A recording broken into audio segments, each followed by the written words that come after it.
Very good morning, delegates. Welcome to today's one-day seminar on robotics and artificial intelligence.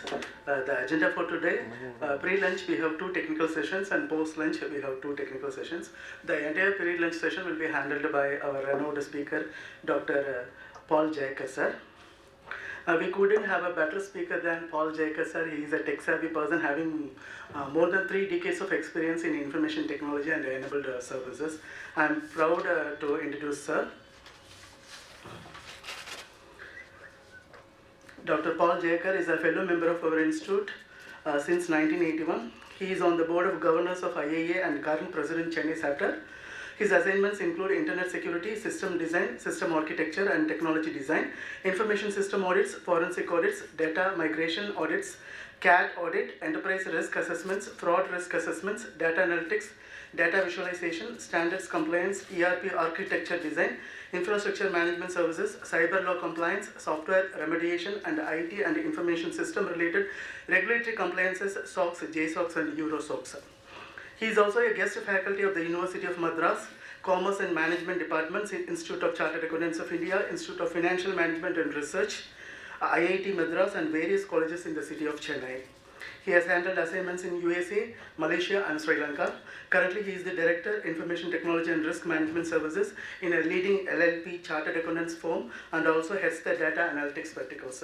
With this brief, I present before you Dr. K. Paul Jaker. Please put your hands together to welcome the speaker. Before I hand over the session to Paul Jaker, sir, let us all rise for ICA motto.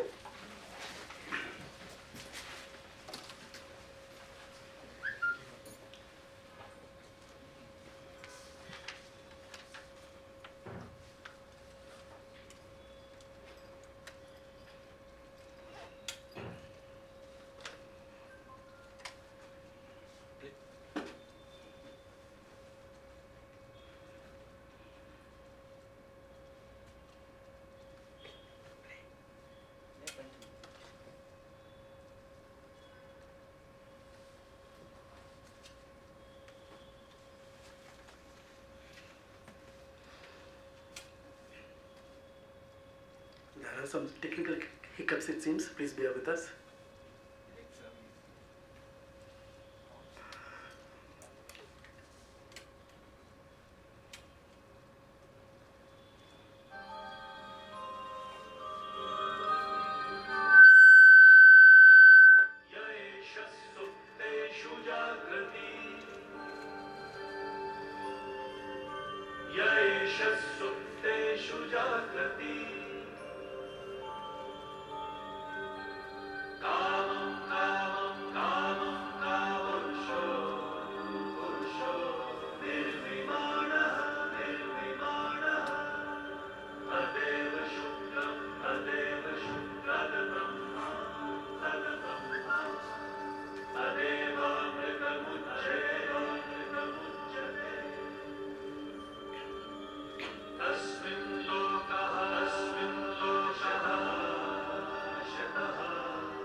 Thank you.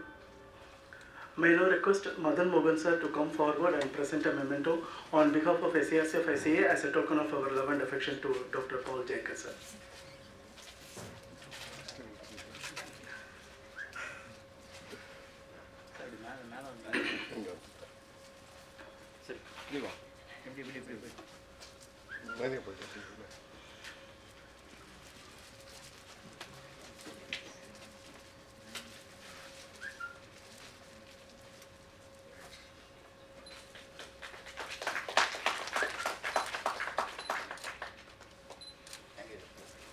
Over to Dr. Paul Jaker.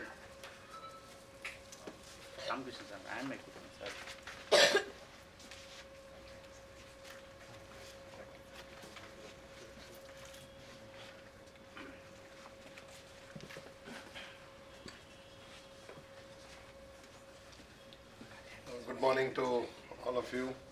I know it's the end of the CPE session, so the CPE, what are our limits? That's okay, that's fine. But the other side is, I'm sure you'd also like to have a quick look at what this RPA is all about. There are lots of, I'm sure you get lots of links, a lot of seminars all over the place. They keep talking about robotic process automation. The other one is artificial intelligence, which you'll have in the afternoon.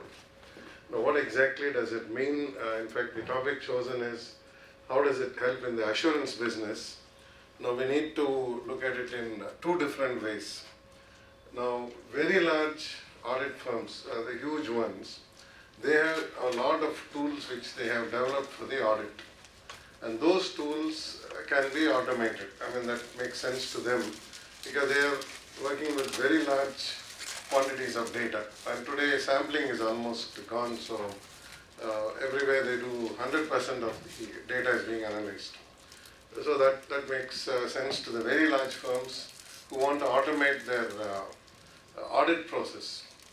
Now the other side is we have, at least they said some close to a lakh of small audit firms. Now cost accountants also can do internal audit. So about a lakh of firms who work with checklists, trainees, work with what we call past knowledge, hand-me-down knowledge from the senior to the junior kind of. Now how does it make sense to those firms? Now how does it make sense? Now that's the question I would like to ask you. As an assurance firm, if you are very huge, you have fully automated tools, RPA, I mean we don't know what is RPA, we'll finish it now. Will RPA make sense? Now suppose you are not in that league, then why do we have to learn about RPA? I mean, any expectations before I start? I made some standard presentation, but I'll have to explain it or modify it the way each of you would like to listen to it. Now, is there any expectation from an auditor as to why should I study RPA? Let's say I have no company audits, why should I read standards? Accounting standards, just I don't use. So same question I'm asking you, if you're not using automated tools in the audit, why should we learn RPA? Because you don't have an exam to write it after this, so it's not like a compulsory portion or something. So what I have been looking at is, because I see the problems the auditors go through, in many of these organizations, the large auditors will automate the processes between, let's say, data transfer across two pieces of software, or wherever there is a human error, like a BPO kind of mistakes are happening, the auditor always recommends that you automate the process. Earlier, automation meant writing software, doing all kinds of stuff. Today, automation means you could use these small programs which don't disturb the existing software but do what a human being did. It'll log into the system, it'll type in some data, it'll capture something, push the data to another location, all those small things it'll do. Now when we look at those kind of automation in banks, insurance companies, or even mid-sized companies, and the auditor comes, most of the time I do see the auditors, they're given one room. Earlier the room was like a status symbol, but now the room is actually to isolate them from the operations.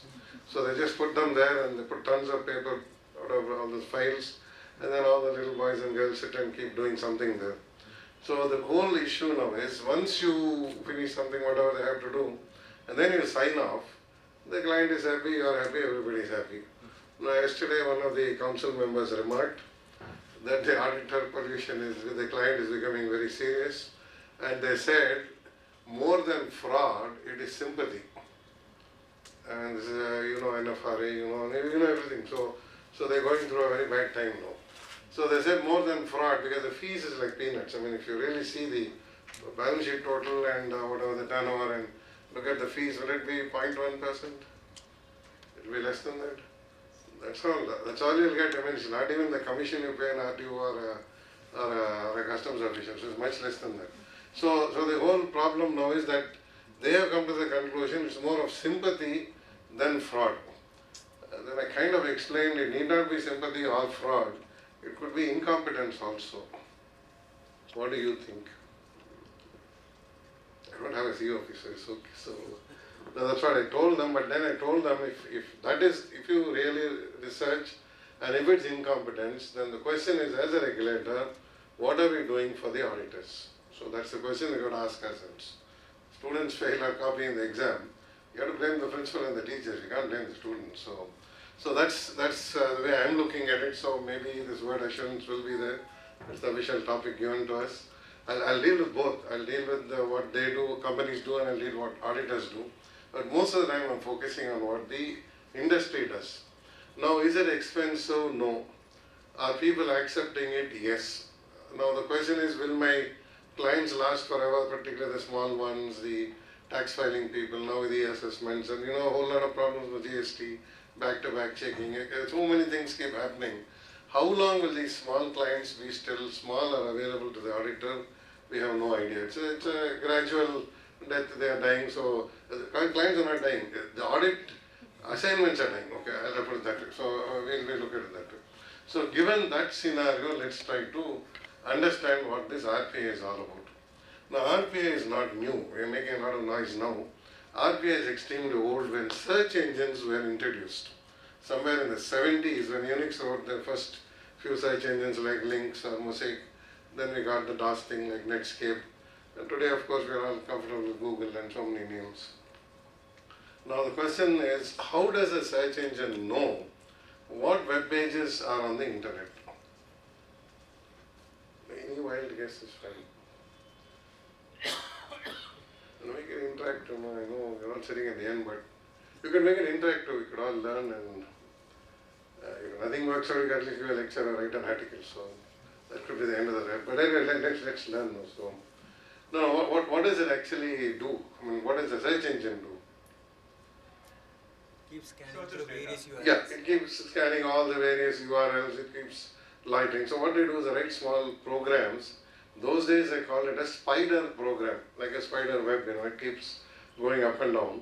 That spider program is what today we are calling as a bot. Robo, they remove the R and the O and they call it a bot. So what that program did was nothing, it just traveled on the internet without permission. It traveled on the internet, looked up your URLs, and without your permission it read your web page, picked up keywords, they call them meta tags, brought it into its own database, like say whatever Google or whoever the search engine, put it there, indexed it. So when you search for it, it looks up all those indexed words, then it knows these words belong to these web pages, then it went and found those web pages, whatever the addresses are, and it returned those answers to you. So you clicked on that and you got whatever you wanted. So you could refine your search, you got better answers, whatever.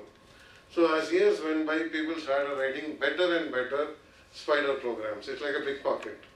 Now he has to learn better and better techniques, as he'll poor fellow will starve and die. So today, if he's looking for cash, he may not get it. He has to look for cards, he has to look for how to hack ATMs. He has to think of something bigger than simply lifting purses and handbags.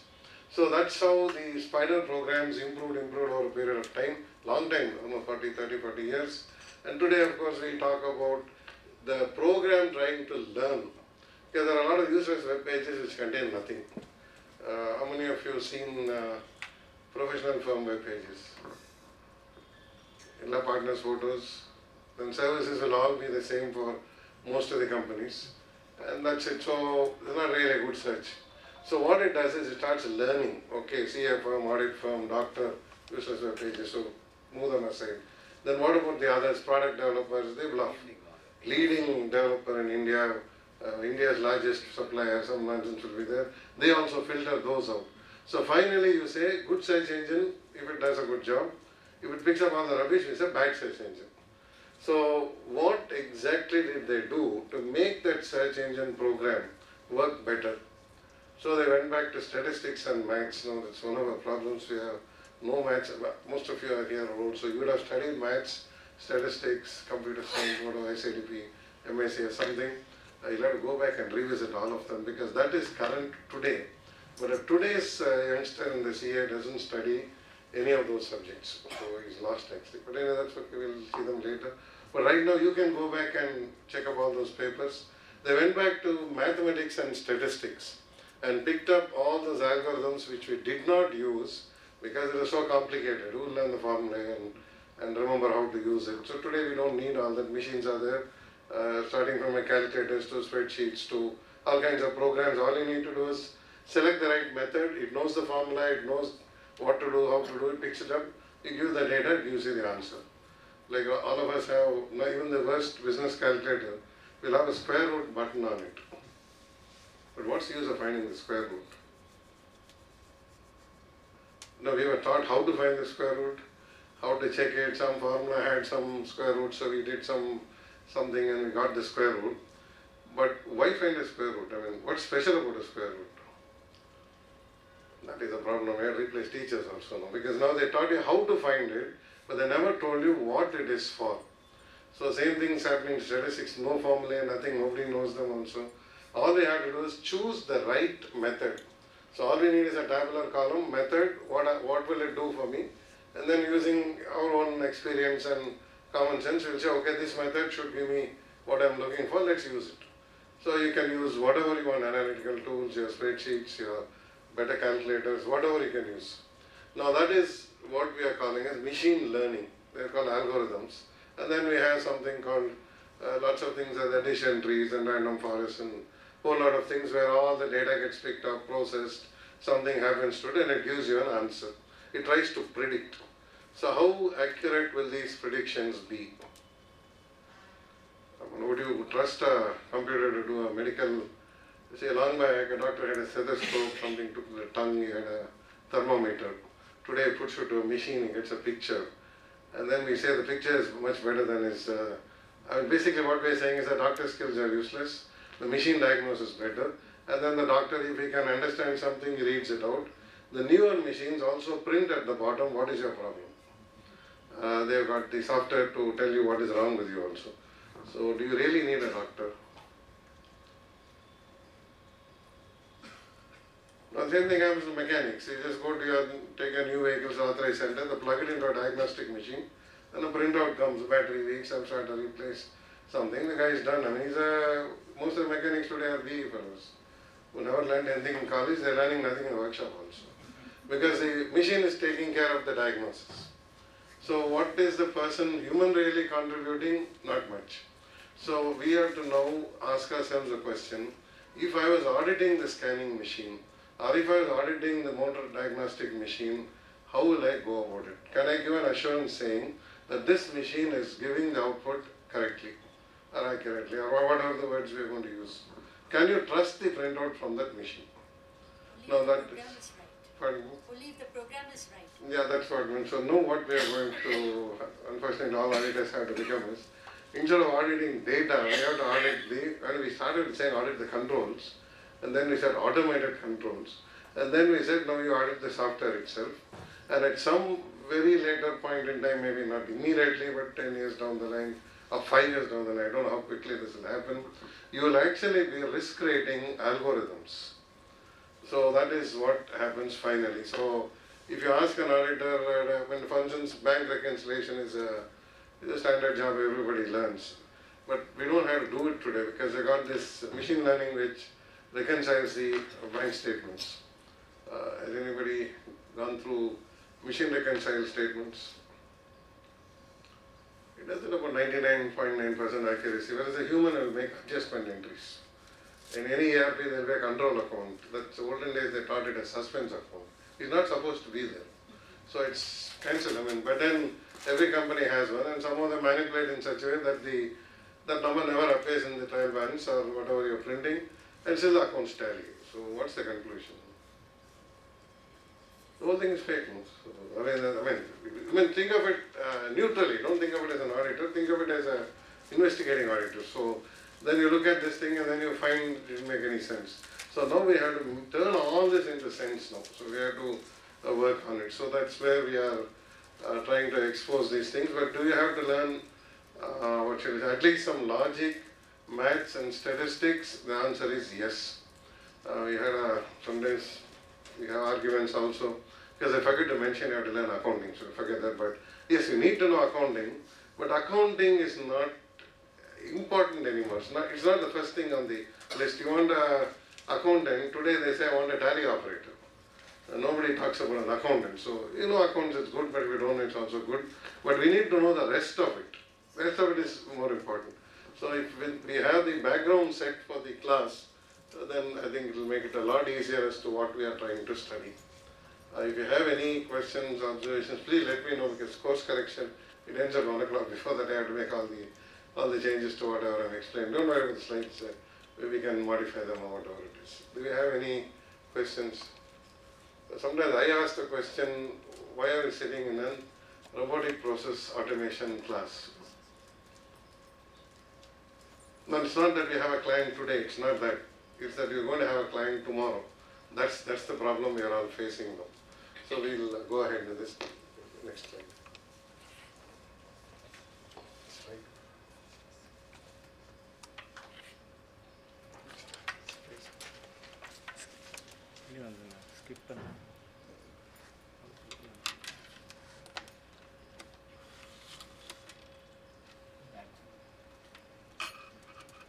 Okay, I just figure that out.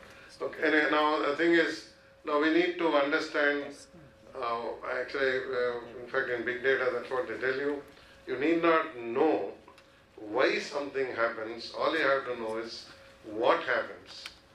Does it make sense? Not making sense. Okay, let me put it this way. There was a company called Sony now. Sony is still there, it's a brand. As a company it's shrunk quite a bit. The brand is still there. Then there's another brand called Apple. Apple is still a company. Now the question here was, Sony makes audio equipment. They made audio equipment from the beginning. Then they went into things like calculators, they made into Walkman, they had laptops, they had tablets, they made all kinds of other equipment, headphones, they made all kinds of stuff. Apple also made the same thing, much newer company, but they made the same thing. They also made the laptops, some music players, they made phones. Sony also made phones. But then we found one company died, the other company is one of the premium product companies. The difference was in the management analysis, and you can watch it on TED also. Difference was Sony concentrated on how they made it, the technology, the kind of clarity you get, how good it is, how wonderful it is, and so on. Now, Apple was concentrating on what a lifestyle person requires. So Apple concentrated more on the market need, Sony concentrated more on technology. So we know one thing, I wrote learn statistics and algorithms, but that's technology, but that doesn't make us obsolete. But we also need to know what the market wants. Now they want quick answers, 100% of the data to be processed, no sitting on site for 3 months. So those kind of things is what we need to look at. So if we get into these things, actually I put a huge agenda, but it's okay, it's all small only. But yeah. Is there any regulatory framework for use of this? Yeah, we don't have an Indian framework. Shouldn't take as an institute, but we have to follow the foreign frameworks, because what happens now is globally, internet is a global phenomenon, and businesses have also become global now, in the sense that India is not prevented from joining up the internet, except maybe when there's a ban on the internet. But otherwise, it's a free, kind of democratic kind of place. So the rules governing the internet is what governs us. So we have to follow, if you say framework for audit, it's ITAF, IGAF, the GTAG, the IPPF, okay. Then we have COVID, we have ISACA people, we have the IAA, we have all regulators, they give us different things. India's cybersecurity policy is 2013, 1-3. They forgot after that. Because they didn't want to rewrite it, it's too complicated, so they left it off. But IRDA and RBI keep giving some circulars. But that applies only to companies which they regulate, like banks or insurance. It doesn't apply to others. Now the privacy bill is still going round and round because nobody understood what it's trying to do. They copied actually we have EU directives. Before the GDPR we had the EU directives, 4 and 8 or something, 6 and 8 or something. Then they tried to copy the US Act, that was also not very good. Then they tried to copy I think it was the Japanese or some act they tried to copy. Then ASN said is Australian New Zealand standards. Now if you keep copying from different books and write the CA exam, now what will happen is somewhere the examiner will get confused. So the auditors, the regulators, whoever had to do some audit, couldn't manage much, because the IT Act is like very vague. It's even the judges are finding it difficult. So that is total chaos. So today when we talk about intellectual property rights, digital rights management, this framework for digital e-commerce, etc., we have no answers, a lot of no answers, okay. So we go case by case, some high court judge will decide, we don't know how much he knows. Then some tribunal will decide, we have no idea what they are doing. So it's like total confusion now. If you bring a case and say, give me an answer, we say refer to the international acts, frameworks, etc. That's where we are today, but hopefully all of you learn and we change. Okay, so we'll have a better framework. So if your question is, who regulates, what's the framework? International frameworks only. But ultimately, it's only technology is going to be common technology globally. Yes. Only what a country can decide is only on the data protection laws. Even that is difficult, sir, because we say privacy. You got FASTag, you got credit cards, you got your mobile phone. I'm not saying this is about privacy, I'm going to say data protection, as in where the data is going to reside. Correct, so it will reside somewhere on somebody's servers. Now what they do with it, we don't know, because if they ask the question, Google gives a lot of things free, maps, mail, a lot of stuff they give you. How do they make money? They pay their employees well, they give them air tickets and foreign. Sell us. Yeah, they send your search data patterns, they sell. So that's the big money. So your searching patterns bring huge revenues to the search engine companies. So with that business model, they are operating. So it makes sense to them. I don't know how much sense it makes to us, but it makes sense to them. So what do the police department, the enforcement, what do? They go buy data from them. They are, in fact, next to the US government, Indian government is the second largest consumer of Facebook data and social media data. The government pays for it and takes it. So you're on social media audits, you're on all kinds of audits. In fact, we used to give an example, the US consulate will do a social media audit before giving you a visa. But today the government does the same thing. You go and put on the Facebook, you bought a house, bought a car, went on a foreign vacation, they're guaranteed a notice from somewhere. So these are the problems we are facing. So that's why I said these frameworks are very, very fluid at this point of time. Maybe it will crystallize, I don't know, but you have to wait. See what happens on the legal side, very slow. But what happens on the technology side and the industry side, very fast. Now that is the problem as an auditor you'll face. We say compliances, that is a very complicated area. If you're talking about auditing data, giving assurance, that's easy. Assurance and compliances, a little grey area only, not little, quite a grey area. So we have to just manage with that for the time being. I don't have answers for everything, but we have to manage with whatever we know at this point of time. But it will happen slowly. So that's our agenda for today, and then we will continue. Next. Okay, now I got a whole lot of points out there, so you can just go through this. Anyway, I'll just summarize what that slide says. Now what it says is, you got some software. Now right now, as a human, what would you do? You turn on your computer, you type your password, then you move your mouse to some particular application, click it, it starts, you do something. Can we automate those movements? Like olden days, I used to write a batch file.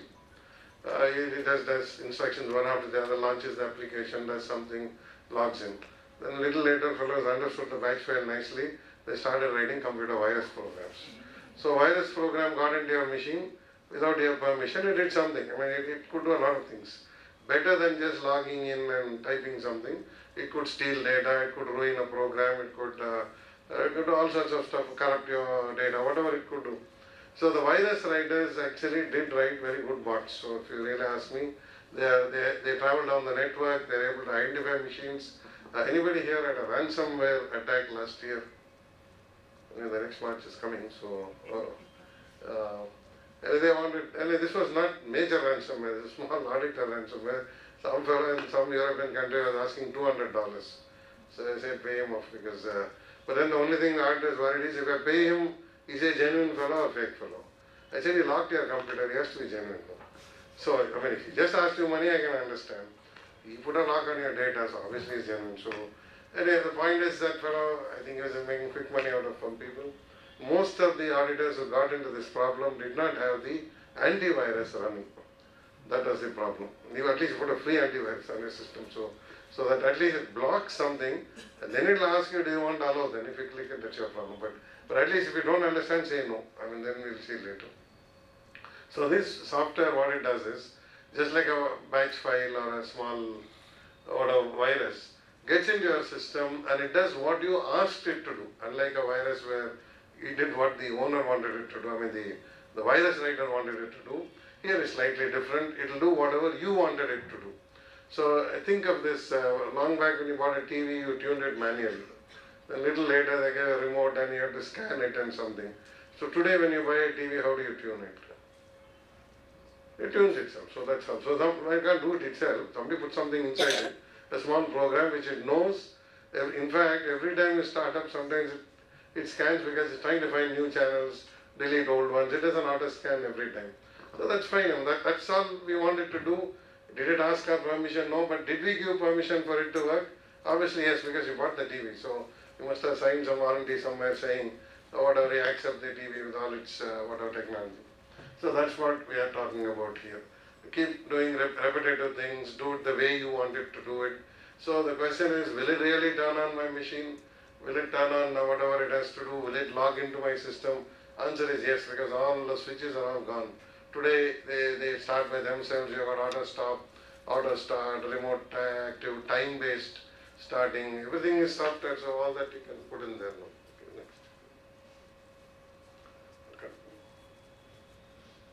Okay, now this is the reason for RPA. RPA, as I told you, existed as spider programs, then we got viruses, we got all kinds of stuff. Now officially they got a nice name after all these problems came. The problem is, there is a business requirement, that is the first one, business processes, whatever. The second one is the software which manages your business process. So obviously it has to do something, it has to open bank accounts, it has to check credit before a customer is accepted, it may have to register a patient, it has to send a bill to someone. So there are two things there, business process and the software. The business process will change dynamically because that's business, so you got to keep moving it. Software will not change, you got to pay for it, or there is some, all kinds of reasons for a technology issue, your server is slow or some problem, they'll find a reason why the software cannot do what your business wants it to do. So what is the solution? So we put humans. That's how we got all these spreadsheets into the office business. So I copy from there, do some editing, copy it somewhere else. They do all kinds of stuff. Any company, they have these, all companies have these problems. Now the question is, can you get rid of all those middlemen, like copying data, rectifying, uploading, then there's a DBA who does a back-end upload, all kinds of people exist in the organization. Can you get rid of them, have one more software which does what he does? Collect all the account opening data in one say text file and go and upload it straight into the database after some verification. Will it be possible? If it is possible, then we have the software called the RPA. That's where all the humans get replaced. Now, is that feasible? Not feasible. That's the first part. Feasible, yes. Second question is, see, in fact, if you read a lot on this, it says you will save a lot of money, you will save a lot of manpower. And then they have said, will it impact jobs? See, these books are all written by overseas authors and companies. They said, it will not impact jobs, it will save you money where you're sending the jobs to a third world country. So the sufferers will be countries like ours, where we have all those, whatever we call them, the BPOs and KPOs, whatever, okay, back in operations which we are doing, they will lose their jobs. Actually, they started losing their jobs already, but it's not become, epidemic as yet. It's almost started, but it's going slowly. It's rapidly speeding up. The administrators have already lost their jobs. Now these data entry fellows and even the chats, you're doing on that for whatever you have, complaints, support desk. Most AI are chatting with the bot only. That includes all the private banks. They don't have a BPO now. The BPOs are only for the money part of it. For the chatting part of it, they replace humans with these things, with these programs, because they chat 24 hours. And you can talk any amount of time, you can give the same complaint a million times, nobody's going to get angry. It's only a program, it will keep listening to you, it will give you the same answer, so it goes on. So they call them chat bots and so on, ICICI, HDFC, all the private banks and small banks, some of the better NBFCs, they've all changed to this bot-based operations in the BPOs, but now we are looking at just a little above that, into the business operations. Technology versus business requirements, humans bridging the gap. In any old company you'll find they'll say we have to upload something, download something, we have a file transfer program, we have something else, they'll tell you some stories. Go on to the next. Next slide. I think you skipped a slide. Just go back. No, go back. Previous slide. Can you use the keyboard? Just use the keyboard. Okay, so now what we have got is where instead of the human beings, you are using the software which will do exactly what a human being did. What did the human being do? He took all those account opening forms, he keyed it into an Excel sheet, he did something called, they call it a dedupe operation. What they mean is duplication is checked again. I mean, no duplication. First of all, why did this fellow type wrongly and then one more check is going to do on that? And something they do, okay, whatever, they satisfy themselves. Then this data is uploaded somewhere, like they do it even for your filing also. GST or whatever those taxes, they upload from somewhere, from Tally, from Excel. You can actually get rid of those fellows who are doing it in your office and the RPA will do it for you. So you don't have to depend on people who are asking for exam leave and coaching class timing and all that. So they're all eliminated. This will take care of it 24 hours, it will work. So given this scenario, you may not even take apprentices after some time. What else will they do? I mean, beyond that. So that's the software which is now replacing those people in the middle who acted as brokers between the program and the business requirements. Now, is that kind of defining the RPA clearly enough? Yes or no? Okay, so now we got somewhere. Okay, now it's the next. Next. Okay, this is what we said. Now we are calling these people as virtual workers. So which means there is no holidays, there is no time zone problems. I mean, nothing is there. I mean, whatever BPO went through, you don't have background checks, all those things. So just think of the number of related services which go unemployed, like these background check fellows, the HR fellows. So many people get involved in this BPO business, taxi, call those taxi fellows who drop them, pick them up, bus services, catering services. I mean, a whole lot are gone now. So that's what we are talking about. I didn't put all that here, but just as auditors, we need to understand if you're auditing taxi companies or catering fellows or food courts, they're all going to wind up soon. So that's the end of the story. Okay, I can't. No, that doesn't mean India died. It just means one type of business died. So something else will turn up, something new will happen. Okay, continue. Okay, now this is an example we have taken. It's a very simple, silly examples from the internet. Now what we are trying to do is we take a supplier invoice, see if the PO and the invoice, there's a two-way check for it, and then see if the amount matches, the number matches, whatever. If it doesn't match, it goes for further exception processing. If it matches, then go ahead and complete the processing. So all this needs a human. Normally there's departments. There's some accounting department, they have AR, AP, something, bill passing. They have a whole lot of people sitting there doing some paper pushing. And then once you got the ERP also, they had a lot of people making entries all over the place. Then these entries won't match. There's a reconciliation going on, something clearly. Just continue, go to the next one. Okay, that we have summarized now is what can the system do? Now what it does is it's able to pick up all the information.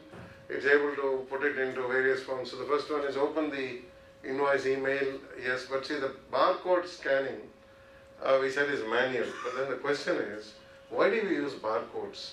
For convenience of humans or convenience of the machine? We use it for convenience of humans, because you go to a shop, at the checkout counter, you have a person who's scanning the barcode. What is the average education there?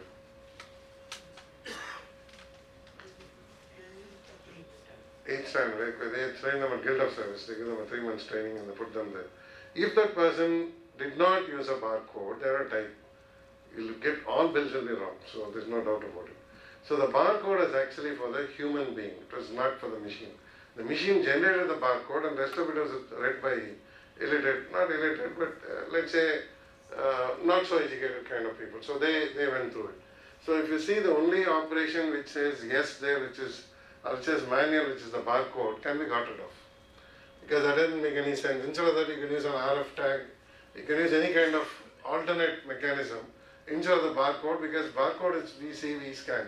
You don't have to scan, don't worry about it, just drop.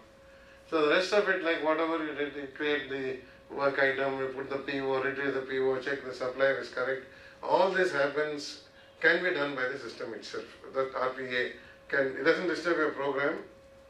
Whatever a human did, it now picks up the copies the data from one screen to another, or one field to another. It captures the data from, say, a lookup file, inserts it into this front end screen. Okay. If you see again, it's the same thing. You key in the amount, etc. It can key it in itself. So all that can be done. So once you have a look at the SS there was only one no, which was the barcode, and then I said that's not really for the machine. So everything else which the human does, it can take care of. Okay, it can do whatever work. Finally, any exception handling also it will flag. And exception handling also can be mechanized, but not through the basic RPA, but you need some slightly better RPA which can reason and do some machine learning kind of stuff, artificial intelligence. Okay. But the current QR code concept coming in, the system can read all the... Yeah, the QR codes, everything. Actually, what is happening is India doesn't have a choice really, because it's not like the government of US or Europe where the government decides, okay, this technology will come here. What we do is we are a very cost-driven economy. So whichever is cheapest, they just put it. That's it. Nobody is going to object to it anyway. And somebody asked about regulation. Unless we have a regulation which objects to the technology, we don't have any such regulation. So it's fine. Like there was a time when these LEDs lights were banned. Now all your vehicles, I have only LED lights. So there's no regulation. If you read the entire Motor Vehicles Act, you can read whatever you want. It's not mentioned anywhere. In fact, the insurance clause still says glass and rubber insurance only. That there are no more rubber. All your bumpers have become fiberglass or whatever. There are no more glass. The headlights are changed, but the insurance fellow still writes glass and rubber excluded from this whatever policy. Then nobody questions it. No. I'm sure all of you have seen the insurance policy. So how many of you wrote to the IRDA, the Ombudsman, and all these people saying these clauses have to go? Nobody wrote. So that's how we just leave it at that. So that's fine. So we still talk about books of account. Then we say books of account includes electronic records. Then it says, the new act says, Companies Act, whatever the cyber law said is electronic books is also defined. A definition is to be taken. So now you are not only referring to court cases, you have to refer across acts also. And then if somebody else said that something else qualifies that, so finally you'll end up with a big stack of books like old days, no? And then you have to put pointers all over. Now that kind of searching is also becoming automated. Because we have to produce, because the audit committee will always ask you, where does it say this is wrong? In fact, some of them ask a better question, what is the punishment? If you say 5,000, 10,000, they say leave it. So if it doesn't go to jail, then they say, okay, you better get something going. So, we have become that way. That's how we think now. We don't think of voluntarily complying with anything. So, this RPA is a solution for all these headaches, but on the other side, I told you where Tamil Nadu may not be affected, but certain cities like say Pune, Hyderabad, Bangalore, where the back offices are huge, they will be affected. Economies will take a tumble. Okay, continue. Okay, now we have come to the, this is basically what we are saying is how good it is or what it does, what does it support. Actually it's very hard to explain without an example, but I couldn't download the example because it's a trial version. I could put 3 links there you can download because I need internet to make it work. When you go back home today, you can download UiPath. I'll give the links also. I can send the presentation also, no problem. UiPath, there's a Blue Prism and Advantage something. They give a trial version, 30-day trial version. You can download it, give it a try. Automation anyway. So you can download it, try. Then we got those beginners links where you can play like games. So you can do that also. So basically, see, as an auditor, we have to try it out to learn. All this lecturing is nice if you're writing an exam. Otherwise, at the end of the day, what happens? Nothing happens. We forget everything. Okay, go to the next one. No, actually, if you try it out, no, it's not as hard as I'm explaining. It's a lot easier. The only thing I told you, we're not interested in the algorithm, we're not interested in the computer part. We're only interested in what it does. Then we ask ourselves the question, how do I audit it? How do I give an assurance that this is right? You draw a line, draw a picture, then it converts it to, let's say, a shoe or a mouse or something, then where is a guarantee that somebody didn't cheat and put a mouse picture inside so it appeared? And where is a guarantee that it did generate a mouse picture genuinely and give it to you?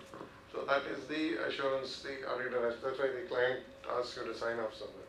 But for that, Yeah. would it be prudent for us to know how it is done before we actually Yeah, get it? basically MLs are very easy actually. Actually when I said statistics, no, it's a lot easier than pure maths. It's not difficult at all. But the only thing is, you must learn with an open mind. Don't get one of those heavy statistical textbooks. They will be full of formulae. Theta, pi, and first page itself will get where you throw it off. So what I wanted to do is you start with the simple things like that, Udemy or what are the free stuff, the Coursera, some free online course. Gradually work through. Don't learn formulae. Just learn if I do this, what do I get? For instance, for years we've been teaching mean, median, mode, correlation, all that. Now we are saying they're useless. Mean is not a real measure, mode is not a real measure, correlation is junk. Everything is wrong. So what did we taught the easiest part? You draw a pie diagram, you draw a range graph or whatever it is. Today we are saying all those get replaced because the algorithms are already programmed in the software. That's the only reason. Why we didn't teach earlier is because nobody would learn that also. It's too tough. So they got rid of it. So now things change. So are we going to use IRR or NPV for a financial evaluation? No. Everybody now talks about statistical modeling for a financial investment or something. So basically those days that was the easiest to do. Some small formula, a calculator, or a logbook was there, you got it. Now we don't use those anymore. That's all the difference. You can't blame the teachers, but that was, whatever is easy to teach, they teach. That's it. So now we can teach the complicated stuff because somebody else has done all the hard work for us. So we don't have to worry too much. Okay, we'll continue. We'll go to the next. Next slide. Okay, now that's the names. I'll give the links also. Now, see, it says if you have good coding skills, don't get worried too much on this coding skills part of it. It will come by itself, like how we learned to use calculators from totaling, or then moved on to Excel sheets and so on. Actually, if you're really reading Microsoft's journey, almost maybe 8-10 years ago, they had a plan to slowly phase out this spreadsheet part of it. And because it has a limitation on so many things, rows or whatever, RAM, whatever. And they wanted to bring in their own analytic tool, the Power BI part of it. But unfortunately, Excel is so well embedded in people's minds that nobody wanted to change. So now Microsoft is giving a first time in their history, Power BI desktop version is free. So you can no only 30-day trial, it's lifetime. You can download it, run it, it's updated regularly. They want to phase out Excel, so all the row limitation and all is cancelled. You work only with the analytic tool for 100% of the data you want to process. So you can give that also a try. Go ahead.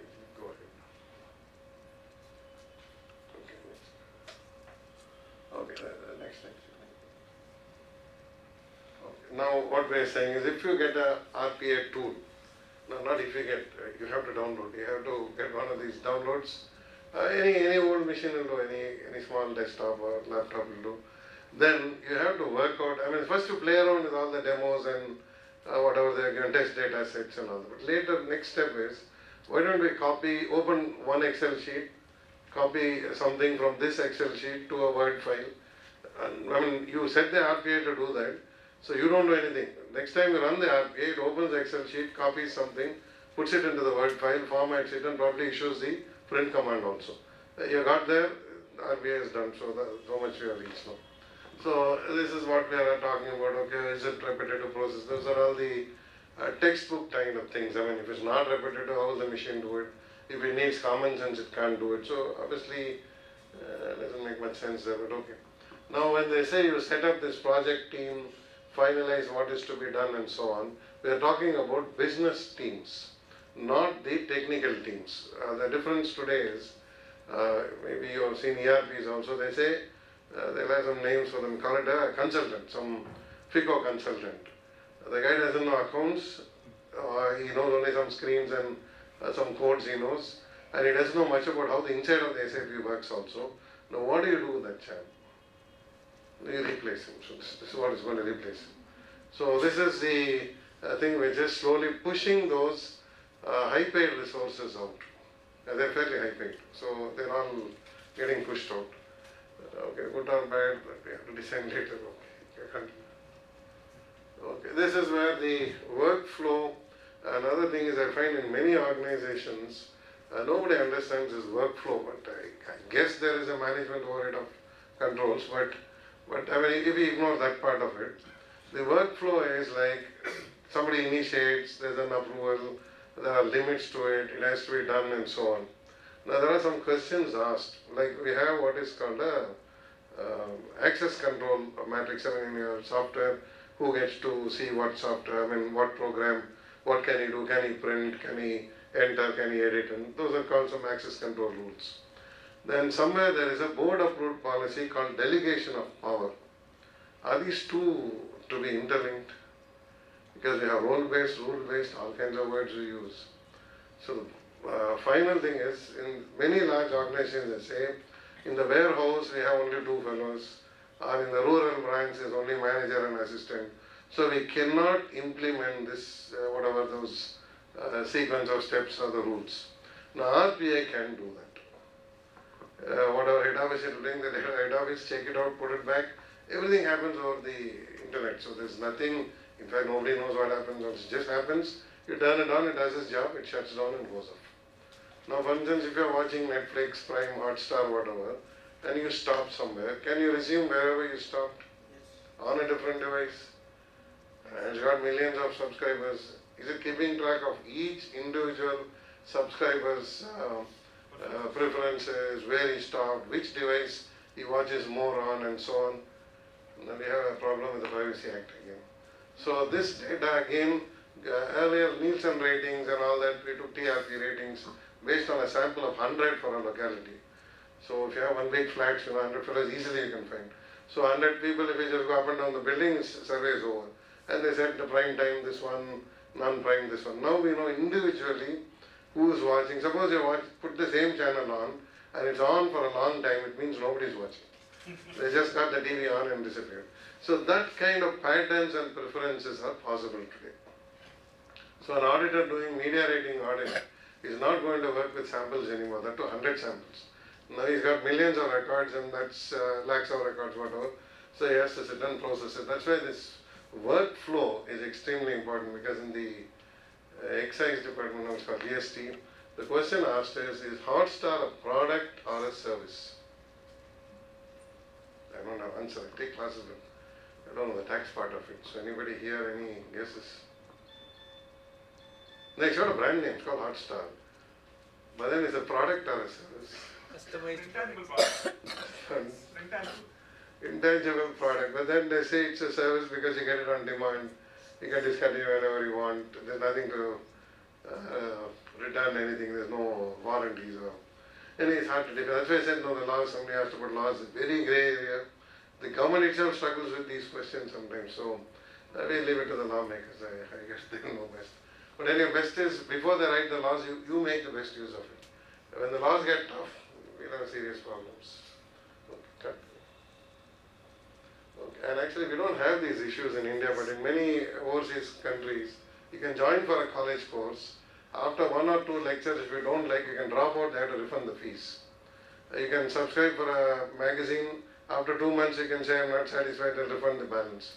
We don't have these issues. But if we had, think of all this confusion you have in backward forward movement of your taxes, your invoices, and what you billed and what you didn't bill.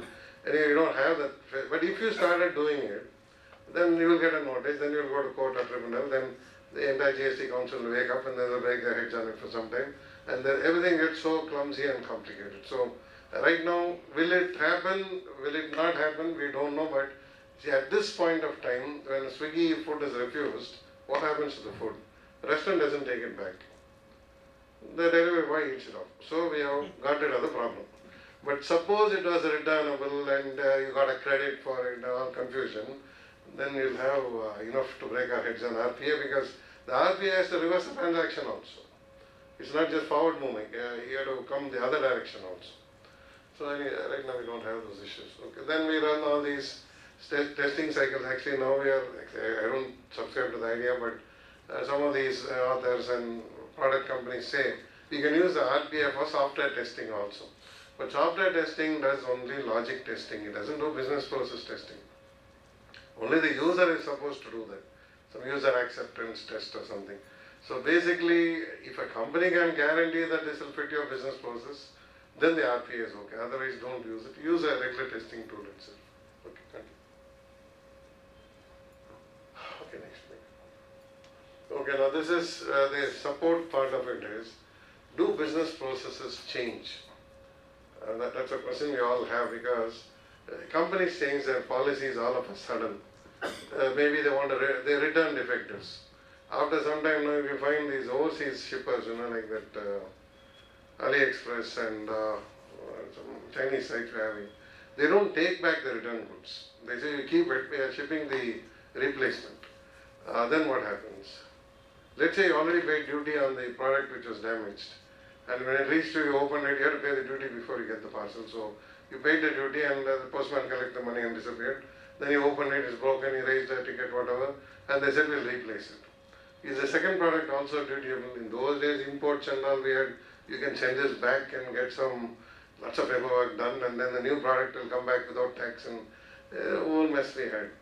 Today, postman is delivering, courier fellow is delivering, DHL fellow is giving it, you're ordering online, and then the government said we're blocking your credit cards for foreign transactions. So, because they put a rule on income tax, they said if you use it, you have to report to them, nobody's reporting. So they said block all your cards, you open it, I'll ask the bank to tell me who is doing foreign transactions. Okay, anyway, fine, that's okay, that's government's way of collecting data. But your way of handling the process, when you're a company and you're buying small, like a hospital, buying medical, titanium plates or whatever, one at a time they import, because you don't know which part of the bone is going to break and when he's going to break it. So you can't keep stores and inventory. So it's like specific cases. Now in those cases, everything has to go on a case-by-case basis. Now will your RPA be able to do that? Yes, but it needs a lot of reconfiguring every time. Is that making sense? No? Okay, I mean, just think it over if you're auditing hospitals, restaurants, healthcare, tourism, various things, all these issues come up. Okay, come. Yeah, no, that's okay, that's about 2 minutes. Actually, they said, give me a signal for a coffee break. I didn't get a signal. So, now, I mean, will your coffee be exactly at 11 o'clock or we have to wait for the guy to come? We'll wait for the guy to come. Yeah, okay. I mean, I told them just to remind me that it's okay. Okay, continue. Okay, now, see, these are all the best practices, and a few we need to understand that would be input numbers, but we have some like governance. There's a last policy, I mean, the last line. See, today we talk a lot of policies and governance and compliance and so many things. Now, do you think an RPA is good governance? Say machine comes in, I mean, say morning employee comes, he logs in, time, some fingerprint he puts, he starts his machine, he does some work, okay. Now machine, this is like, nobody knows when it starts, when it stops. When the request comes, it starts, finishes the work and disappears. Then it will be waiting till the next interruption comes, and again it will start and complete it. And it goes on by itself. And then we have got so many things out there, like government compliances and so on. Actually, I'm more worried about the government compliances. The policies we can rewrite only internal, so it's okay. What about the government compliances? Do we have any? I'm not talking about the software compliances, but I'm just talking about things like so for instance, we had a rule in the data centers which said you should not use poisonous gas, because humans will die. There are no humans anywhere now. So can we continue using poisonous gas?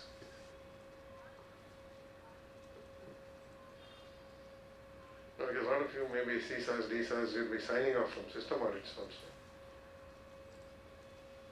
No, you're not, I can't use. The only machine is, nothing happened to a machine if you put in poisonous gas. It's like your balloons are filled with helium, they put nitrogen inside a chips packet, you're all alive. You're not inhaling that packet. You break it open and eat the chips, that's all. So I mean, okay, now, would that be okay or not okay? I know you are the legal complaints people. Again, now actually the company secretary gives one certificate saying everything is fine.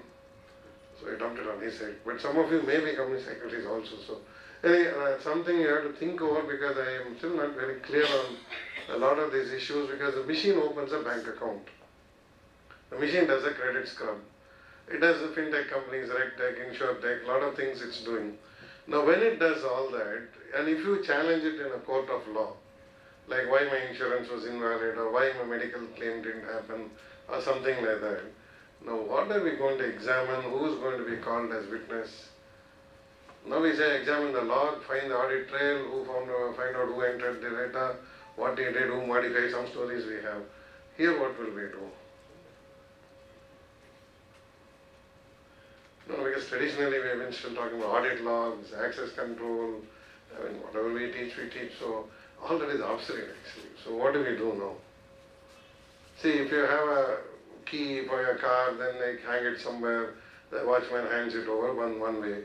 The other way, a remote from far off itself you can do it. Now you have keyless entry system. Now how do you know who opened your car? Then you have to figure a CC camera on the car, so it's watching who's getting in and out. So we have got new problems coming in now. So these are some of the very big headaches an auditor has. Last year's report, if you copy for this year, and this guy put some new technology into the system, it doesn't work anymore. So where is the assurance that we say need to know, need to do, principle of least privileges? In fact, that's the reason why ISACA's courses are also outdated now.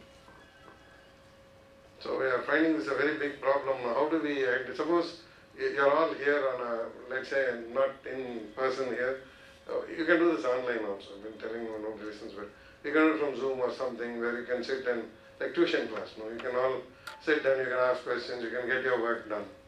Then comes the question, did they attend the CPA hours? So here somebody signed and they took something, the fingerprint, next they'll give a card, then they'll check your eye retina. But if you're sitting somewhere in your house, or office, or traveling in a train, bus, auto, wherever, then what happens?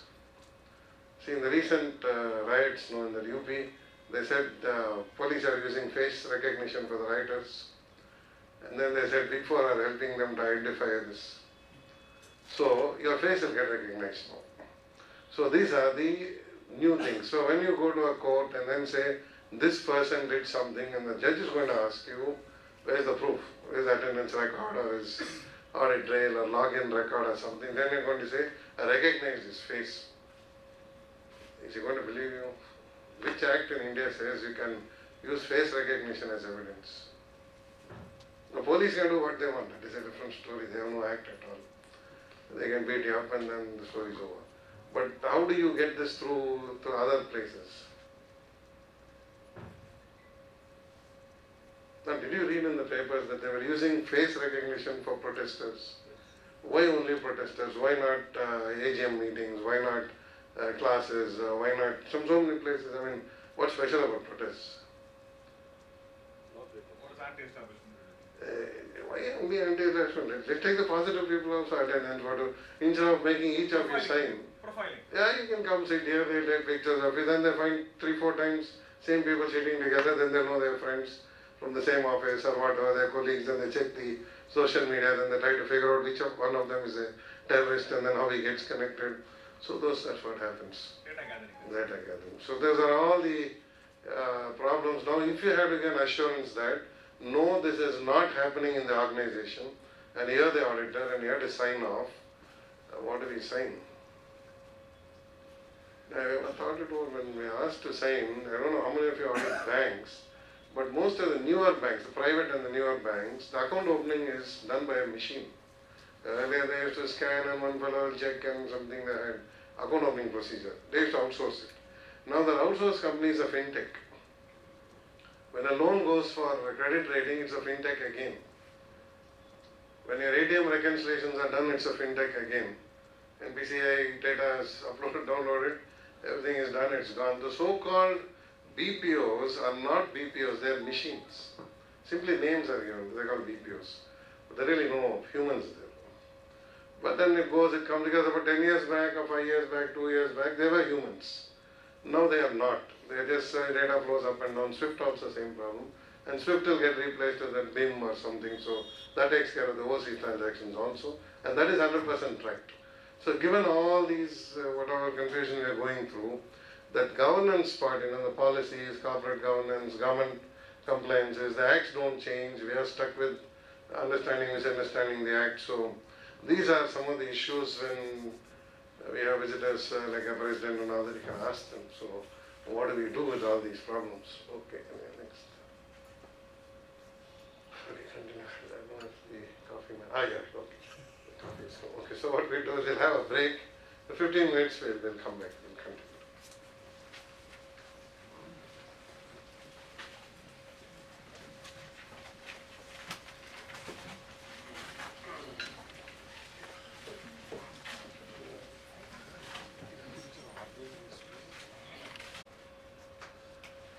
Questions and observations. Okay, one particular question asked was, supposing you are doing an audit, and let's say you saw a lot of things on the screen, genuine, you saw the evidence on the screen, and that's it, after that, you're convinced and you close the audit. Let's say a little later you get into you don't get into trouble, the client gets into trouble, and then you have to defend yourself. So what is the working papers you will have? So at that point, what we need to remember is, whatever your data, ask for data extracts, they're called dumps, they'll give it to you. Label those dumps correctly, and then when you process it, whatever you have done, Excel or whatever tool you have used, it doesn't matter, ACL idea, whatever, Power BI, something, Tableau, Click, whatever you have used, it's fine.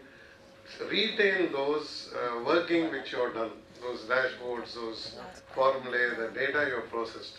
That you have to retain. So take a backup somewhere and keep it.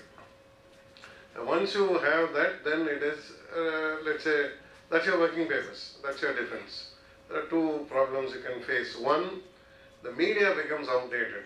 You say you copied on CD or you copied on something and there's no more CD drives, maybe down the line, they're already going. Then how do you read the data? So the media data must be moving to current media. That is one requirement. The second possibility is you have retained all this information, but the software which opens it is not available.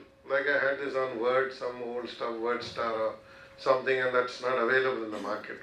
So the Companies Act very clearly says, the IT Act says, if you have got any data, it should be in the same form as if it was on a printed readable material.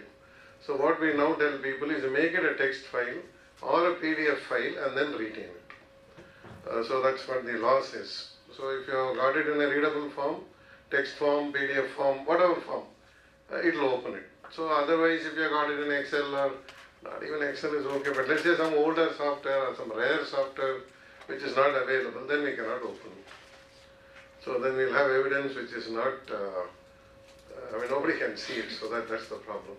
Anyway, these are things that I have to remember, and I don't know if you're following all the developments.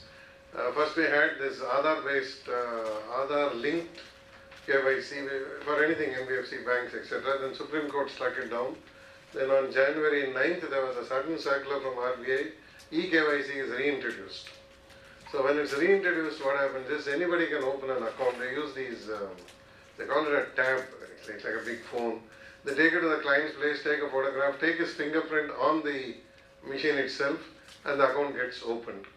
So this whole thing happens with the technology company which opens the account.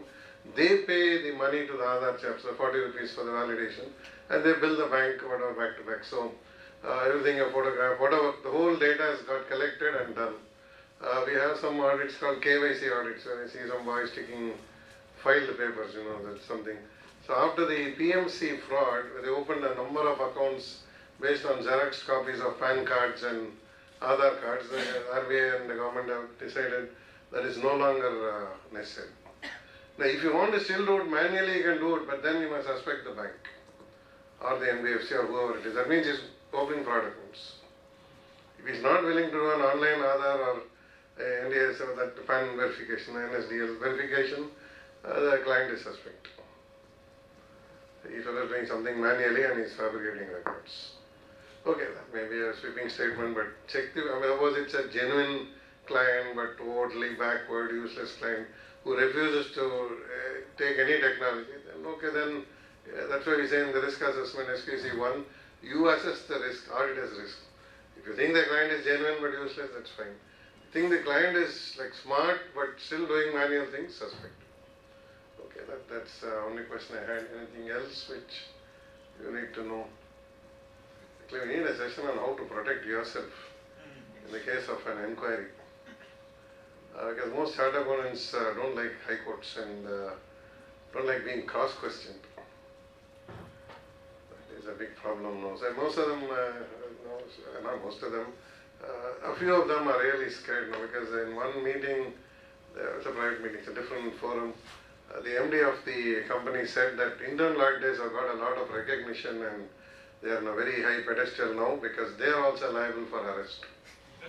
So he said all these days they were ignored, so they were like insignificant. Now he said they are very significant and they are very important now.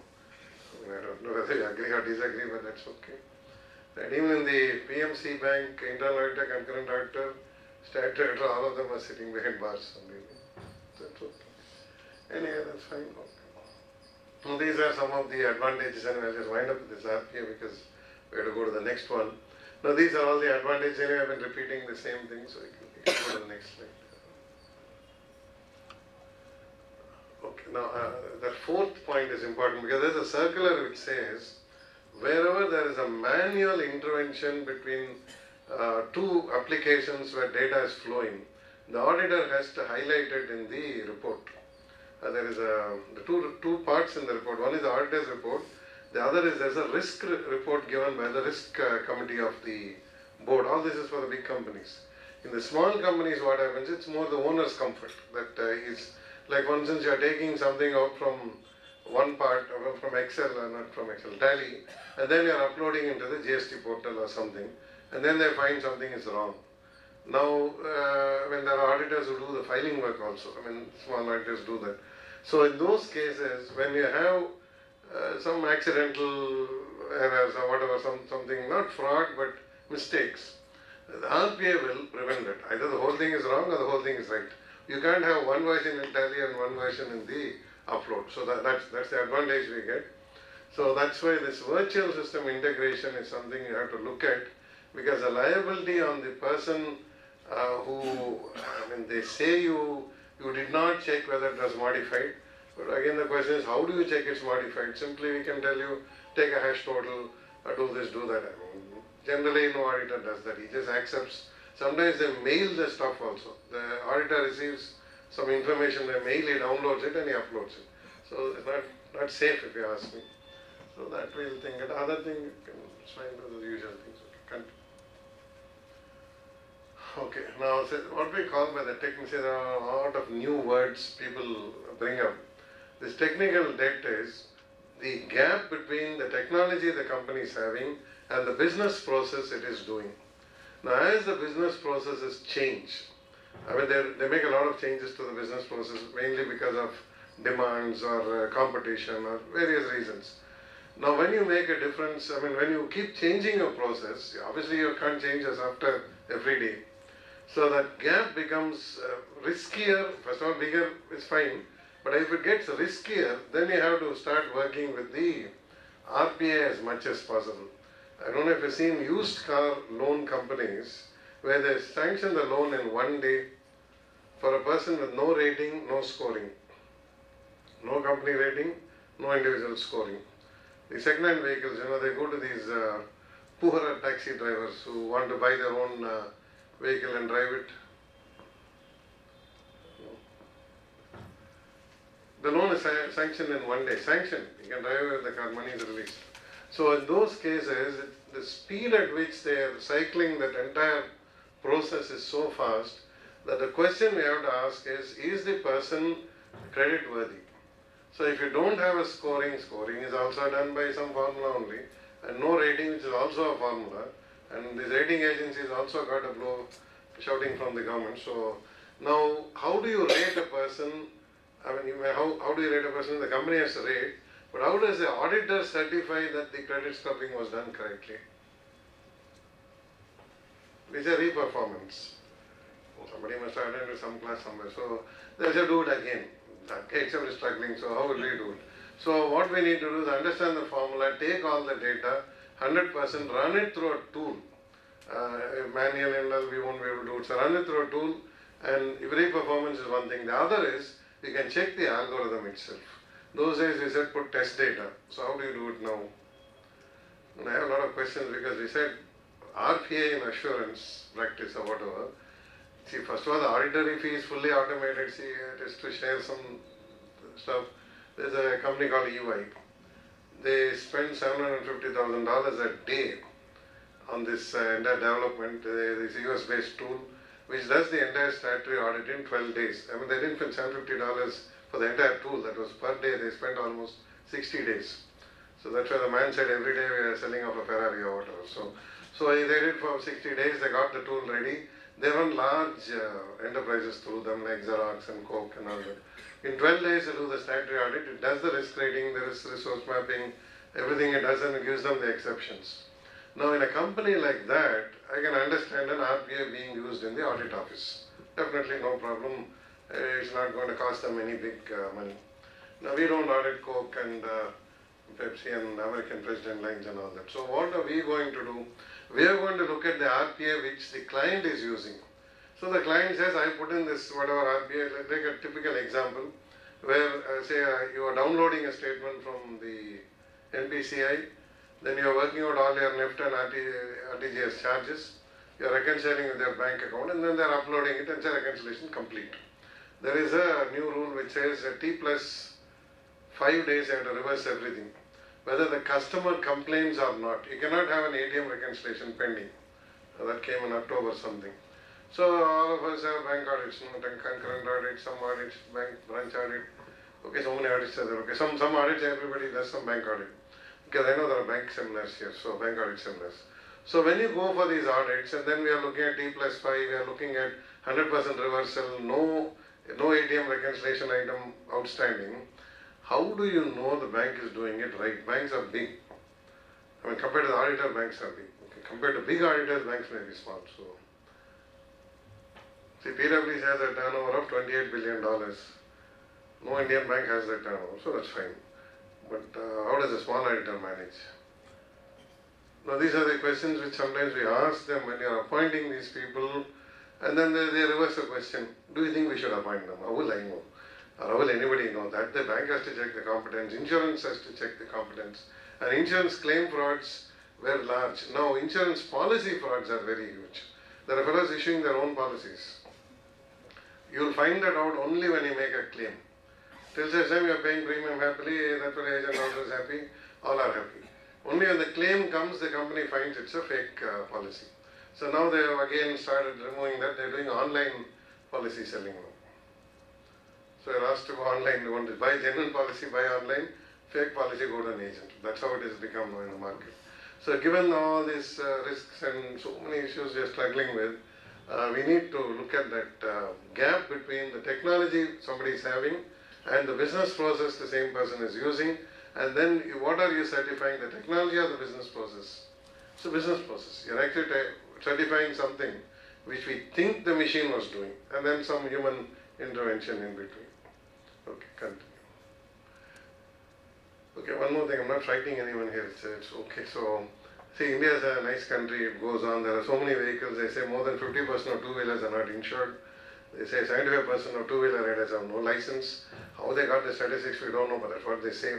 Because they take from the RTO's office a renewal, so the licenses don't get renewed, the insurance doesn't get renewed, but life goes on here. So, I'm not saying that we had suddenly jumped to 100% quality control. All that we are saying, slowly step up reduce the risk and step up the quality of work. Okay, this data migration is another big problem which most auditors also face, because they take a certificate from somebody called something called a migration audit. We have a booklet in the institute. One more thing is most of our booklets are outdated now. RBIA, the data migration, whatever we are publishing, maybe some of you could rewrite those books also, it's all open. So what happens now is olden days when you spoke about data migration, you took data from one machine, copied it somewhere, copied it in a new machine, I did a good job. It's like a fellow copying in the exam. If he copied correctly, good migration, copied mistakes, bad migration. Now the problem is it's not going that way. You get multiple choice questions, numbers are all changed, options get renumbered. Even if it has an excellent copy, it's a waste. So now our data migration is not from old system to new system. It is old system to cloud system to some third party provider system. It is going into some fellows giving a service offering somewhere. When those kind of migrations take place, how are you sure that the data is correct? Because I've asked this question in many places, anywhere where the employees exceed 15,000, 20,000, nobody has an accurate count of the number of employees. The only answer they give is, if there is a mistake in the payroll, the employee will complain. Suppose there are ghost employees, who will complain? This happens in the AG's office, this happens in IRD, everywhere. Now, I don't know if you have seen any of your companies, has the employee count tallied perfectly after a 15,000 or 11, 12,000 kind of employees. I've never seen. Maybe some PF, they'll take ESA, then they'll take some total, last month total, this month total. So all these, when they are migrating now, most of them are going for mobile-based attendance instead of this fingerprint and all that. So wherever they are, they mark attendance, the GPS tracks the location. Then we know location-based attendance, whether the fellow is really there or not there. Okay, all the stories are very good to listen. But then what we find is that the numbers are not tallying. What we now having is face recognition software where they have to go and click up a selfie from a particular place and then upload. Yeah, whatever it does, the numbers are not telling. That's the problem now. So when you sign off saying that the payroll is accurate, have you honestly, do you have the comfort it's correct? Nobody checks payroll, is it? Payroll audits. Okay, we have a lot of problems. I'm not talking about software companies, I'm regular companies, companies like Ford. In fact, in some companies, out of this 15,000, 20,000, almost 70-80% are contract employees. They put those fellows' fingerprints also inside. So in one place, what was happening is this broker was bringing two fellows, one finger, one fellow, one finger, one fellow. So if this fellow goes on leave, he sends the other fellow. So there's no absenteeism. It's very risky because how can you have so many contract employees with no absenteeism? So then you trace all the fingerprints. Each employee tag has got prints of two different fellows. And this fellow has got such a complicated system, he's able to track which fingerprint was tagged to which other employee's fingerprint. So he substitutes the right fellow when the first fellow is on leave. So actually that fellow was more appreciable than this company, which is not so smart actually. So anyway, the point is that then they said we'll put a supervisor when they are taking fingerprints. What control is that? Supervisor also may be outsourced. How do we know? We don't know. So the auditor gets no comfort from any of these standard controls. So we have to struggle. Okay, that's what we are looking at now. Okay, now see, this is just a small thing. I'm doing the application case study separately. Now almost every possible area where screens are involved, data typing is involved, entering of data is involved, verification approvals are involved, where data moves from one application to another application, wherever all these happen, this small software can take care of it. If you have time, you look up YouTube, you can see how SAP screens can be automated through RPA, which means effectively we don't need those consultant fellows, the MM consultant, the FICO consultant, they're all getting replaced now with these small programs. They're much more accurate also. And I just quickly running through that. See, patient registration is one of the most painful processes. They have a huge queue, crowd, outpatient, inpatient, some card is issued. All that is, you can get rid of now. The billing, of course, yes, we understand. Then, okay, how do we recruit employees online? Online means without asking, of course, interview and all we do, then all the background check, all that is done. Thereafter, when the joining takes place, can it be done by the machine? Can you ask this fellow go report somewhere in a kiosk, you stand there, press a few buttons and then you are enrolled?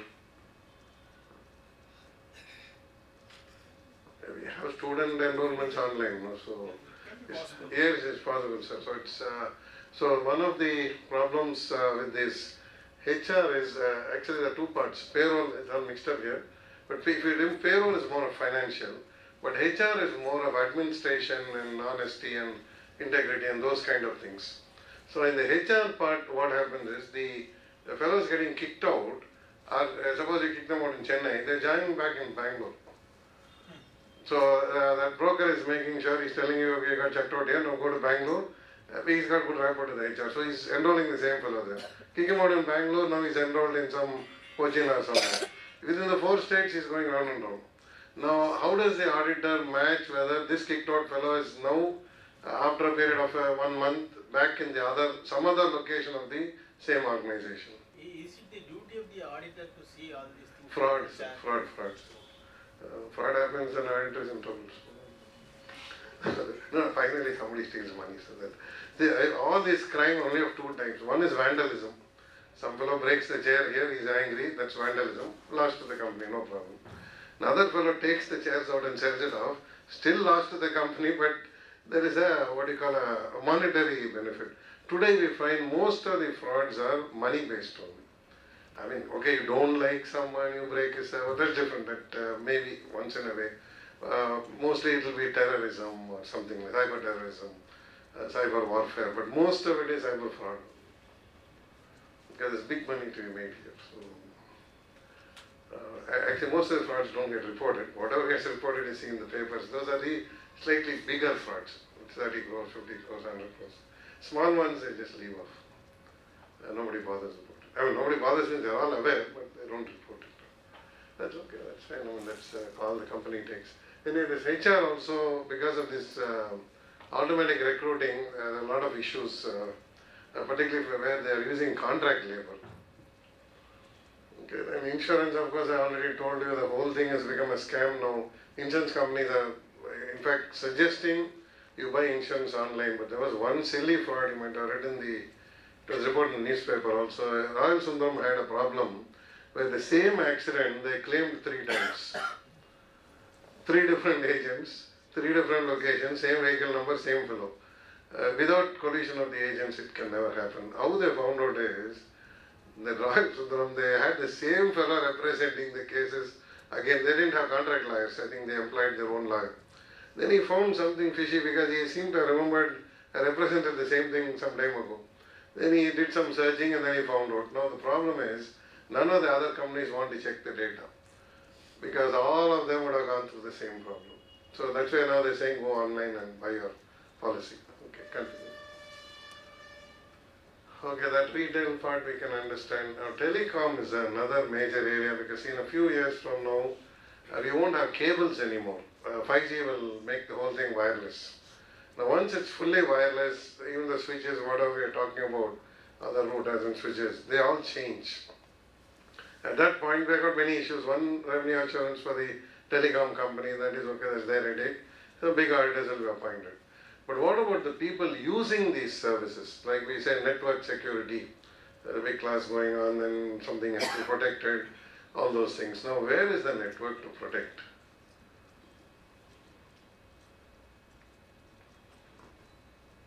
No, even thieves have changed now. They used to steal telephone wire and all those wires. No, after cell phones came, that wire has come down.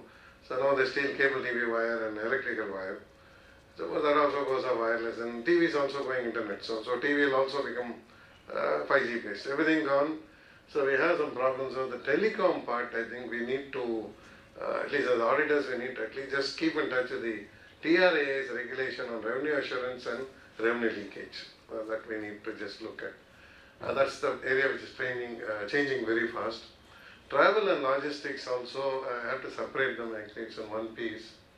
Passenger traffic, tourism is separate. That is very well automated. I mean, it's fairly automated because portals do the booking. But the logistics part, the supply chain management, has become very huge. In fact, I don't know if you saw today's papers, shutdown in Chinese ports leads to problems in India. Why? Yeah, so I mean, what are we getting from them? Unimport goods. Like? Electronic mobile. That is not the major. We import fruits, we import vegetables. Yeah, food is the major import from them. So food is going to get a hit now. So that's the problem. It's not a flood in India. It's a outbreak of pandemic outbreak somewhere else. In those days when we teach pandemic, we used to say, forget it, if Africa has a problem, why are you worried? Now we have to worry because India is importing a lot of foodstuff. So that is becoming a major headache now. So anyway, the supply chain, we have a lot of problems. I know many of you would remember there's an old chapter called Returns and Empties or Containers and Empties. I forgot the chapter. The only example was LPG cylinders and Coke bottles. Today we have these containers which have to be returned. We have got a big stuff now. Feeder vessels which have to come back, barges which have to come back. So in those those days no application for it except journal entries. But today we have to learn it thoroughly because all these things get recycled. The container comes, goes, somebody pays for it, there's an empty container, there's a return, etc., the story out there. So that again is fully mechanized. Now how mechanized is, just to give a quick example, Somali fellows used to steal, hijack ships, get some reward, ransom, and release the ship and the crew. That is some time back. Now you don't see much of that in the news because they work very closely with the ISIS terrorists. You can get all this from the internet or whatever, you do some reading. What ISIS fellows do is they hack, at least now they stopped, but they have been stopped. They hacked into the servers of two large logistic companies in the US, identified valuable containers only carrying arms and valuable stuff. And only those containers they were looting from the ships. Now that became a problem for insurance because insurance companies' computers were showing a pattern that only high value items are getting looted. But the Somali fellows. Somalis have no brains. They're basically like fishermen. They are used by somebody else to loot these stuff. So when the looting patterns came out, then they realized somebody is stealing data and looting the containers. So this is something like you find out how to reverse a dummy number in the exam. So you can trace your paper back. So it's that targeted. So logistics again, there is a separate government institute called Logistics Skill Development something. It's in Temple Towers, no? So they do a lot of training for this shipping, railway, vehicle, export, import. In fact, India does a lot of work. In the night time, you would have seen a lot of cargo flights coming into Madras and Bombay and all that. Those yellow color planes, no windows. DHL, whatever. Okay, if you go to Bombay, the National Health Service, which is in England, the government hospitals, they take blood samples for analysis. All the samples are sent to Bombay. The analysis is done by labs in Bombay and the results are uploaded on the internet.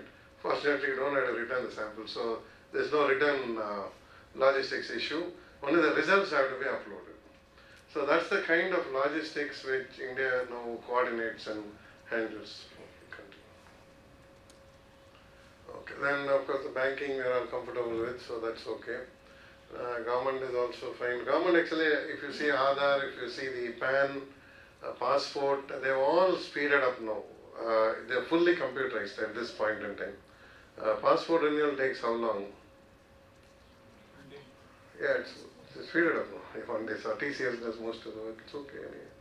That's fine, okay, I continue. Okay, this way he said, okay, I'm just repeating the same thing again. I think we have to move to the next one. Okay, the whole point is that if something is repeatable, we understand how it's done. There are front-end screens, there's a lot of data to go up and down. RPA is a solution. So that's it. Okay, I think I can. Okay, this is what I was talking about. So those of you who have the time, energy, inclination, whatever, there are three large companies in the world now, UiPath and this Automation Anywhere and this Blue Prism. You can just, they're all 30-day trial software. You can download, work for 30 days and you'll like, so, but you can, if you're good at cheating, you can put it on another machine, do something with another email, okay, something you can manage. And a point is, I'm not asking to use this for any audit or anything. We need to understand what is this RPA, how do I use it, how does it work. So when you face the client, you are talking the same language as he's talking to you. So there's nothing strange or confusing. So this is one company, it's a Blue Prism, you can put in Google also, you'll get. For the next one. Next one is this Automation Anywhere. Actually, this is the least popular. UiPath goes first. That keep changing. Anyway, as of today, UiPath is first, then Blue Prism, then this Automation Anywhere. Now this is UiPath. They also conduct a lot of free seminars, marketing meetings, whatever. I mean, as far as possible, try to learn from the vendors also, because it, at least it helps us to understand what the client is buying. That's okay, you skip that. That's okay, you skipped all this. No, what is next? No, go to the next one. Next. That's okay, skip. Okay, that's okay, leave it. Okay, we'll start the next presentation. Okay, now at this point, what we have learned so far is that wherever there are human front-end activities like screens and printouts and somebody entering something, checking between two screens, transferring data across two applications or two software or two computers also, these programs can do whatever the human was doing. It's like a small virus program or a batch file which carries out these activities. Don't call it virus or batch file.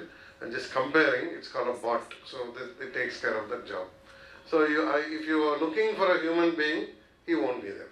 So he or she won't be there. Machine does it. Okay, then go to the next part.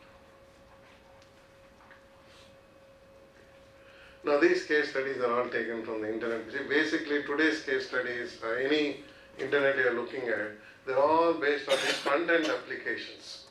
But slowly we are trying to move it to where people are not involved. See, they have these people who download large volumes of data and upload it somewhere else.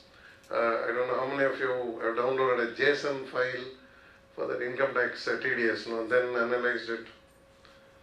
You might have done that. So if you've done anything like that, then you know what I'm talking about. It's not like entering on a screen, typing, copying. This is more like back-end operations, like automatically inserting into a database, those kind of things, which the company will never tell the auditor. Because you always ask this question, direct back-end entries, they'll say no. You ask for the DB log, what will they say? It is so huge, it overwrites every 15 days. So what you will get is some fabricated log which contains nothing harmful. It's a very safe, sanitized log. So now what we are looking at is we need to understand what these shops do. Most of what we are discussing is front-end, but you look at the back end also, because we are trying to keep it simple. But if I was a genuine fraudster, no, why would I waste my time in the front end? I can start doing things at the back end. They've got two advantages. One, it does it correctly. Second, the whistleblower has been kicked out now. So the administrator or whoever will come and say that this fellow is doing, making wrong entries and all that. He's sacked. So both ways I'm safe. Okay, the first one is website scraping.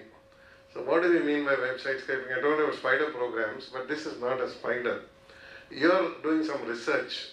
Most of the companies do some research. Let's say you're trying to find latest ordinances or latest circulars, or you're trying to find who sells RPA software, something like that. They have a search and you're not happy with the search. You start identifying some websites and start running through those websites, picking up information. Companies do. Banks do that. They have some software which scrubs all the circulars which are introduced. Then these research companies do that. Students also sometimes do that. Okay, you can just go to the next thing. We've got a picture of that. Okay. So this is like a small search engine. What it does is looks up all the web pages, picks up the information which you have asked for, and based on the settings you have made, and then it gives it to you. Now, what kind of information would you be looking for? How to book a ticket without paying for it? I mean, nobody looks it up. Oh, come on, I'm sure nobody. No, we say if you're going to be a good detective, you've got to be a criminal first. Now, if you're going to be a good auditor, you have to know where the crime takes place. So read some crime books also, because it helps us to understand how criminals think. Because we need to know how they think. They are smart. They are mostly uneducated fellows, but with good brains, and most of them think of something new. They don't repeat the same offense again. That's the difficult part. So we need to. Difficult part for the auditor and the policeman, but the easy part for them. Okay, continue. Actually, in Madras, they have caught many times, about 6-7 times, fellows who install skimmers in ATMs. What would be the average profile of those criminals?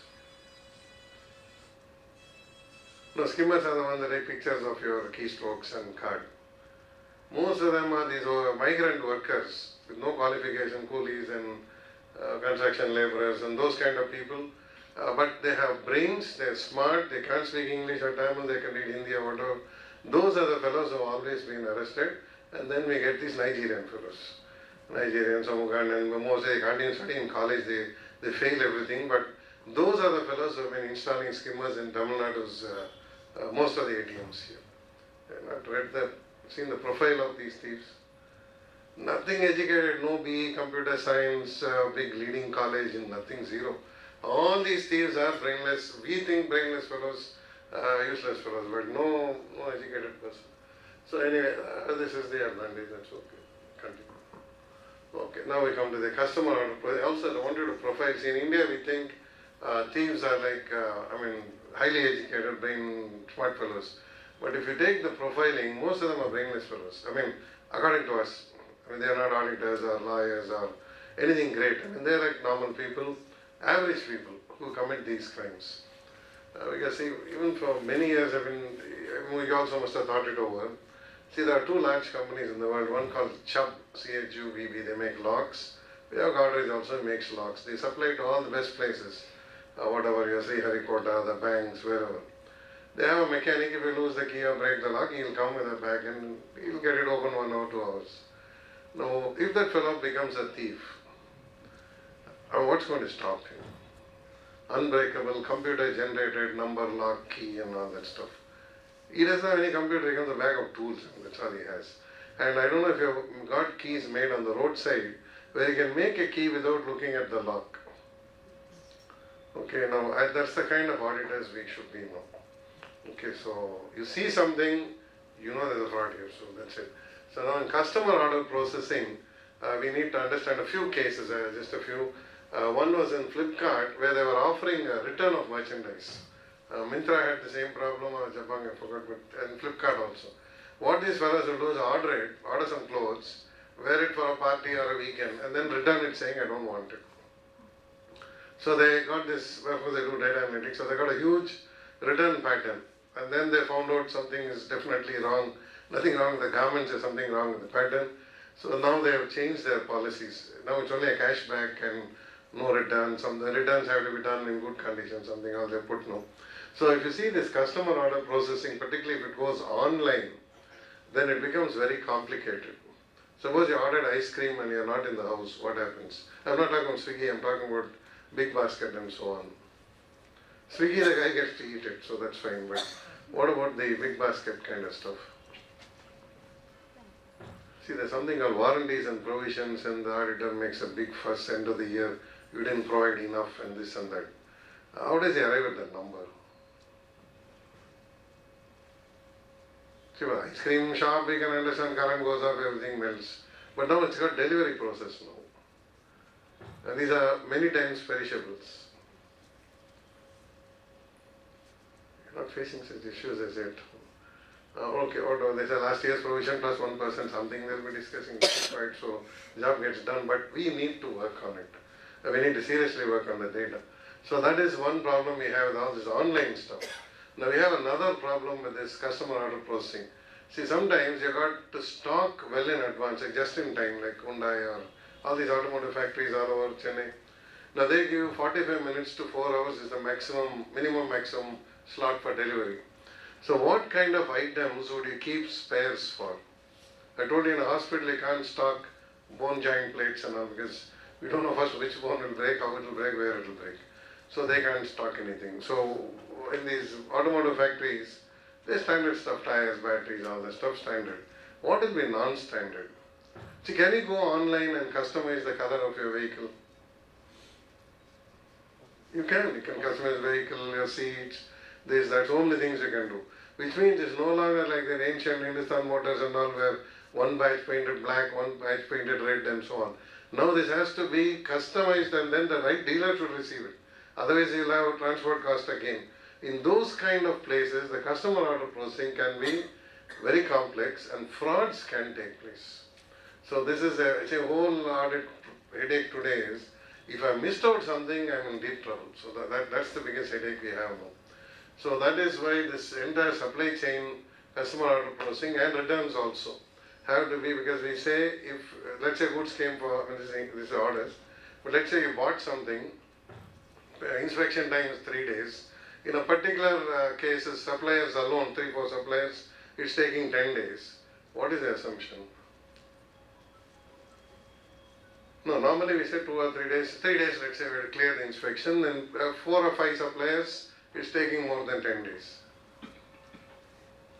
It means there's a kickback in the inspection, and these 10 days fellows are not paying the inspection fellow commission. So that is how you work. That is all these indicators you need to work with. So 1% of the data, you can do it. Okay, that's what we're talking about. Okay, the same thing. One more thing is we're talking about customer loyalty. In the old days it was easy, you bought Philips, you bought Colgate, something. Today you don't. Even if you have something, you want to change the brand next time, car or TV or whatever it is. And the competitor also encourages you by saying, I'll take back the old one. Doesn't matter whose brand it is. So we have this retention of the customer as one of the biggest issues. Now, is that an audit issue? Because in one hospital, if the review patients don't come for review, the owner suspects they are diverting the patients. So loss of revenue, when the auditor reports the revenue loss in a cardiac, whatever, or nephrology department, the first question the committee asks is, are our patients being diverted? Bigger headaches, the internal auditor, maybe statutory auditor say that's your problem, but internal auditor has a lot of questions to answer. So, and okay, these are all the things which, I mean, you can read about it more and more if you read. It makes the audit also a lot easier, so we can move very fast. Okay, these are called query processing. See, as I told you, these call centers, bots, chat bots, mails, they generally ask you to put some reference number in the subject. Your mail gets automatically processed. It happens even in your ACD and whatever, internet connection, whatever. No? It says your valued customer, this, that, something, we're attending to your problem. And then it gets routed somewhere else. So these are automatic query answers to these emails. In fact, before nothing to do today's class.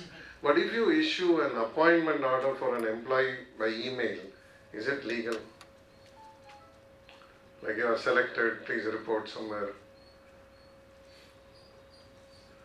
And then he comes there and finds it's a fake email or something. So maybe if the company has a dispute later on some salary or something, is an email appointment order legal?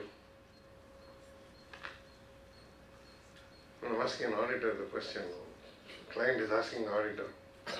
If I send appointment orders by email, is it okay? He'll ask you. Now you can tell him, get a legal opinion. But apart from that, you have to digitally sign it. Okay, that's the problem now. So most of the people are asking to change this DSCs to class 3 now, because they have to sign their emails also. So okay, anyway, that's nothing to do with this, but anyway. Now if you are going to reply, give a legal reply to your email, I mean incoming mail like, yes, I've done this, you can bring in the product for a free replacement, whatever. It has to be digitally signed, otherwise it's not a legal document. Anyway, signing also is automatic, so this RPA does it for you. Okay, next. That's okay. Okay, this is again a class, I mean, this I've already told you, transferring data system to system is a big headache, so we have to ensure that no data gets lost. That's okay, because India is full of these Excel sheets going all over the place. So, I mean, obviously, people will look at our, because RPA cost was very high. Now it is dropping. UiPath itself is dropping the prices very heavily now, so it's affordable, so it's happening. Okay. Okay, now this is one of the biggest business earners, money earners for the economy. These call centers where you have these young people, voice BPO, non-voice BPO, whatever, they have something. Now all these chaps are slowly facing, I would say, extinction, because there's no replacement job for them. It's gone. Now question is fine, you are typing something, you are typing something, chat was okay. Can it do voice-based replies also? Already your Google Maps talks to you, only thing you can't talk back to it. But you can actually, if you use the Google Voice, you can definitely talk to your phone also. How many of you talk to your phone? Nobody. No, you see that small mic symbol on your Android phone. How many of you talk to your phone? Okay, so we have a few people that talk. Others? See, all first keyboards went, I mean, we had a keyboard, then you got a mouse, they went out, then touch screens came, they're going. Now, once voice activated comes, see, the biggest part of your phone is the screen and keyboard. The biggest part of your laptop is the keyboard and screen. You get rid of both, and you talk to your machine, and the machine talks back to you. How big will it be? It will be very small. I mean, and then you got to trust what you're doing. I mean, what I'm saying is, see, these are things you have already. It's maybe if we didn't use them, it's not the fault of the technology chaps. So it's already there. So now this call center business, when you get a reply, what happens is the CRM software tracks it. Like how many times you called, what happened. Actually, they tell you, your call is recorded for training purposes. Is it true or false? You don't train anyone. That voice message goes to Google for text analytics. And then they find frequently occurring complaints, words, like whatever it is. And then those problems, they try to eliminate altogether. So the customer doesn't have to call back for those issues. So that's, they do a text analytics. Now the most of the large companies do text analytics on all their accounting, what do you call that, journal entry will put on thing, narrations. Narration and all those words you put, they do text analytics. Why do they do that? Because journal entries are one big source of fraud, because what they teach us is journal entries are passed only for closing, opening, depreciation, what else? Now for nothing else it should be passed. If it is passed for anything else, it should track back to the original entry. It will never track back. So they have said journal entries are, that's why you do the JE testing and so many complicated things you do. So that's what we are talking about. Okay, this call center itself is getting replaced, which means our call centers get bigger and bigger, and they can start issuing legally enforceable documents. They can generate mails, they can create PDFs, they can do whatever is possible. Okay, continue. Okay, that's fine. Okay, payroll again is a bit sticky now, because right now we are going on the traditional payroll, monthly, etc., time and attendance, all those things. But I must have been seeing that SAP has got this, it's called HCM, success factor. A lot of these guys have solutions where you put the attendance on the phone. Now when you do that, and suppose you came this morning and said, like daily wage coolies, they came and said, okay, settle my account, I want to go. They'll settle it. All you have to do is punch in the right number, and you know how much is due to this fellow, and settle and kick him out. So that is what this system is doing. Now the complication here is the data is collected from multiple sources. Locations, wherever he is, he's traveling, wherever, doesn't matter, it's booked. They have this travel policy where if you took a train tonight and you travel the whole of next day, are you paid for the travel time or you're not paid for the travel time? Have you read the travel policy carefully? They will use the word TDM and all that stuff, some Latin stuff. So that's the day on which you are reporting to work. And then we have an opposite complication where technicians are sent to keep that fellow fully occupied, to buy him an air ticket, early morning 5 o'clock, attend to the repair, no hotel stay, and come back night 12 o'clock. Next day again he has to go to Trichy or someplace. So we should read all these policies. Please take time to read all this, because the financial operations of the company should be in tune with the policies they have written. Because next to procurement, travel is the next biggest fraud. It should be linked with the workman compensation. Yeah, that is right, sir. But the biggest fraud is procurement one first, then this travel. During the course of employment, that has got a significant issue. So there are so many problems. When you come to insurance, you know this. In a floater policy, visitor signs and goes into the office. Is he insured? He's never insured. So now we are all sitting here. Are we insured? Do we have a floater policy on this? No. Do you know where the fire escape stuff is? Only 2 doors at the back. No, see, there are so many. That's where India gets on. Somehow we are managing. So we are okay with this. But Delhi, Bombay, they had some fires. They had some serious issues. So slowly, maybe the metros are learning. It's a learning curve. But as auditors, we don't know when the bad luck will strike. So So we got a little careful out there. So this payroll business, the insurance linked payroll, whether he's on a danger, and if your workman is working above a height of 30 feet, the premium changes. So all these issues you'll have to, your HR fellow won't know nothing. That's why they put all this RPA software and all that. So automatically it will keep changing. So how do you know is at 30 feet or below 30 feet or above 30 feet? So IoT is used. IoT is a device, like a transducer, they call it Internet of Things. It's olden days we used to call it sensors. So they'll put that. So the moment anything changes, even Swiggy has got that now for the insurance, it's fitted on the vehicle, because the Swiggy problem is the vehicle is not owned by Swiggy, unlike your pizza and Domino's and all that. The vehicle is owned by the fellow who's delivering, not by Swiggy. But Swiggy has to insure the vehicle and this fellow for higher liability in case of accident, because he's doing a commercial delivery. It's not a own use at that point in time. So the insurance companies have fitted a device on the vehicle.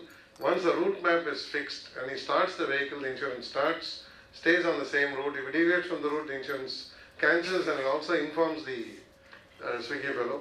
If he stays on the same route, when he stops the vehicle, the insurance stops. Anybody's done this recent insurance audits, you'll find the IoTs are being used now extensively. There got lots of applications, all kinds of stuff coming in. The audit will come, I think March audit will come in August or something.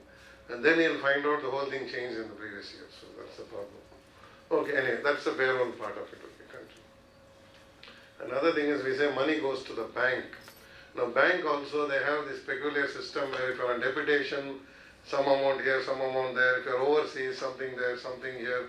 Then this fellow comes back from overseas and the payroll fellow forgot to reverse it.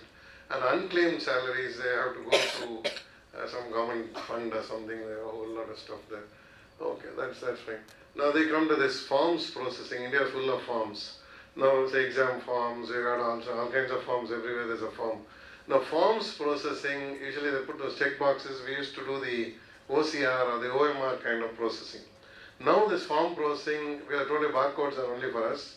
OMR is also only for us, but let us say we are remotely collecting forms, like a feedback form. You write something on it and give, most of the time you'll be ticking something. Those forms, once they are captured, can they be linked to a lot of things? A lot of unrelated things rather. I mean, to us it's unrelated, but to the business process it's related.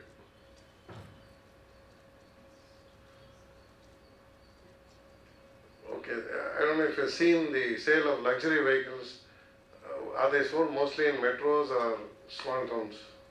Small towns. Yeah, the richer small towns consume the high-priced vehicles because here the traffic is so heavy. Everybody wants a smaller and a cheaper car now. So you'll find that these patterns become peculiar. So your service stations have to be located close to the owner. I mean, not close to the city. So when you look at all these, you'll find some of the vehicles you don't sell here are sold in Bangalore. They are not used in Bangalore, they are used in Coorg, Mysore and Mangalore. So these fellows buy it in Bangalore, for them it's a shopping like going to T Nagar. So they come to Bangalore, buy it, take it back. So they keep the service centers where the vehicle is, sales showroom in this fancy city where the guy can come and hang around for some time. So how do we get all the data through these forms processing? Is it your forms? No, you steal data from your competitors. Okay, sometimes it's stolen, sometimes it's illegal. Okay, a very fine line. It's called market share, competitors' data. They get it from somewhere. You don't ask me how they get it, but they get it. Okay. Okay. Then we have client profile. Somebody said about people profiling. Clients also profile. Do you profile your audit clients? Because in SQC1 it says you've got to have high risk clients, low risk clients, and so on.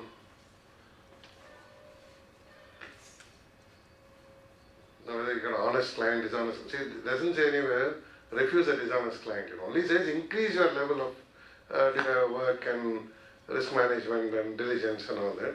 It doesn't say throw him out. It says your comfort level you decide. You want to do less work, more work. Like a very sick person and not so sick person. Doctor treats both, but he knows his risk. So, what would this be used for? First of all, why is an auditor interested in client profiling? I'm not talking about your clients, I mean that's what we are supposed to be learning today, but since we are so small practitioners, what will profile? So we'll have to profile the businesses we are getting. We are quoting a tender, because I had some complaint from not you, but somebody who did his DISA or something. He said he got a tender, he quoted tender he got in Madhya Pradesh. I told him it's a risk, but anyway he went 5 bridges contract, only 2 bridges they showed him. Then he said, I want to see the 3rd bridge. They said there's no bridge. So 3, 4, 5 don't exist. Only 1 and 2 exist. They said sign it right away.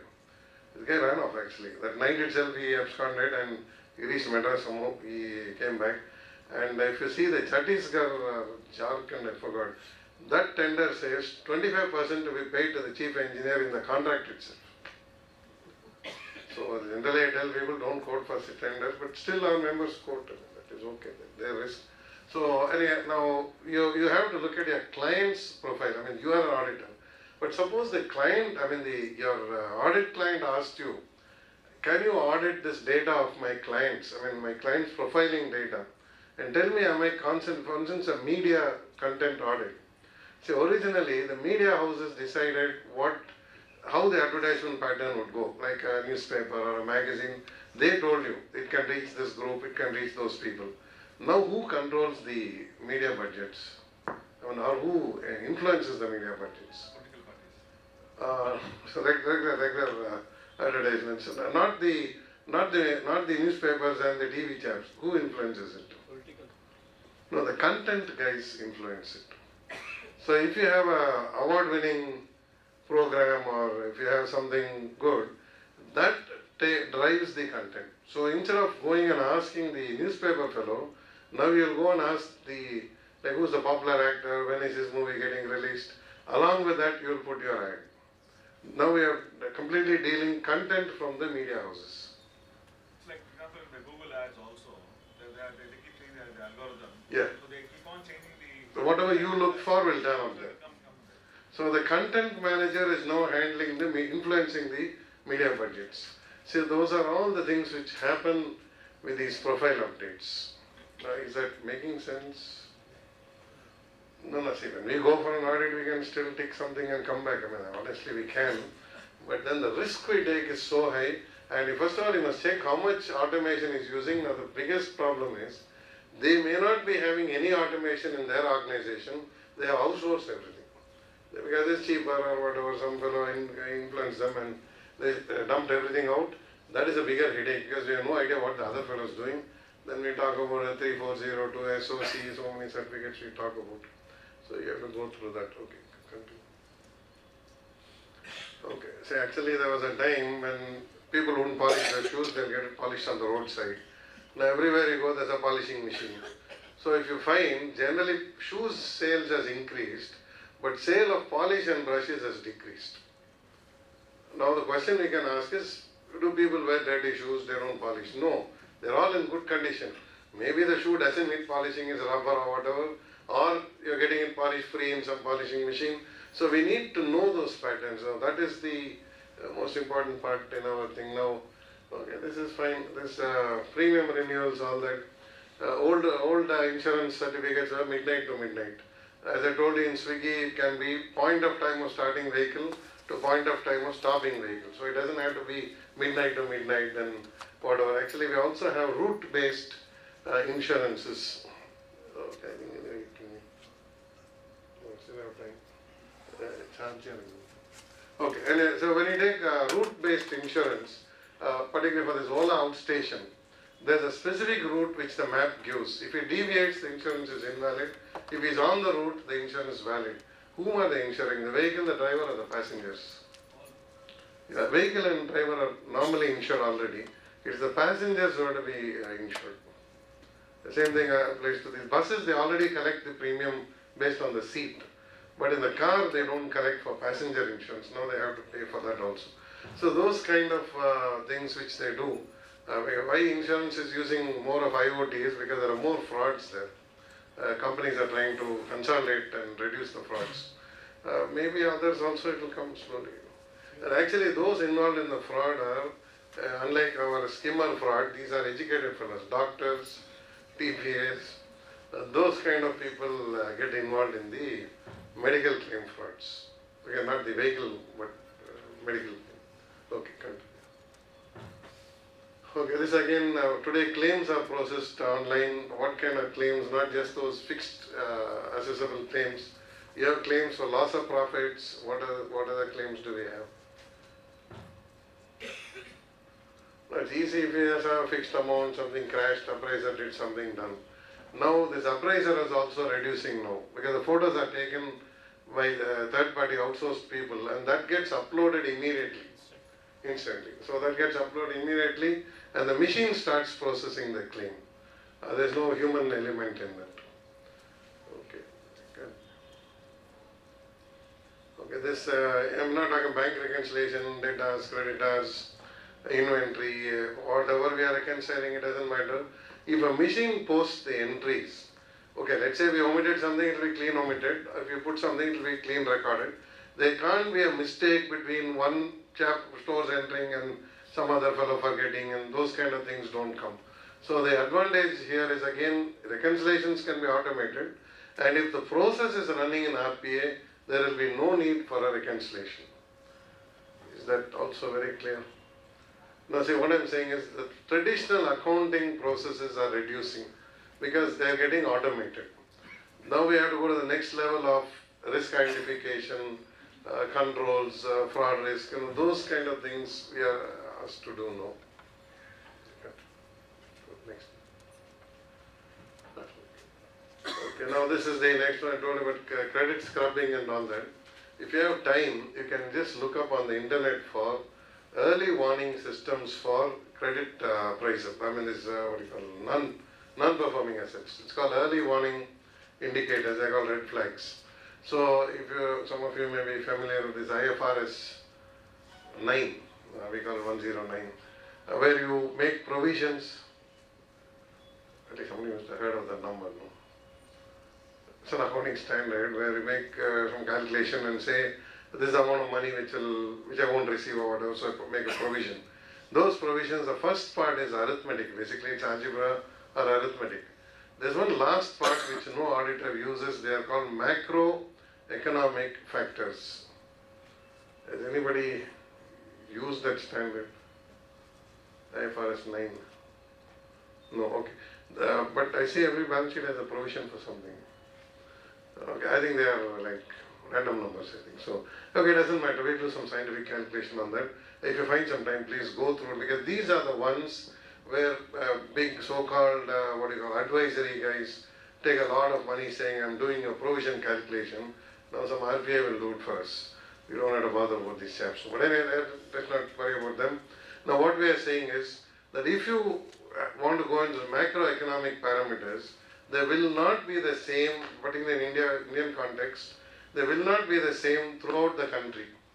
We will have, for instance, if it's in the western region, you will have a different type of fraud indicators. Southern region, we have different type of fraud indicators. The last fraud indicator was the government gave some statement, between 2 and 5 lakhs you can file as whatever returns, but there's no extra tax. Okay, what these fellows did in western region, they have low cost housing loans. All these fellows started filing higher returns. Now the problem is not the tax. If you have a higher income, you're eligible for more credit. So the credit company knew these fellows have no income, they're just doing it because the tax is not catching them, they want to get more loans out of the company.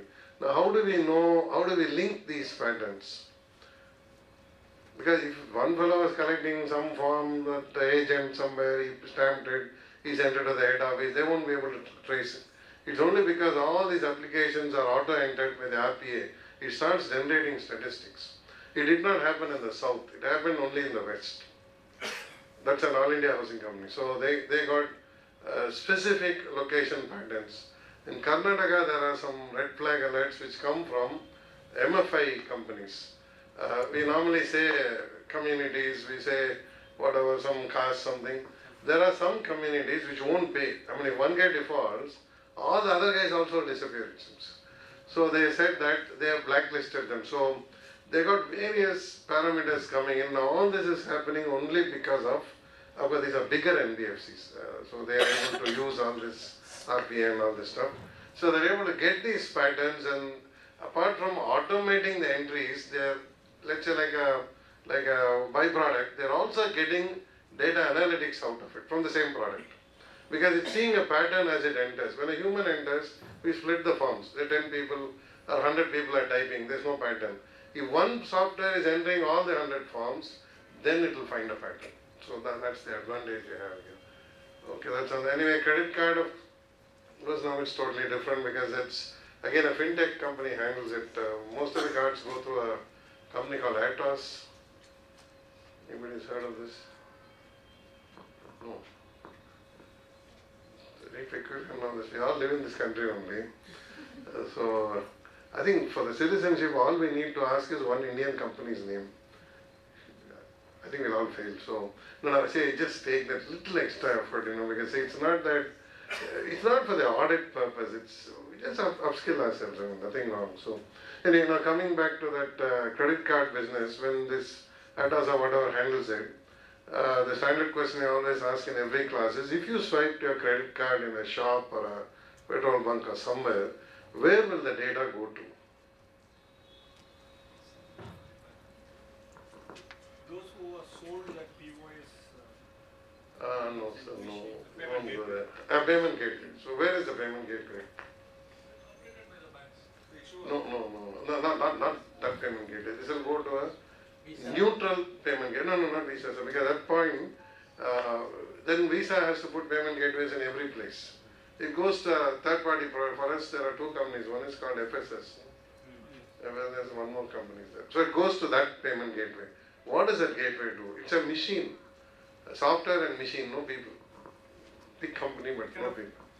Yeah, it reads that code and then it branches off at every card, this card, that card. Then it pushes it to where? Next location. Okay, I'll change my question. Suppose you dialed a number on your phone. You have let's say landline, you got 4 digits, which is the last 4 digits, which is a local number. The first 4 digits will give the exchange. If you have anything before it, it's the whatever the country code or state code or whatever. So it dials some number. It checks first checks the exchange code. If it is same, it's the same exchange, no routing required. If the exchange is different, you are calling from here to Annanagar, it will shift it to the Annanagar exchange. From here, if you are calling Bombay, it doesn't care Annanagar or whatever, it shifts it to the Bombay's switch, the city switch. There again, it will search for the code and shift it. If you call from here to US or whatever, then again country code is there.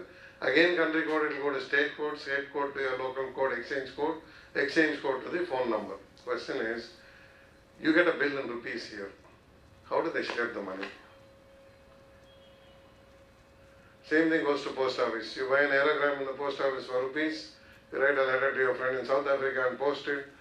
Indian postman is not carrying it. So, how do they share the revenue? Actually, nothing new in internet. Whatever we studied 100 years ago as post office, railways, whatever we studied now. Same thing now is electronic form. Telephones, all of them are 100 years old. The internet is not yet 100 years old. So when internet becomes 100 years old, something new will come, then we'll ask the question on internet, again they'll say we don't know the answer. So, no, we study so much, we are going to audit this and security and actually we got another bigger problem that somebody asked, audit, no. There's another thing that says security rules. ID Act 2008 security rules. It's got certain 8 items which are to be protected by the, not the Privacy Act, this is ID Act. Information Technology Act. 8 things like PHI, like gender, orientation, all that. That also no auditor checks, so we just leave it off for the time being. Big companies, they check. Small companies, I guess we are, I think the government is too overloaded right now. So they said there are some 3 lakh odd companies which got struck off. And now all their auditors are under scrutiny now. Anyway, that's when I get the notice, which is so that's okay. Anyway, now back to my question, how do we share the money in the post office, the courier, the telephone company? We'll do the same thing for internet, credit card, whatever it is. See, there's only one book on railway accounting in the library, it got stolen, so it's not there now. And postal accounting, we don't have a book here. Postal accounting is a separate manual by itself. The CA and AG fellows will do the post office audit. Now, how do we close our class now with RPA? So now say post office delivers goods for Amazon. Amazon is a private company. Amazon takes goods from, they have their own two retail companies. They also take goods from other sellers. Amazon takes money from payment gateways. Amazon delivers by themselves through third-party couriers and the post office. They get only commission. They are either affiliate marketing commission or whatever. Now, if you are auditing one of those couriers for Amazon, or you're, I mean, a small part, somewhere in Raipata, there's a warehouse. You're auditing that warehouse fellow only. Now he's got Amazon Prime 1-day delivery. He's got the regular 2-day or 3-day delivery. Small company. Some owner is running it. He built a flat in Raipata. There's one chap in the car park is running a warehouse or whatever it is. All these the bikes, they take stuff and go. Now, if you're auditing them, what kind of data would you start with? Yeah, revenue, right. This guy gets only the courier revenue, the travel revenue alone he'll get. Commission something, 1 rupee or 50 paisa, whatever he gets. Daily schedules. Okay, no, as an auditor, if you're doing internal audit, yes. Management audit, yes, all that. Let's say statutory audit. Basically, that's the first job we'll get easily. Some tax filing, GST, some statutory audit, something. I mean, he wants somebody to take over his liability. His compliance liabilities, rather. Number of deliveries made. Okay, number of deliveries made, the commission. How do we track?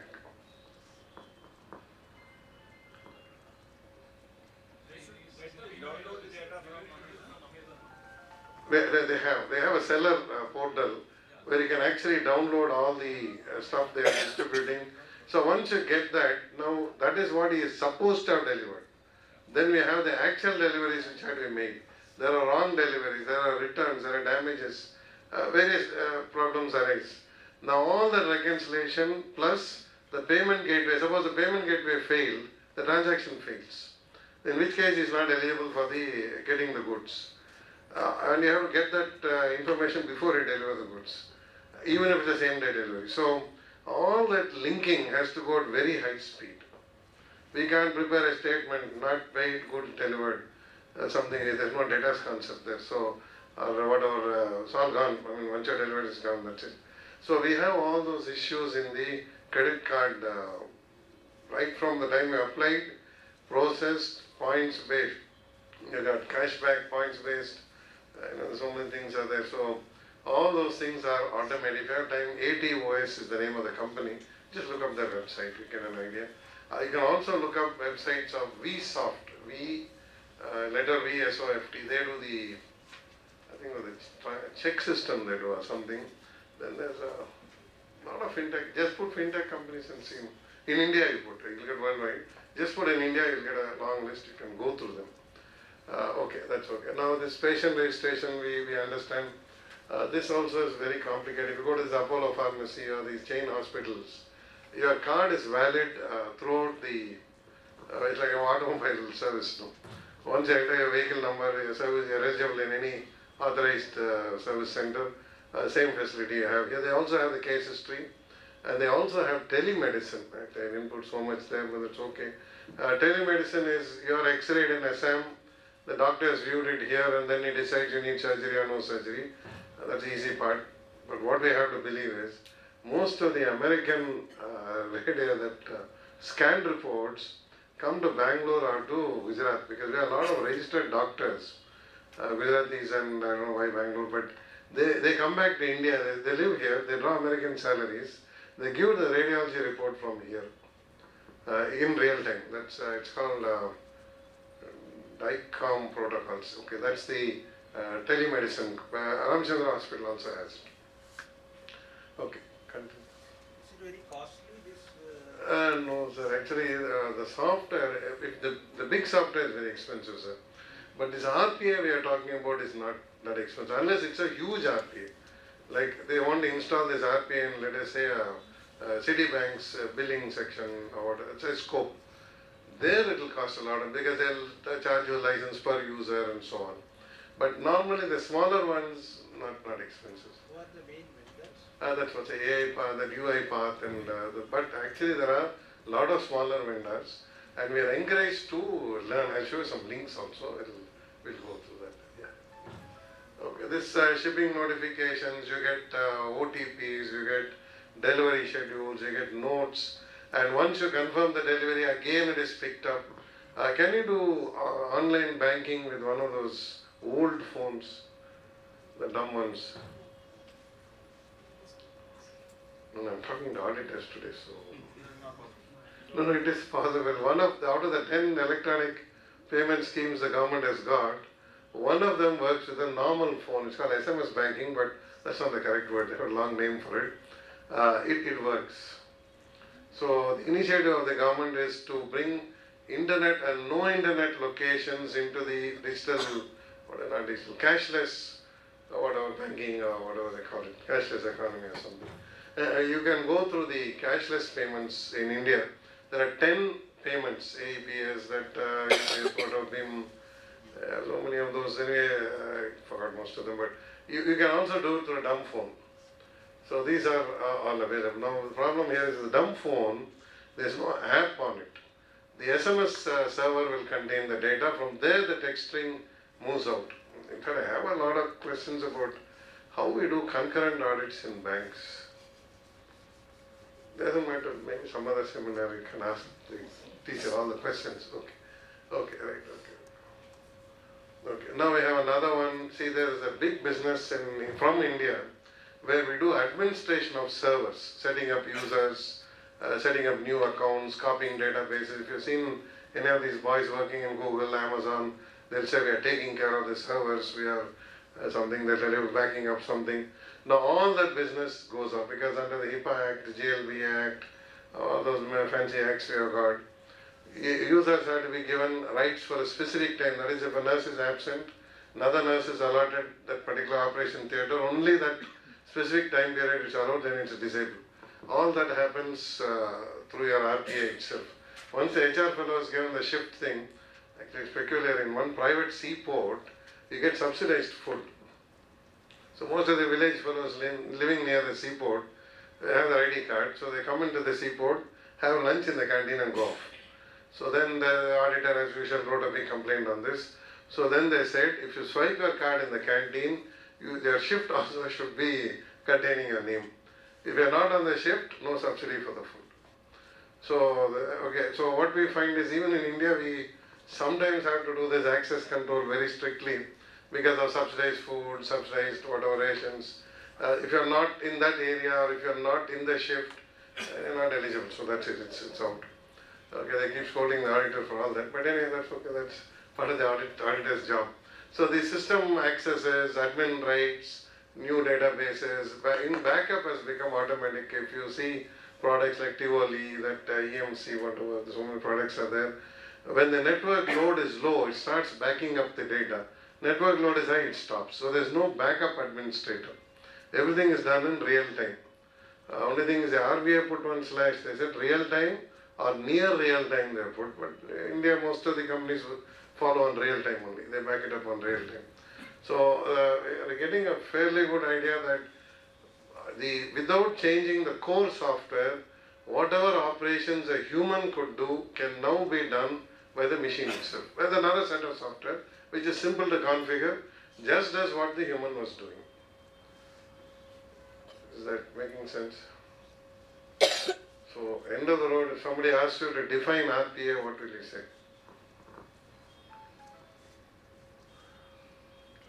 An easy Yeah, will it replace an auditor? Yeah, some parts, yes. So that is the risk we are now running. So when the bottom line is that, somewhere down the line, some of the routine things we do, like filing, uploading, whatever, every office something keeps happening, those jobs can be automated. Or if you are one step ahead, you put the software in your office and do it. You'll reduce your manpower, increase the accuracy. It all depends. First mover, prime mover, all that advantage, etc., whatever that is left to us. Now the second question is in this RPA concept.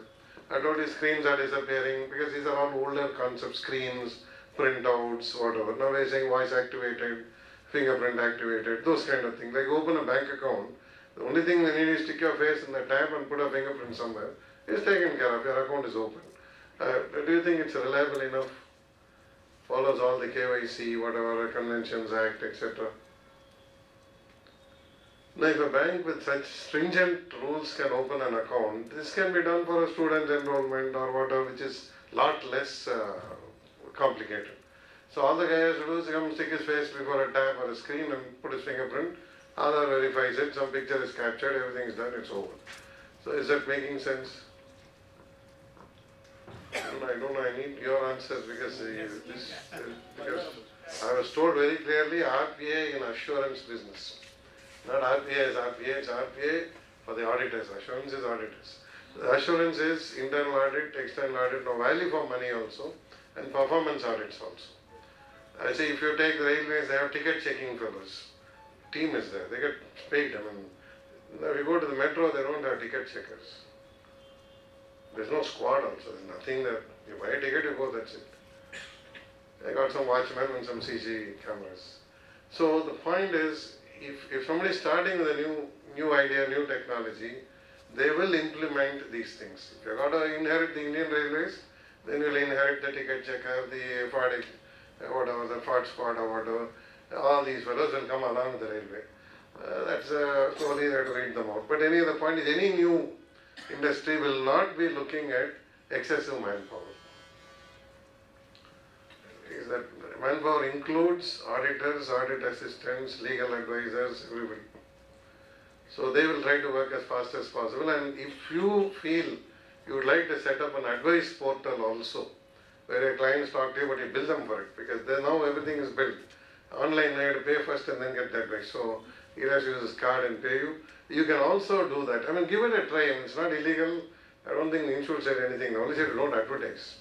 But they never said don't give advice online. So not there in anything. So you can start. I mean, those are, see, that way the travel time is reduced. You're unwanted. You go and sit with the client fellow, he'll not be there, or you waste your time talking stories. So all that stuff will get reduced now. So even advice can be researched. If you have time, go through some of these legal, decision-making engines.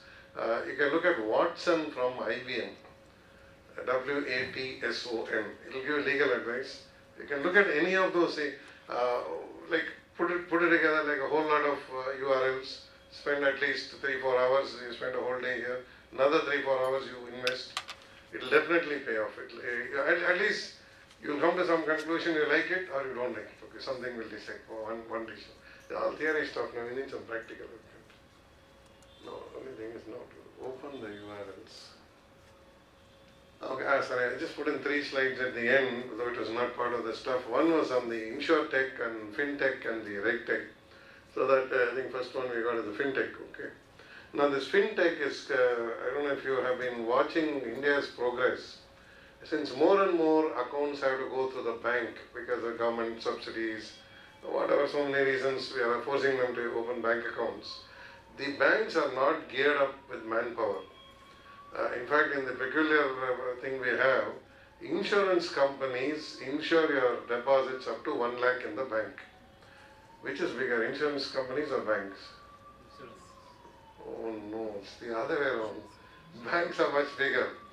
So in this peculiar legislation, we got the smaller fellow insuring the bigger fellow. So when the bank dies, the insurance also will die. Half their mutual fund investments will disappear. So, or more than half, we don't know how much will disappear. But okay, so that's a legal anomaly, so we leave it off.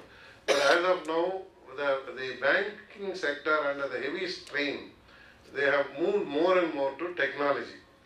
Now it's not their technology. They are working with companies outside who offer the technology solution. So now they say banks don't use technology. Instead of that, technology companies do banking.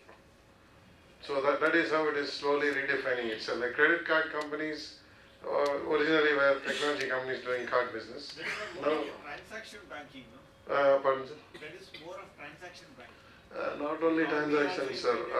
What happens even for share trading, this algo trading, no traditional banker will agree. State Bank, Indian Bank, all that. You go to these new banks, they have parameters. Nifty 50 only, maximum, minimum fixed. Basically any machine will do it right. Only the human fellow will make a mistake. So even for treasury operations, we ask questions like how frequently do you check your SLR and CRR? He says 15 minutes. How can he check that? Fellow has to have lunch, he has to go to the bathroom, so many things he has. So once it's automated, we know it's definite, it's happening. So that is why all this monitoring, compliance monitoring, treasury operations, they are all going off to fintech companies. Old banks, yes, they have got a lot of land and building, they sit and run, some dealers are there, something they tell you stories. And those are the banks which make all the losses also. So now you find these small private banks, they make a lot of money. They make huge money actually. So, and they're also getting to a lot of foreign trade, business, arbitrage, leveraging, small things. Anyway, the point now is more and more technology is available to do banking in India, specifically in India, which means between the bank and the fintech companies, they will be using RBI. Right now, they are in the spreadsheets. Now, last year, the RBI, that is 19, RBI said you have to get rid of all the spreadsheets. So these fellows put some small, it's called a database table, copy from there, they hear from here to there, which is not working correctly. So now the easiest way is put RBI and close the chapter. So this will be maybe those are doing branches, particularly branches send data all the time to some server somewhere. Nothing is in the branch, absolutely zero on the branch. Okay, next one. Okay, this is on the InsurTech. Now insurance does a lot of data analytics. That's why they have come out with all these vehicle frauds, claim frauds, premium frauds, that they're able to find out. And now they have started automating. So portal sales is slowly exceeding the salesman sales, insurance salesman sales. So they are also bringing in a lot of technology into this. And here again, fintech companies or what we call technology companies get involved. Data moves from the insurance to outside, from outside insurance. In fact, EBAs are all outside.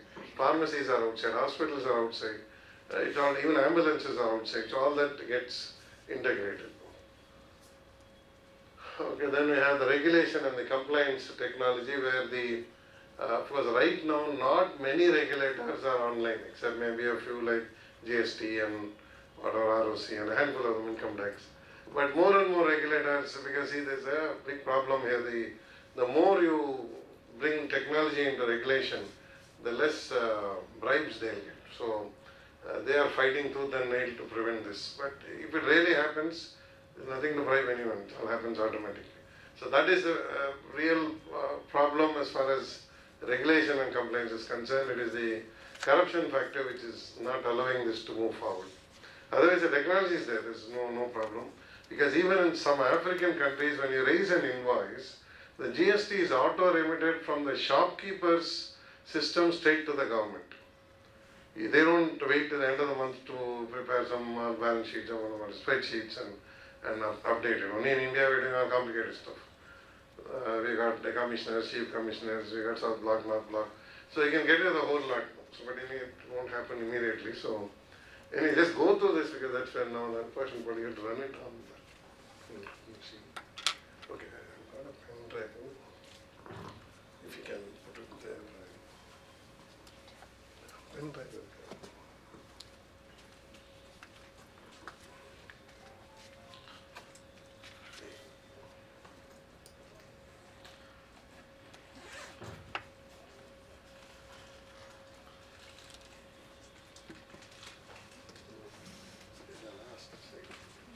I'll just take a few more minutes to. The highest FDI investment is from China. We are close to 33 or 34% of our entire investments in India are from China. And near Gurgaon, that's near Haryana state, they're putting up a city, a real smart city, not like Athena payments, a real smart city, the total investment of some billions they're doing it. After that, China stopped them from investing into India because the infra companies are getting too big. Chinese infra companies. So they stopped them. But anyway, it will come back, investments will come back. So right now they are the largest investors in India at this point in time. And the Belt Road Initiative is also $400 billion. So anyway, if you have time, read about all this, because we say China poor country and also a lot of Indians sit in China. They got a Sarvana Bhavan, they got whatever you want there. So why would you sit there if there's no money? So It's all coming down here. And Saravaban only South Indian will sit, maybe sometimes Sambar they'll sit the Delhi guy, but anyway, the point is, you please read all these things, because when it hits us, are we ready, or are we going to kind of complain, saying it's gone beyond my reach or something. So we got to be ready, that's it. Okay, we'll just have one or two links you can just open. I think I just open. Okay, before that I just had one small thing I wanted you to see. Okay, that is just a cartoon-like thing. If you go through it, you'll understand what I'm saying.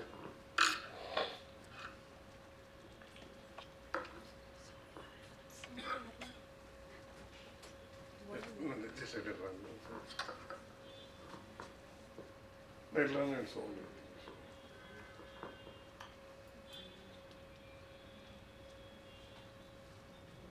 And a space bar.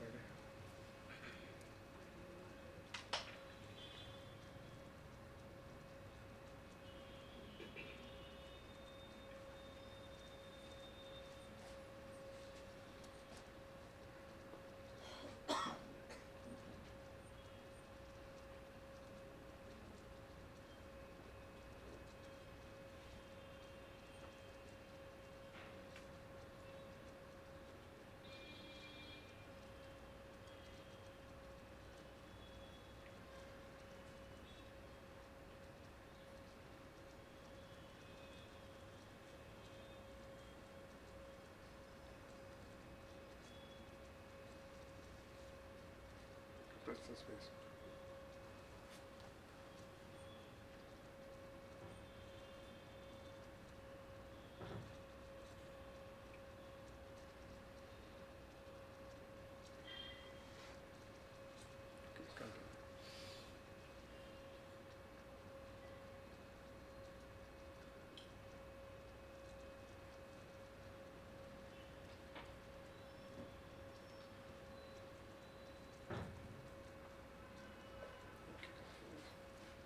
Continue.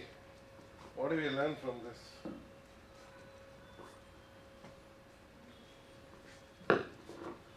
Now what we learn is, because I've learned a lot from this, because any audit firm, they say, send a senior with a junior. So when this senior fellow is done something 3 years ago, last 3 years he's doing the same thing, he's teaching his junior, this fellow will become senior, he moves up the chain, the next junior will come, and finally everybody is doing something without understanding why they're doing it. So that is what I wanted to understand. So RPA is, you have to experiment somewhere we all have to take a risk, we have to experiment, we learn, so we are not going to do things without understanding why we are supposed to do it or why we are not supposed to do it. We have to understand it, so that's what I want to tell you. But now we can go with the links. It was in the last slide show, right? Last page. Previous slides. Last slide. Just go to the last slide. Control.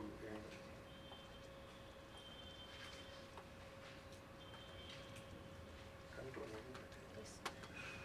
No, first maximize it. FI. No, I think this was the previous one. Two. One line, two. One line. Hurry up, I have to go for lunch also.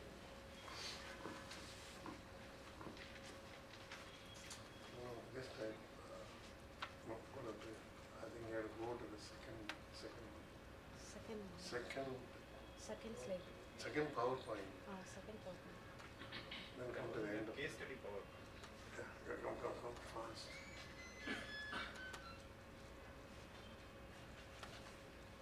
End it. Control end.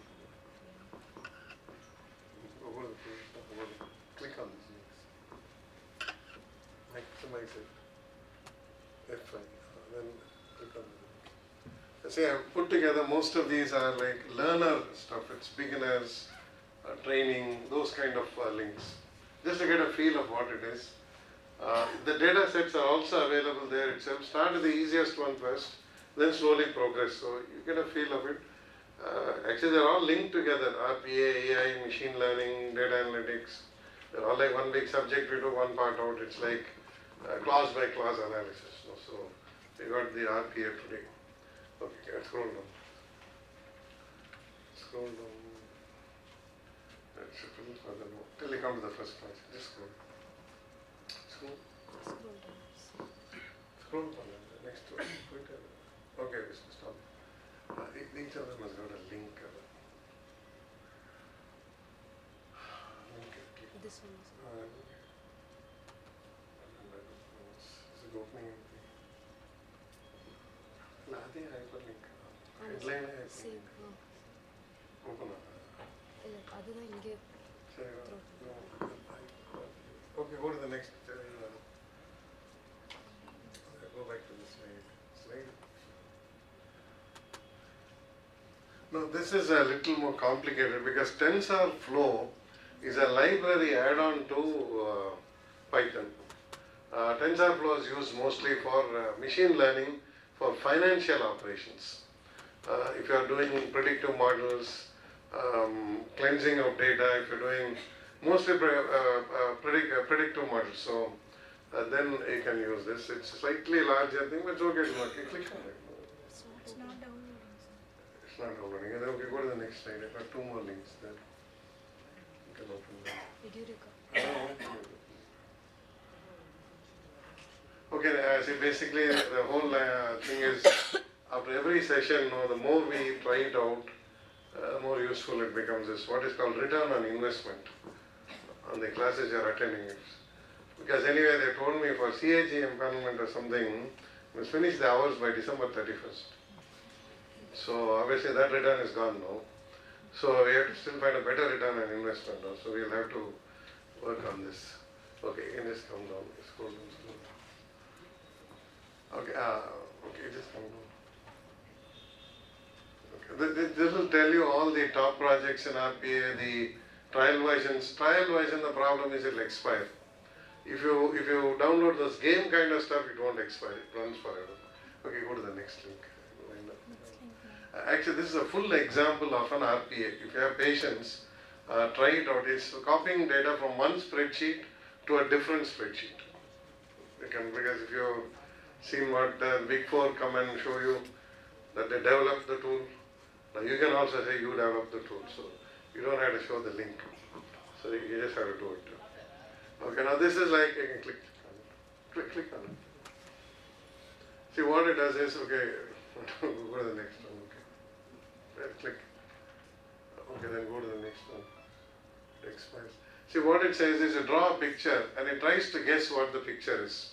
And these are based on picture analysis. So we got picture analysis, we got text analytics, we got line analytics, we got data analytics, we got a whole lot of analytics. So just go through it. And then if it recognizes it, fine. It says draw a pillow in 20 seconds you can draw. Okay, anyway, what I'm trying to tell you is how do we train machines to learn? So can it train and look for pictures, products, defectives? Because in some cases when the defective is on the site, they say take a photo and send it to the head office. Then one so-called experienced fellow will scan it. Not necessary. Your machine can do all that. So please try these out. I think I just have to put my email somewhere. Sir, either was slide like email button type. Just go to okay, there it's there to make it. Thank you, Gillian. Okay, I'll leave my email with you. Those of you who wish to get a copy of this presentation, just send me a test mail and I'll mail it back to you. We just give it a try. I mean, at the end of the road, when you go back, you have to say something. Actually, we see a lot of practitioners here, but if you're sponsored from a company, your boss will ask you, what did you learn? So then you can show him some presentation and explain something to him. jayakr@gmail.com. Okay, that's my email, so please feel free to. Now, if you have questions, also mail it. I'm not asking only for presentation. Specific doubts also, I'll clarify. And it doesn't have to be related to this. If it's something to data analytics or AI, machine learning, whatever I know, I'll tell you. If I don't know, I'll have to figure it out, or I read it and come back to you so that you can figure it out. Okay, so anyway, thank you very much for all the patient hearing you've given me. If you have no questions, I'll try.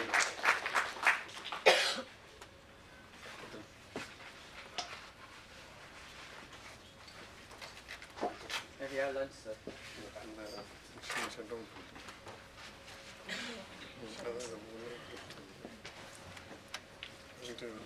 Very good afternoon, delegates.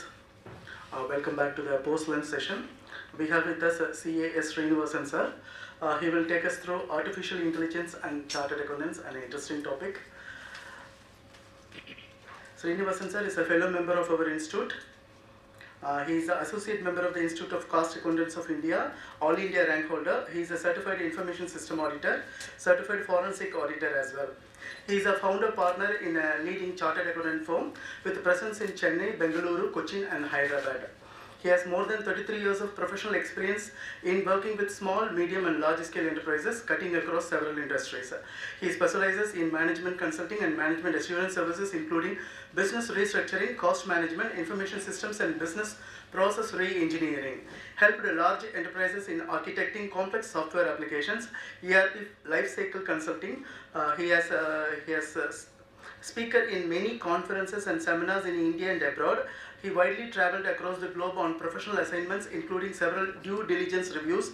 Has served as a director in listed, closely held companies. He was the past chairman, All India Manufacturers Organization, Tamil Nadu State Board. To his social service, he was the past president, Rotary Club of Madras Temple City. He was also international secretary, World Veg Council.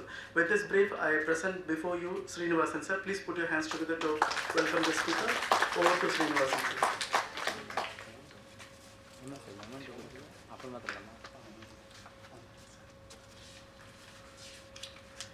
May I now request Kandasamy sir to come forward and present a memento to Srinivasan sir.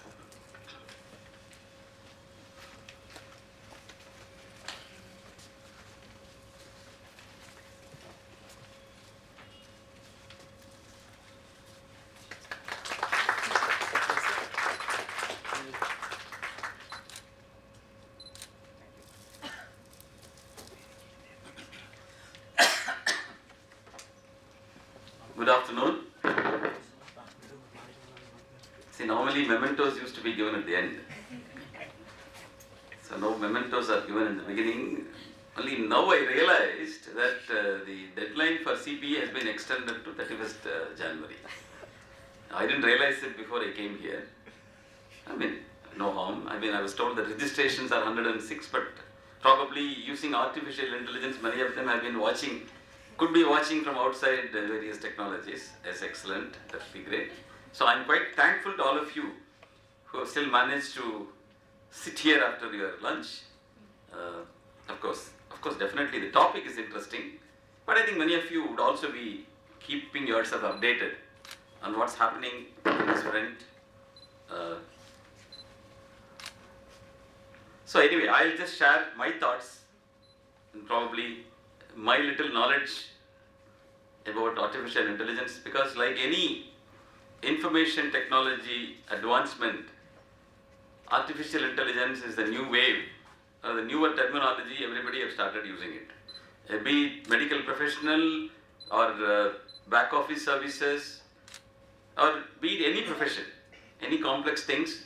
Now everybody is saying that artificial intelligence is taking its strides, keeping everybody in tenterhooks, I would say, because everybody is fearing that my job will vanish, because earlier the automation was only talking about the blue collar. Today they talk about white collar. So I also managed to wear a reasonably white shirt so that I'm also under threat. So I think that is what is being projected and that is what is being talked about. I think many of our professionals are saying that, okay, let me just go and then think of a different profession for my children, because I think after my generation, the profession of accountancy itself will vanish. Chartered accountants may not be there. So a couple of computers and systems will do the audit, will also do the accounting, subject to two different systems doing auditing and accounting. Still SOD will be there. Separation of duties will still be there. They will say, no, that system is doing accounting. So obviously we will not allow the same system to do the auditing also. So we will do another system, another intelligent system to do the auditing. So just imagine a Hollywood movie coming on this, and then all the auditors watching only the movie and not doing the auditing. It's pretty interesting. Yes, there is definitely some good things, a little bit of scary things if we don't change ourselves. That is happening. And a disclaimer is that whatever that we are talking, don't think that it is going to happen 10 years down the line. Many of it is happening already. It's very quickly likely to happen, and then most of you will be participating in that as well. Definitely you will not be eliminated, in my opinion. So with this little introduction, I just thought of making it as colorful as possible with some complex graphics, to say that is what is artificial. I don't know what is artificial here and what is natural here. Somebody was, in fact, I was in another forum, I was talking about the same topic. Is that chartered accountants are very intelligent. Now we have come to talk about artificial intelligence. I said whether we have intelligence or artificial intelligence or no, whichever be the case, what is to happen will happen. What is happening we cannot avoid. I think let us at least play the same tune and be harmonious with what is happening so that we keep surviving. I think that is a little bit of few words which I would like to start with. So the topic, as usual, typically a topic is given and then the speaker speaks whatever he wants to speak, but we put the topic in the front. I think that is a normal standard protocol. I have done the same protocol. I hope somewhere like a drama or a film, typically in drama the last scene, the title will come. They will connect somehow the drama with the title. And some of the movies also they do the same thing. So like this probably I also try to achieve that same effect. By the end of the day, by the end of the presentation, let me see whether are you somewhere able to connect to the chartered accountants and artificial intelligence. To start with, let us understand a quick preview on artificial intelligence. I think today morning Dr. Paul Jayaker was talking to you on robotic process automation. I think all of you would have already become masters of doing auditing through RPA. Sir, எங்களுக்கு சாதாரண ஆடிட்டே கஷ்டமா இருக்கு sir. எங்க client paper தர மாட்டேங்கிறாரு. நீங்க வந்து ரோபோட்டை வேற வச்சு இந்த ஆடிட் பண்ணனும்னா I think that is what all of you are feeling. I am also feeling. There is no difference. I think most of the chartered accountants dealing with mid-sized clients and even sometimes even large clients, that's even getting the information is difficult. They're already in SAP, but invariably you never go closer to SAP. They give everything, whether they give it from SAP or is it from Excel sheets, we don't know. That is the scenario. Anyway, as far as artificial intelligence is concerned, definitely it's one of the greatest opportunities. There are a few words that definitely we will keep crossing across, when we go ahead with the presentation. I think some of the friends from the institute, some of the faces whom I see in the Information Systems and Audit Control Association meetings also are here. I think a lot of you are knowledgeable enough because you've been exposing yourself in different forums about artificial intelligence. But what I would like to achieve in this, probably an hour's presentation, is that with my limited understanding of artificial intelligence, demystify artificial intelligence and what is not artificial intelligence and what is artificial intelligence, how it is likely to evolve, how it is likely to impact us. See, as usual, we will quote some Gartner. This is all standard presentation techniques. So Gartner says that 6.2 billion hours of workers' productivity will be recovered. It means that it will improve. That's what it says. But though AI was talked about a lot, the adoption is not as high as is expected. The industry survey says 81% of the business dealers do not understand data and infrastructure required for AI. Of course, on the other hand, the biggies, be it Google, be it IBM, they have been acquiring a lot of companies, a lot of startups who have been working on AI. So renowned, this is the naysaying of some of the great people with reference to AI. You would all heard of Stephen Hawking, one of the brilliant minds of this century, an astrophysicist and who has passed away recently, a few years back. He said, AI could mean the end of human history. It's a very, very scary statement a very brilliant person like Stephen Hawking has made, unless we learn how to avoid the risk.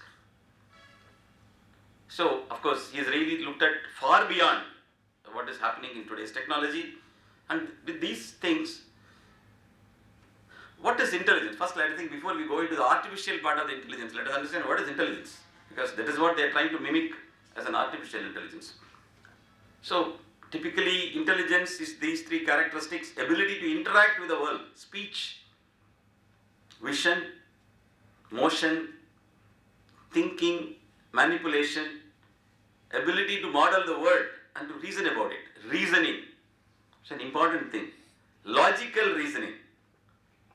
In spite of the fact that we read a lot of income tax law and company law, we still do a little bit of logical reasoning.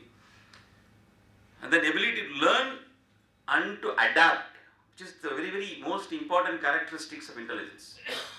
A human being, when we are all born, we are very naive. The same brain. The brain keeps learning. In fact, the very first time when a baby is seeing its own father, probably in a different hairdo or without mush or with mush, the baby will start crying. Till yesterday, I am talking of a small baby, 6 months, 7 months baby. 2 years down the line, the same baby will recognize his or her father with a different hairdos, different dresses, even a little couple of kgs weight less, weight more. It means what? It has learnt. So there is a huge amount of learning. It happens in a young brain of a baby, which is very phenomenal amount of learning. And that is how they become. So intelligence itself is not born. It is learnt. It is polished. It's improved. So that is the reason why when somebody is affected by dementia, whatever they have gained, they also lose over the years. Alzheimer's, we're talking about it. There are a lot of neuro-related diseases. Some people who undergo neurosurgery, they forget everything.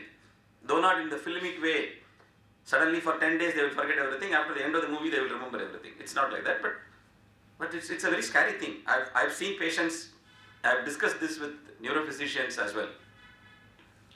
So actually learning, adapting, it's a continuous process of human beings.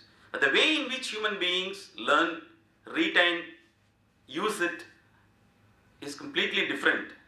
Because on the other hand, when it comes to artificial intelligence, we talk about machines doing that. Can it do that? To what extent they can do?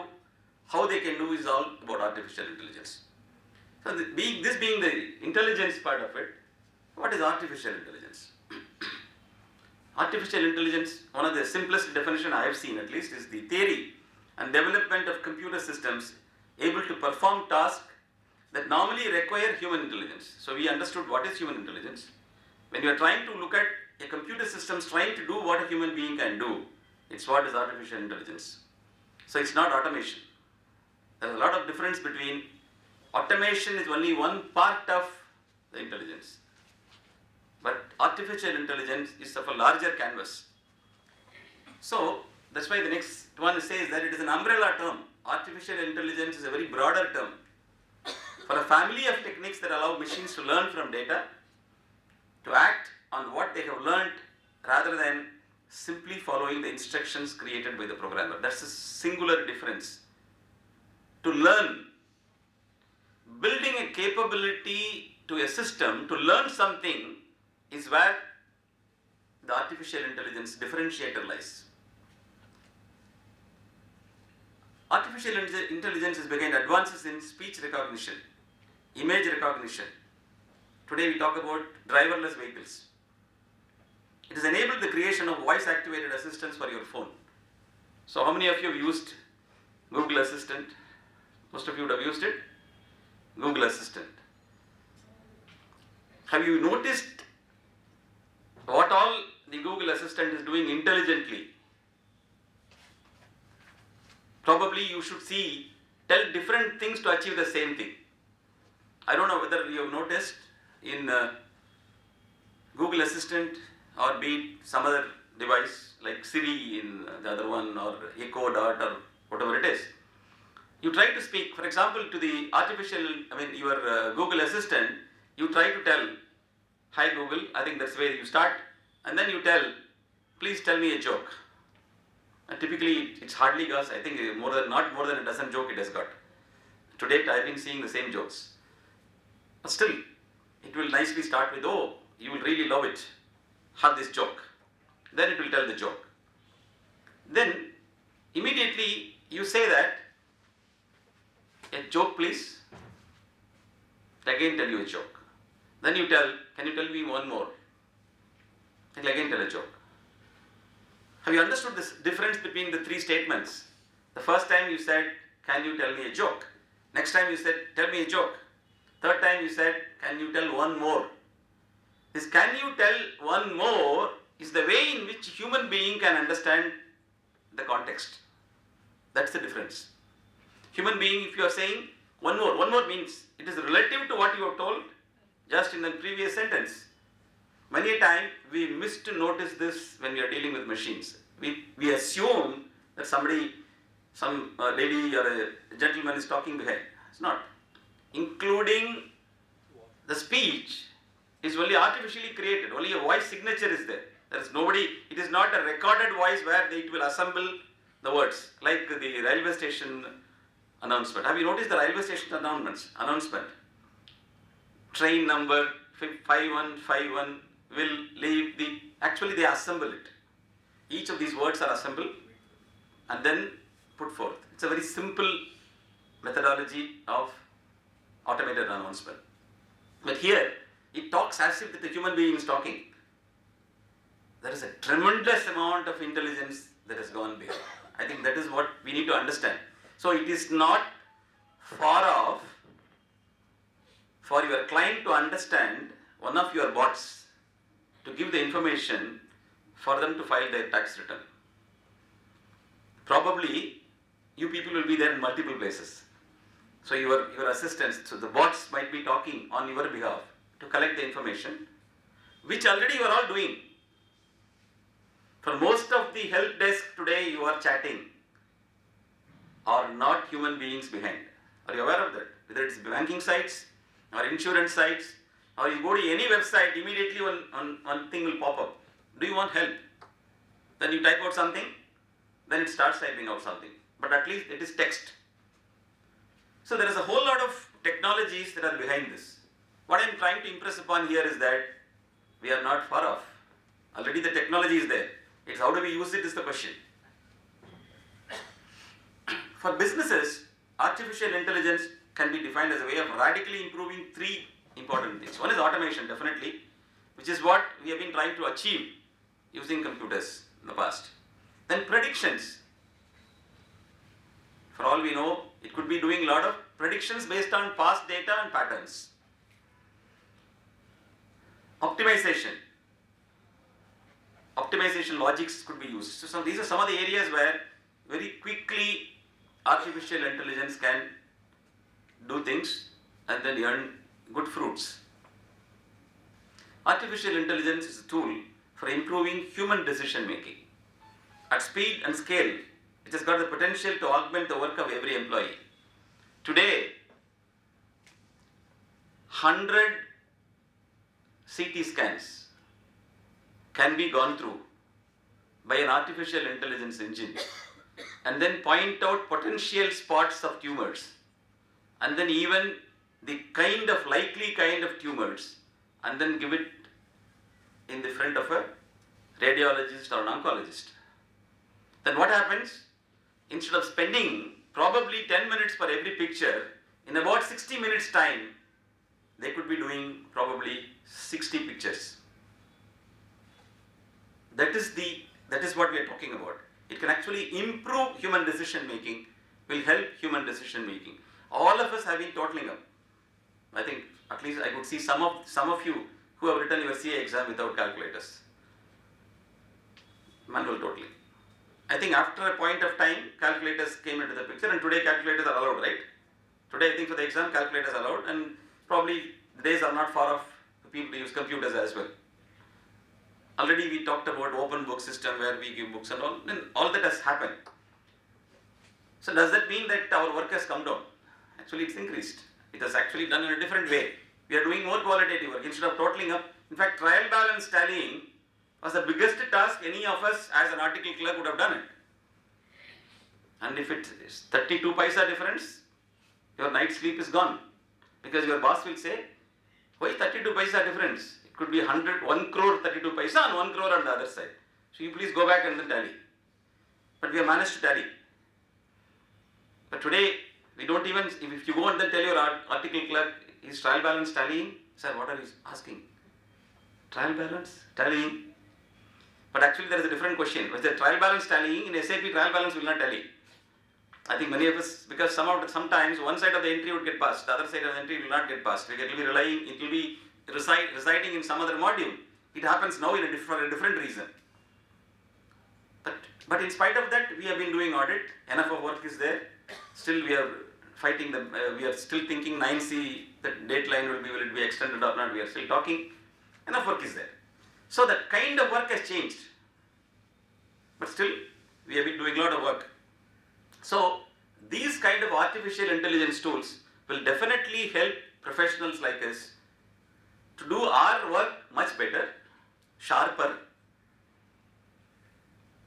and then with more quality and effectiveness. So what are the goals of artificial intelligence? So build systems that exhibit intelligent behavior. Again, the word intelligent, that's very important. It is not normal automation. To be precise, I've said somewhere in that it is not RPA. RPA is only one portion of AI. In robotic process automation, you just automate the task. Whatever that has been instructed, it will be done. It will not become intelligent. But it is faster. It is automated. To understand intelligence, in order to model it, sometimes we want AI systems to be better and smarter than we are. If you look at that, it all talks about getting better, getting more intelligent. So this is what is the goal of AI, which is different from automation. This is for a little bit of history. Let us not think this artificial intelligence is something new. People have started talking about it since 1943, even before India became independent. But in different forms, a lot of research has been happening. I don't want to walk you through this. Probably you can quickly read it.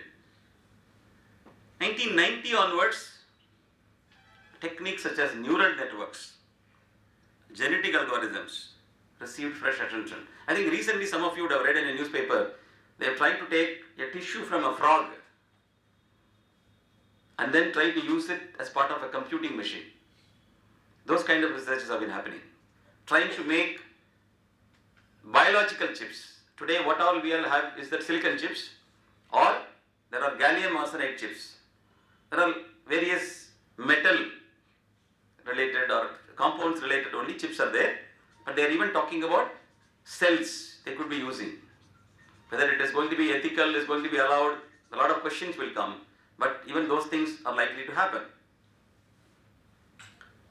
Okay, then what is today suddenly we are all talking about artificial intelligence in a big way, in spite of the fact that scientists, data scientists have been talking about artificial intelligence for a long time. In fact, the interest in artificial intelligence went up, came down, all that has been happening. But why suddenly a new interest?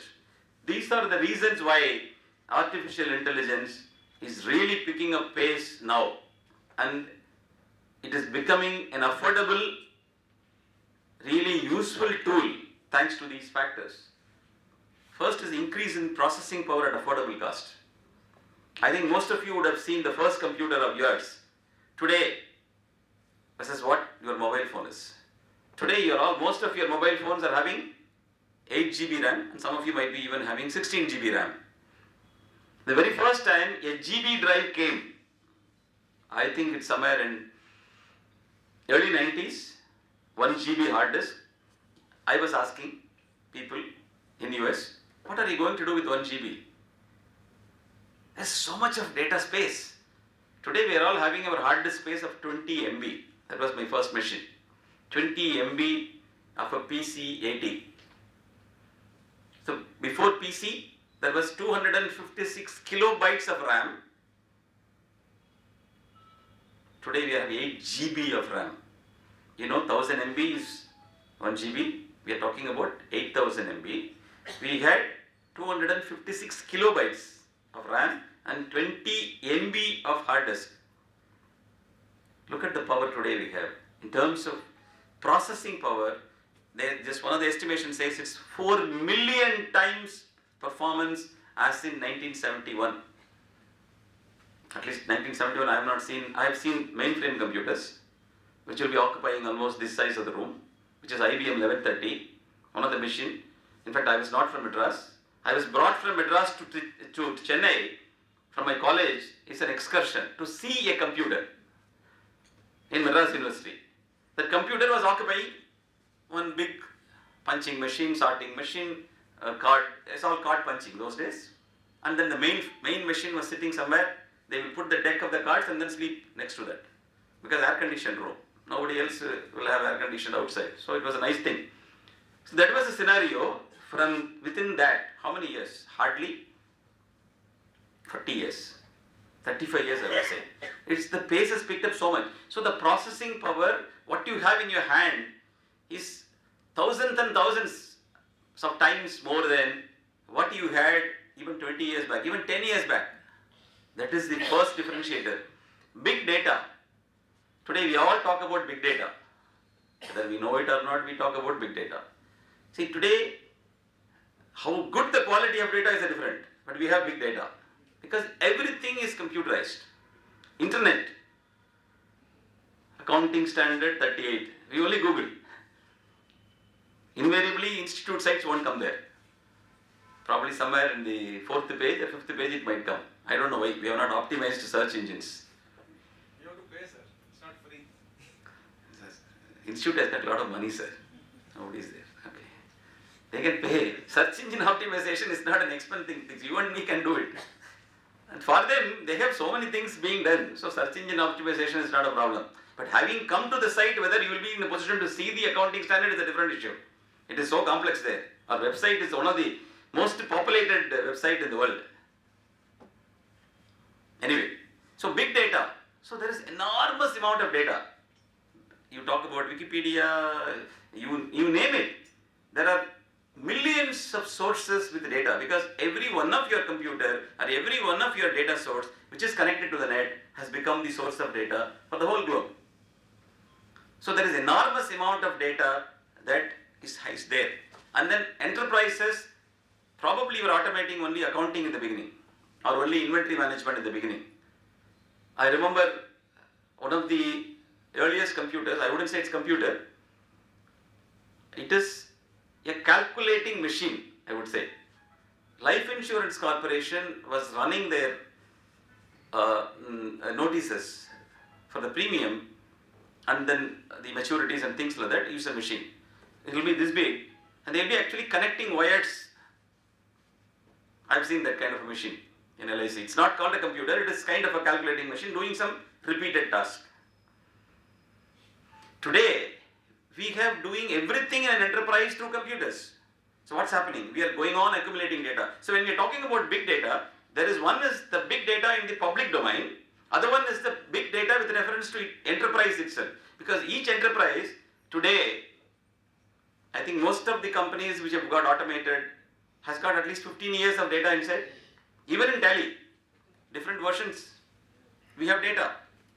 People who are in SAP, people who are in Oracle, they have at least 10 years, 15 years, 20 years data. Whether it is accurate or not, how good it is, that's a different issue. But we have data.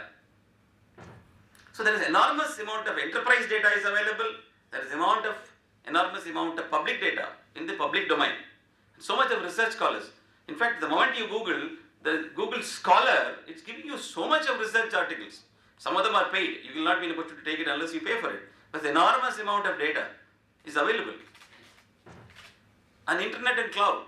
So this enormous amount of data is actually an amalgam of processing power and the internet and cloud, because there is so much of storage. Today, what is your storage capacity? The entire globe storage capacity is your capacity. You've got plenty of storage that is available. Even your own mailboxes. I was the one who said that why do we need 1 GB? Today my mailbox is 17 GB full. Having removed my mails till 2016. I don't know what kind of mails we all get. Having removed it and backed up till 2016, still my mailbox is 17 GB. Because Happy New Year is occupying 10 MB, all birthday, all copy marked everybody, BCC, CC. Today we don't even think reply all. Everybody under there, you will get the same reply. So no problem, there is no money. You don't have to spend 5 rupees for every reply, no? So you send 100 people. In fact, today we talk about global warming. in another forum, I was telling, we are talking about carbon footprint. The amount of communication inefficiencies we have by answering everybody, how much of fiber we are using, how much of electricity we are using, the carbon footprint of each one of us using internet badly, it's a huge cost today. Probably McKinsey's and Gartner's will start talking about it 1 year later, and then all of us will say, let us become green. We'll become green email, we'll all talk about green computing, all that will happen. Next will be the fashion for that. So new algorithms. There are tremendous amount of algorithms, mathematical algorithms, statistical algorithms. They have all come, they have all been developed. There is so much of research happening over the years. All that is today available. When we are talking about algorithm means vision, computer vision, speech recognition. There is a whole lot of algorithms behind that. A simple statement that we say that tell a joke has got so much behind that. Today just we download an app, Google Play, Android, it is free.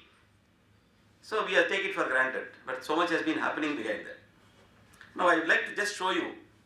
This is a video of one of the artificial intelligence specialists and a great speaker. I'll just play it for you.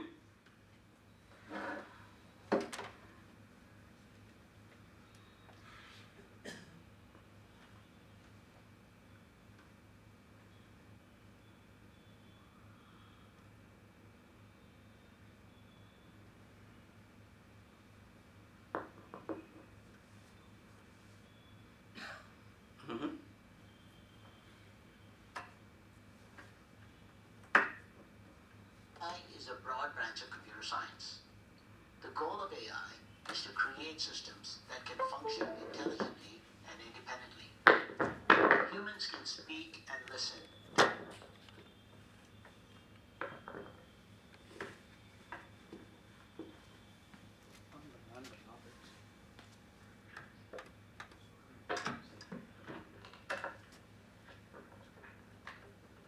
Language.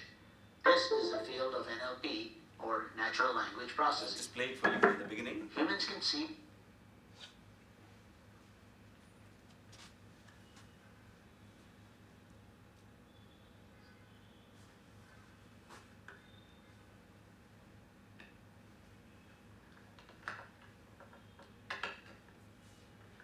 intelligence is in the context of a human. After all, humans are the most intelligent creatures we know.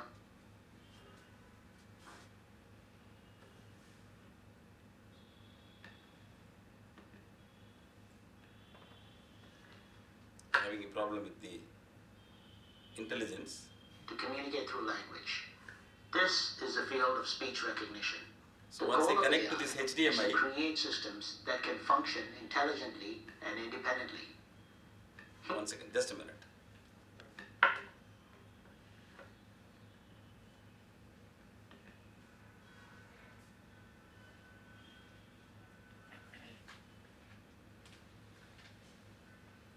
If I give the picture, it's trying to give the sound also to the picture, and that doesn't have a speaker.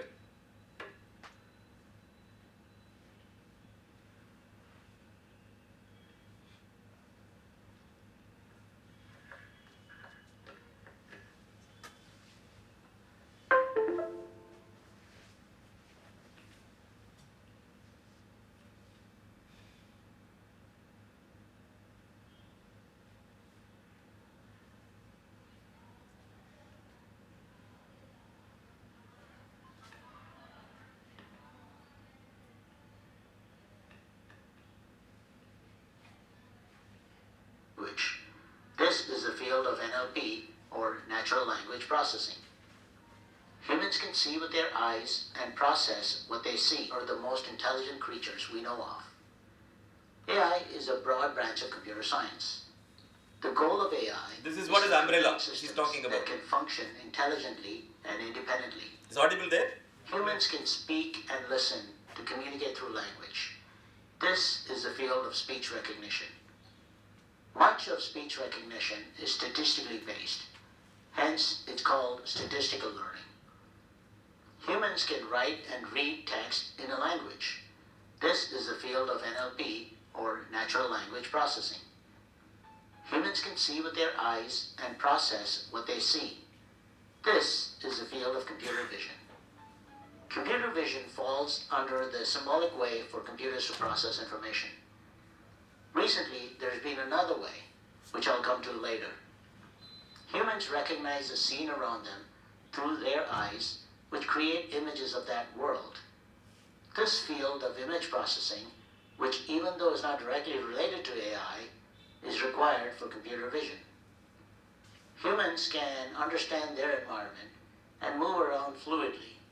This is the field of robotics.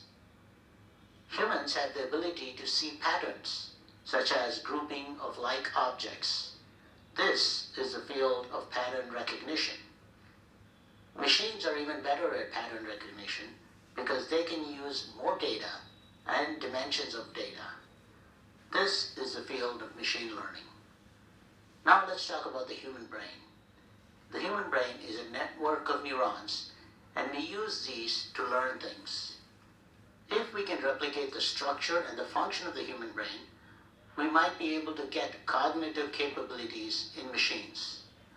This is the field of neural networks. If these networks are more complex and deeper, and we use those to learn complex things, that is the field of deep learning. There are different types of deep learning in machines, which are essentially different techniques to replicate what the human brain does. If we get the network to scan images from left to right, top to bottom, it's a convolution neural network. A CNN is used to recognize objects in a scene. This is how computer vision fits in, and object recognition is accomplished through AI. Humans can remember the past, like what you had for dinner last night. Well, at least most of you. We can get a neural network to remember a limited past. This is a recurrent neural network. As you see, there are two ways AI works. One is symbolic-based and another is data-based. For the data-based side, called machine learning, we need to feed the machine lots of data before it can learn. For example, if you had lots of data for sales versus advertising spend, you can plot that data to see some kind of a pattern. If the machine can learn this pattern, then it can make predictions based on what it has learned. While 1 or 2 or even 3 dimensions is easy for humans to understand and learn, machines can learn in many more dimensions, like even 100 or thousands. That's why machines can look at lots of high-dimensional data and determine patterns. Once it learns these patterns, it can make predictions that humans can't even come close to. We can use all these machine learning techniques to do one of two things: classification or prediction. As an example, when you use some information about customers to assign new customers to a group, like young adults, then you are classifying that customer. If you use data to predict if they're likely to defect to a competitor, then you're making a prediction. There is another way to think about learning algorithms used for AI. If you train an algorithm with data that also contains the answer, then it's called supervised learning. For example, when you train a machine to recognize your friends by name, you'll need to identify them for the computer. If you train an algorithm with data where you want the machine to figure out the patterns, then it's unsupervised learning. For example, you might want to feed the data about celestial objects in the universe and expect the machine to come up with patterns in that data by itself. If you give any algorithm a goal and expect the machine, through trial and error, to achieve that goal, then it's called reinforcement learning. A robot's attempt to climb over the wall until it succeeds is an example of that. So there you go. Thanks for watching, and if you like my videos, please subscribe.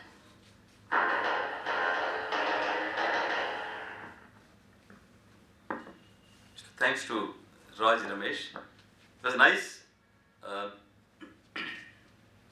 summarization. It's a nice way of bringing out the entire AI gamut. I think there were some words like deep learning. There was a word called supervised machine learning. These are some of the areas where the future of our profession will lie. You will be having softwares which you can train, which is different from automating. So you have an article clerk whom you train. By the time he is able to do an audit of a client, his 3 years term is over. Then you start again. You start again. For 50 odd years we have been doing it, batches and batches of article clerk we train. Of course, we all talk about documentation. Today we talk about peer review, we talk about process, we talk about checklists. Okay, it's all there. But still, we lose trained people. Imagine a day when a trained assistant of yours is going to be there forever at least, much beyond you. So it's going to learn from generations of chartered accountants. Hope it is not getting confused between the chartered accountants. And that is the kind of learning systems that you will be looking at in future, which is what is going to be artificial intelligence. So these kind of deep learning, what is deep learning? What is machine learning? Robotic process automation is only one portion of the automation aspect of it. Today we talked about concepts like the word cognition was used in his presentation. That is the most important differentiator between a machine and a human being, cognition. In fact, one of the things a neurophysician will tell is that this patient's cognitive skills have come down. His level of cognition has come down. A patient who is old and hitting dementia, his cognitive capabilities, so that's the word they use, cognition. It means the ability to understand, comprehend, process, and bring out a decision if necessary, understand the context if necessary, and take an actionable step next based on the understanding. These are all forming part of cognition. I think that is where this technology is moving, to make the system cognitive, that is cognitive learning. You learned about something called supervised learning, unsupervised learning, and reinforcement learning. See, everywhere we are using the word learning. These systems will not start doing the job perfectly on day one. That's the difference between a computer program, a normal program, and an AI program, which is a learning program, which will keep learning. So, let us understand, to achieve this, what are all the core technologies or cognitive technologies behind that? Today they are saying it can be smarter than humans. Let us try to become as smart as humans. But it is going to be predictably intelligent. The problem is that today we are training somebody, one day suddenly he becomes dull. So he does everything wrongly. We call something called audit risk, right? That's a big risk actually. So these cognitive technologies are seeing wide adoption, making rapid progress and receiving significant investment. Computer vision, it's huge. Today, ability of computers to identify objects, scenes. See, object recognition is one aspect of it. We even talked about recognizing a scene. There are engines through which you show your computer camera. It will tell you whether it is it a scenery or is it a wild animal, it's a forest. I'm not talking of an individual object. It is even as a combination of objects. A scenery can be recognized by computers today, thanks to the computer vision. Computer vision technology uses a different method of recognizing things, which is using sequences of imaging and classification techniques. Computer vision has got diverse applications. Today we talk about medical imaging, which is huge, to improve predictions, diagnosis, treatment of diseases, face recognition. Today we talk about security and policing. Face recognition has become very important. Automatically identify people in photographs or in security. Already I think your Facebook is doing it. I think it's zeroing in on the faces. It tells you who is the person. But we think it's something simple. No. The technology is extremely complex that is behind that. In shopping, we talk about consumers can now use smartphones to photograph products and be presented with options for purchasing them. How many of you use Google Lens? Use Google Lens. How many of you have downloaded Google Lens? None of you have done? You have done. Please because if you have done it, I won't show it. If you have not done it, I would like to show it, because most of you have experienced it, it's a waste of time to do that, right? Because I can just talk about it. How many of you have seen Google Translate? Translate app, using it in audit? In fact, we are using it extensively in audits. Are you aware that what a Translate app can do? Today it's not even a software, just a downloadable app which can be downloaded in no time from your Android, Google Play. So, would you like to see Google Lens and Translate? So, I've enabled my Wi-Fi.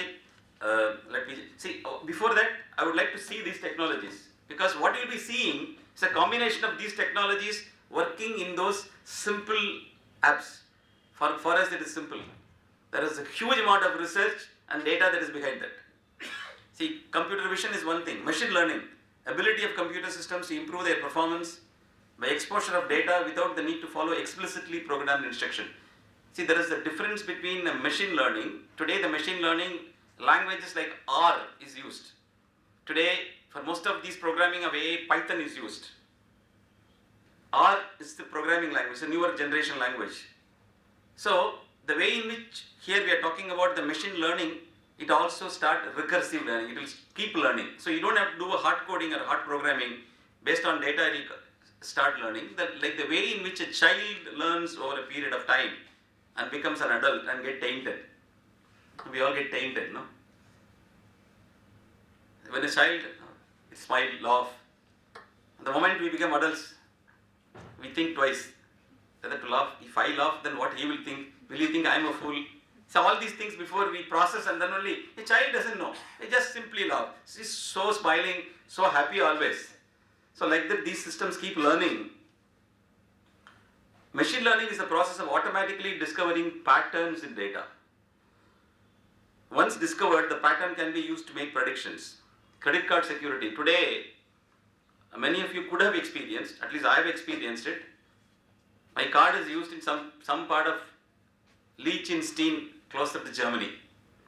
Debit has come for some 1,000 euro. Next is another 500 euro in a span of 3 minutes. As usual, we get the messages. Even before I wonder what's happening, there's a call that comes from my bank saying that there is some unusual activity happening.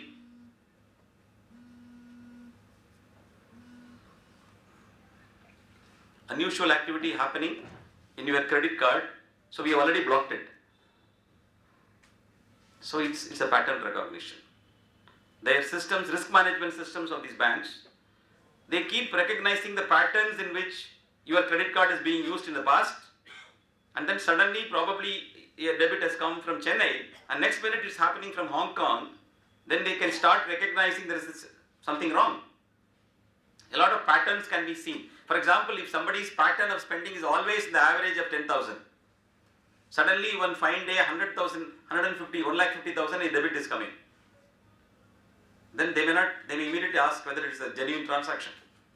So these are all outliers, we call it outliers in the pattern. So pattern recognition, machine learning is one of the hottest. Today somebody could be seeing it, or the machine learning could give a blip and then an intelligent person can do it. Probably in future even that could get automated.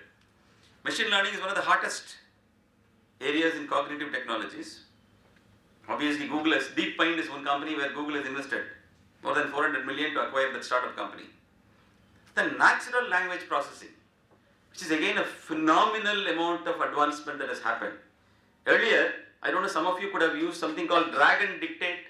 Has anyone heard of it? Drag and dictate was a software where you can dictate and then your word processor, you can type it out. The system will type it out. We all bought it. Lawyers used it to... Lawyers used it, absolutely right. But somehow most of us didn't succeed, partly because of the Indian accent, and even if have we trained it, still there were issues. But today, most of your applications in your own mobile phone, including Google Assistant, understands you much better and types out much better. You must have noticed it. When you speak to your Google Assistant, it starts typing out, right? You say, good morning. In fact, yesterday, first time, I didn't use Google Assistant much. Thanks to this presentation which I had to make, I had to use it and then understand what it is doing. Then yesterday I said good night. He said, it's nice practice you have started. He says, telling it to good night. I said, then would you like to fix up an alarm for you tomorrow morning? I said, yes, fix it up at 6:45. When I said 6:45, it automatically made it 6:45 a.m., not p.m. It can still do that, right? So it is again intelligence, context. It made it 6:45, it fixed the alarm. Today it's fixing, it's done it. So like that, the ability to understand a speech recognition, which is what we are talking about it, the way in which we speak, different people speaking differently, and then again connecting to the context. It's a huge amount of research that has happened.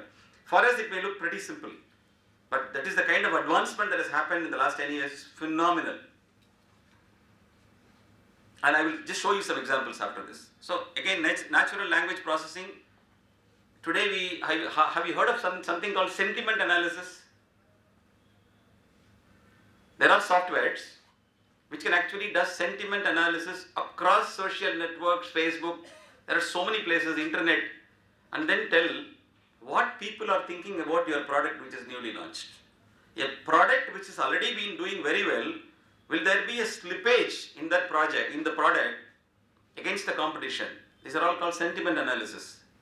This is extremely important today because one social media video or something about one cockroach coming in one product, suddenly the next 15 days the sales of that particular product will fall.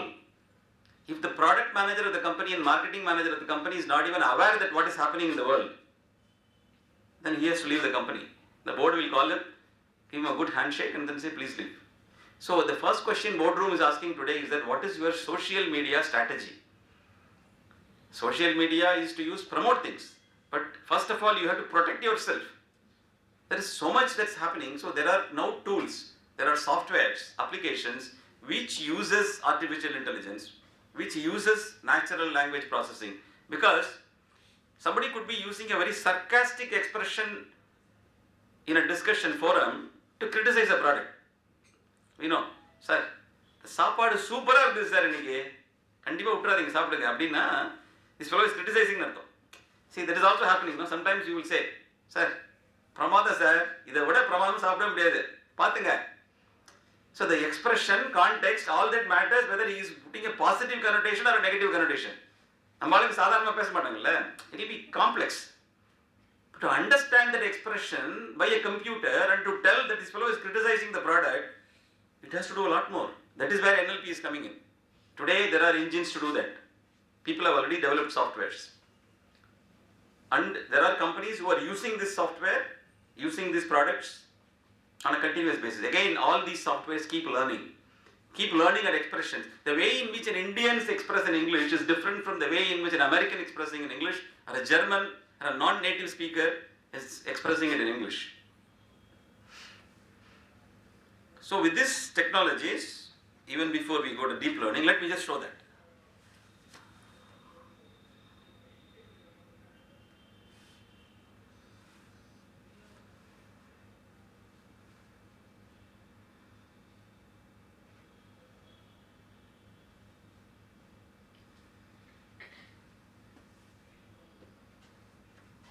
It takes a minute. For I don't know for what reason it is asking me to authenticate twice. So I have to put the number twice and then only it will ask, and hopefully it works. There is this very simple way of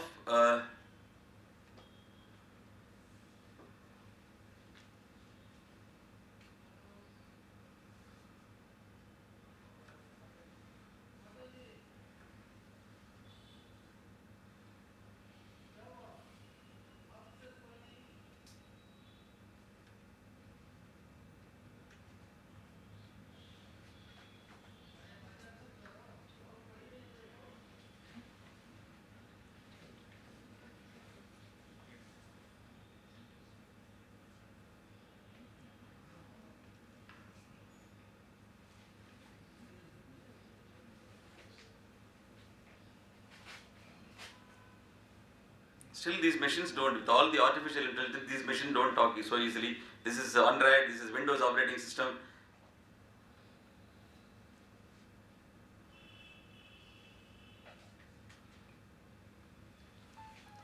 please download Google Lens and please download Translate. These are the two apps you can find out in the Play Store. It's very interesting. In fact, Translate is one store. Translate is one app where many a time you go to different client places and then you see agreements in different languages, correct?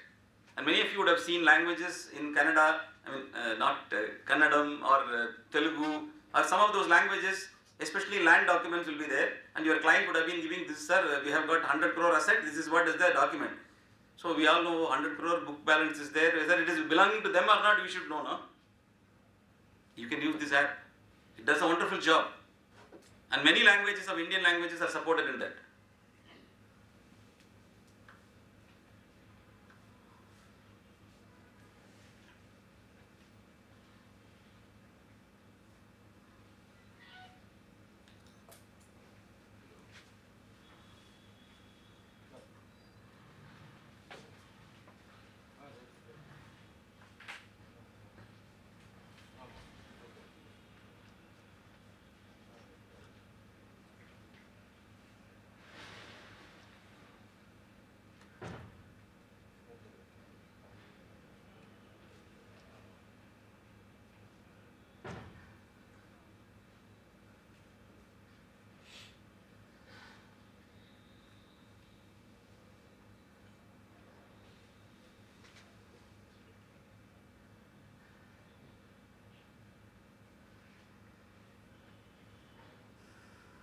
It's supposed to give me a number and then I need to log in this number. It's not giving me a number.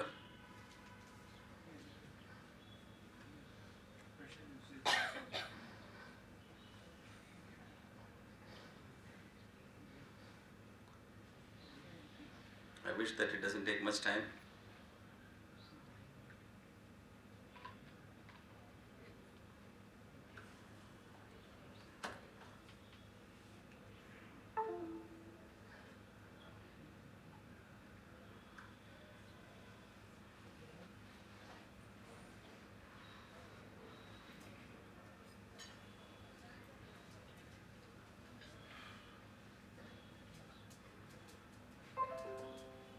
See, I was connecting to the projector. It was not giving me the number. The moment I removed that from that port, it is giving me the number. That is our technology. So we need to anticipate many of this with our own intelligence, not with artificial intelligence.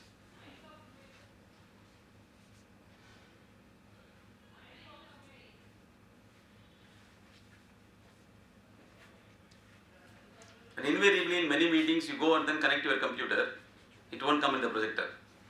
One of the reasons, a small tip for some of you who could be speaking in other forums is that if you have hibernated your machine or kept it in sleep mode, invariably it doesn't work because it's in a different environment. So invariably you restart. I think one of the standard solution for most of the problems is restart. Okay, good. Able to see that? My mobile phone screen you are seeing. Hope I don't have anything private that's going on here. See, in fact, another thing that I want to probably show you here is that, okay, this is the SIRC, so I mean, there's nothing wrong in that, showing that probably. We are trying to type out something, this is a WhatsApp, simple, right? And you always get a keyboard there. Now I can change the settings. I have changed it to Tamil to English. It is there very much in your keyboard. Now I am going to type out and then speak. வணக்கம், எனக்கு 2 வாழைப்பழம் வேண்டும். First thing, I didn't tell 2. I told 2. Correct? Yeah. Now it's typing out 2. I think most of you can read Tamil. Hopefully it doesn't go there. And immediately she should not bring from 2 bananas from the office there. Okay, let me just type out the other one. மாலை வணக்கம், 3 வாழைப்பழம் வேணும். What did he type?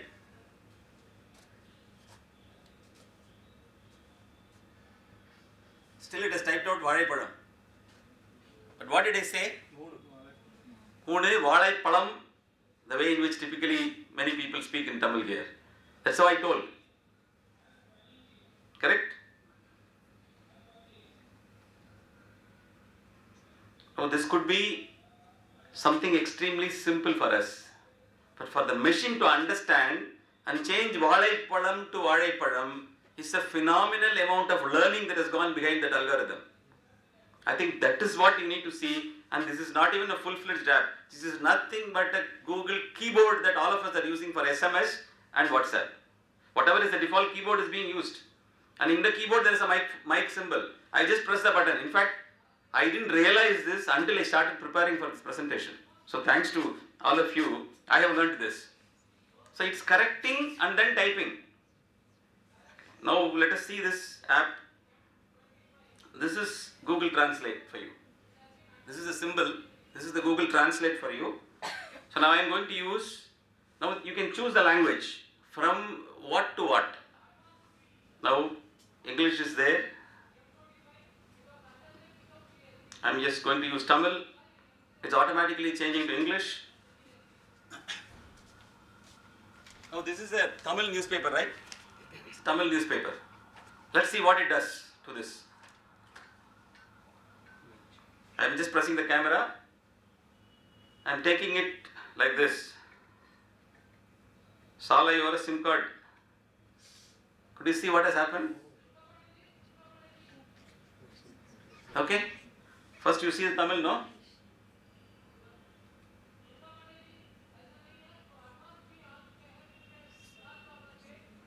It's correcting, translating. So you know what all it does? It does computer vision. It does NLP, except speech recognition because there is no speech involved in that. It does computer vision and NLP and translation so nicely, seamlessly, and the same size font. Did you see that? Brilliant, brilliant piece of technology. And that this is very, very handy for all of us because whatever we need to do, official translation and all, you don't need. In fact, we have been using extensively, and of course, this, the first time somebody told me is my assistant. Sir, Kannada agreement is getting translated on the fly. At least key things that we understand. No, at least the customer is not fooling us. And then it does a decent bit of translation. I was surprised. In fact, if you can show that, it will be a good level of translation that will be happening. So this is Google Lens. So in fact, the best part of it is that the language list is running to so many languages: Arabic, German, Japan, Chinese. There is so many languages that is there in that. This is the Google Lens. For example, now I am showing this to Google Lens.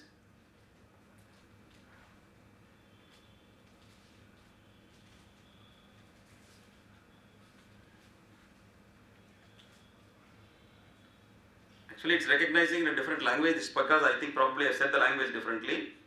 This Google Lens, if you can use it, it can recognize objects and then tell you about the objects. Where is it available? In which, if you press the shopping cart symbol there, and if it is food, you can show a food. Probably you can try kolkade. I don't know. I have not tried it at least. And then show where it will be available. It will tell you the restaurant where it is available. It may sound extremely simple for a human being, but it's not simple at all. In fact, of course, the other one is an assistant. The same thing which I told about the joke, you can try later. You can tell the Google Assistant in different ways the same English. Mostly it understands well. Of course, when it doesn't understand, it says, sorry, I don't understand. Then after a couple of times, it will say, I have a problem today. That's the answer, you will get it. I have a problem today. You try it in a different method. That's what it will say. Okay, good. Let's go back to the presentation.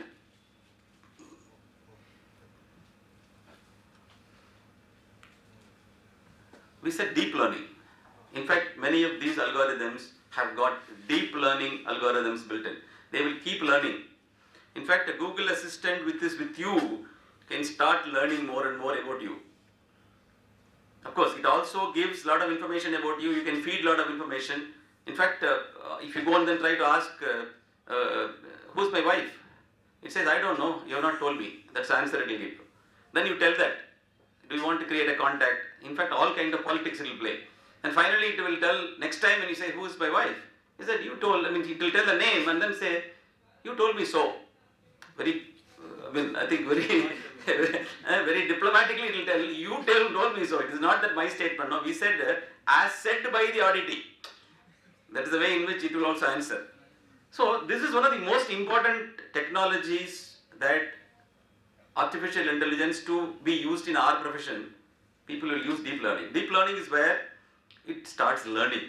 And these are all complex pictures. It says multiple layers. The way in which human neurons, brain neurons work means that whenever we see something and whenever we process something, it is not that one neuron works. Millions of neurons simultaneously work and then bring out the result. That's the same kind of technologies they are trying to mimic. So it correlates a lot of things, filters out a lot of things, and then it keeps learning and storing things. Let's come to the subject. So now you know what all can be done with artificial intelligence, correct? It can understand us, it can understand the language. In fact, in your own word, you try to say translate. I don't know how you have tried. Other day I pressed the button, the entire report has been translated in Tamil in no time. And decent amount of translation. Of course, many of the Tamil words we don't understand because it's all pure Tamil. It's been translating it well. And your Google Docs, I think some of you might have used at Google, today it's called G Suite, right? G Suite Docs. You can dictate in your word processor. It does a decent job of writing the language in which, if you dictate in English, you'll type out in English, provided you keep the language as English. All that is possible. Forget about all these things. Today we talk about a combination of computer vision, speech recognition, natural language processing, and tremendous amount of speed in machine learning, robotic process automation, and then ability to deeply learn things and then keep getting trained using training by human beings. All that we have seen. Now you can imagine what all these things can do for us in our profession. So it's actually a win-win. For artificial intelligence, is a win-win, and not a dreaded unrealistic consequences will not come. Across the board, the application of intelligence system is redefining the way we work and forcing us to reprogram how we conduct our profession. I think that is the key word. We need to change the way in which we do things. AI-powered data analytics in turbocharged to make faster and smarter, more accurate decisions is possible. An auditor is to ensure that the books auditor an accurate representation of the business and free from material irregularities. Today we all do what? Sampling.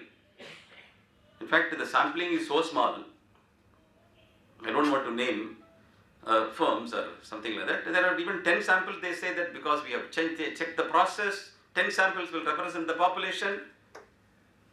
This is the theory. And what we try to achieve in this, we try to achieve saying that there is no issue in the sample. Then we say there is no issue in the sample, there is no problem in the population. Are we really trying to find an issue, or are we trying to say that there is no issue so that there is no responsibility as an auditor for me? What are we trying to achieve? We say, yes, I have done my due diligence and I have done an audit, and then I am not grossly negligent. I want to prove to the world that I have audited, I am not grossly negligent. The job is not to find a mistake. It is impossible. Even a small company could be pushing out transactions in millions today. So we take a sample and then see. But the big differentiator some of these engines can make is that it can scan the entire population and give you the comfort that nothing wrong has gone. Nothing wrong has happened. Rather than looking at a sample and then saying no issues, it will try to find an issue and then give you the comfort as an auditor. That's the differentiator. Even today, thanks to our spreadsheets, many a time we do a 100% check on some of the things. At least the small professionals, we all do it. But other people just rely on. Good evening, sir. Welcome. So, the great speaker has come. So let me just wind up. See, the problem is that so far I thought whatever I want to talk, I can talk. Now that he has come, So I would have to restrict what I am talking. So at least technology part of it I have already completed, so there is no problem for me. So that's the difference. So these engines and AI tools can actually scan through the entire population and then give you the comfort as an auditor. AI tools with huge data mining capabilities that allow them to analyze huge data sets at high speed. Probably if you have to do 100% verification, you won't have time. But today you can done in no time you can do. So can you give me an example of one AI tool? AI can do. One AI tool. One AI tool. There is AI bots are available. People have started developing it. Of course, when I say AI tool, computer vision is an AI tool. Let me just give you an example of a bot which people have started developing. Today what we do in an accounting size, let us look at the accounting bit of it. Supporting documents are there, and then an accountant is scanning. Even as a chartered accountant, we go through the supporting document, in audit also. And then see whether the same correct vendor is there, correct, whatever is there stated versus what is accounted, is it correct, the amount is it correct, and then whether the date is it in line with the accounting period, the taxes are correct. This is what you check, no? So what happens, what is automated today is once it is entered into the system, to process it further in terms of being trial balance, being balance sheet, profit and loss account, or to take reports, you use automation. But this bit, who is doing it now? Seeing the paper, analyzing it, because in one paper the vendor name is on the right side, the other bill it is on the left side. One has got a letterhead, other one doesn't have a letterhead. Imagine you give these papers in a scanned form to the bot, and then the bot is able to recognize this. You already have visiting card scanners, you might have seen it. Visiting cards can be scanned and then it can start understanding which will be the name, which will be the company's name.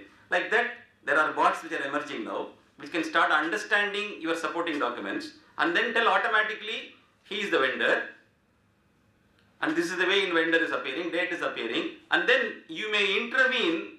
It may actually take your confirmation, saying that is it right? You will teach it. It will become intelligent. What will happen? It will find out this is the vendor, this is the kind of HSN code, this is the amount range, and this is the date range. It is likely to be stock welfare. So it will go and then put you debit in stock welfare. You confirm it. So it starts learning from you. Then next time, new thing is coming. So probably in a year's time, it will understand that particular business complete gamut. So the exceptions will become smaller. And it is not that the same vendor has to come. Anything which is similar, any invoice which is similar, for example, if electricity board, if that is the vendor, automatically go to electricity charges. So the amount of accounting, in fact, there can be, already people have started developing accounting bots. So you just give the paper, it will start scanning, understand, make it intelligible. What is behind this? Recognition, your NLP is there, your computer vision is there, all these technologies are behind that.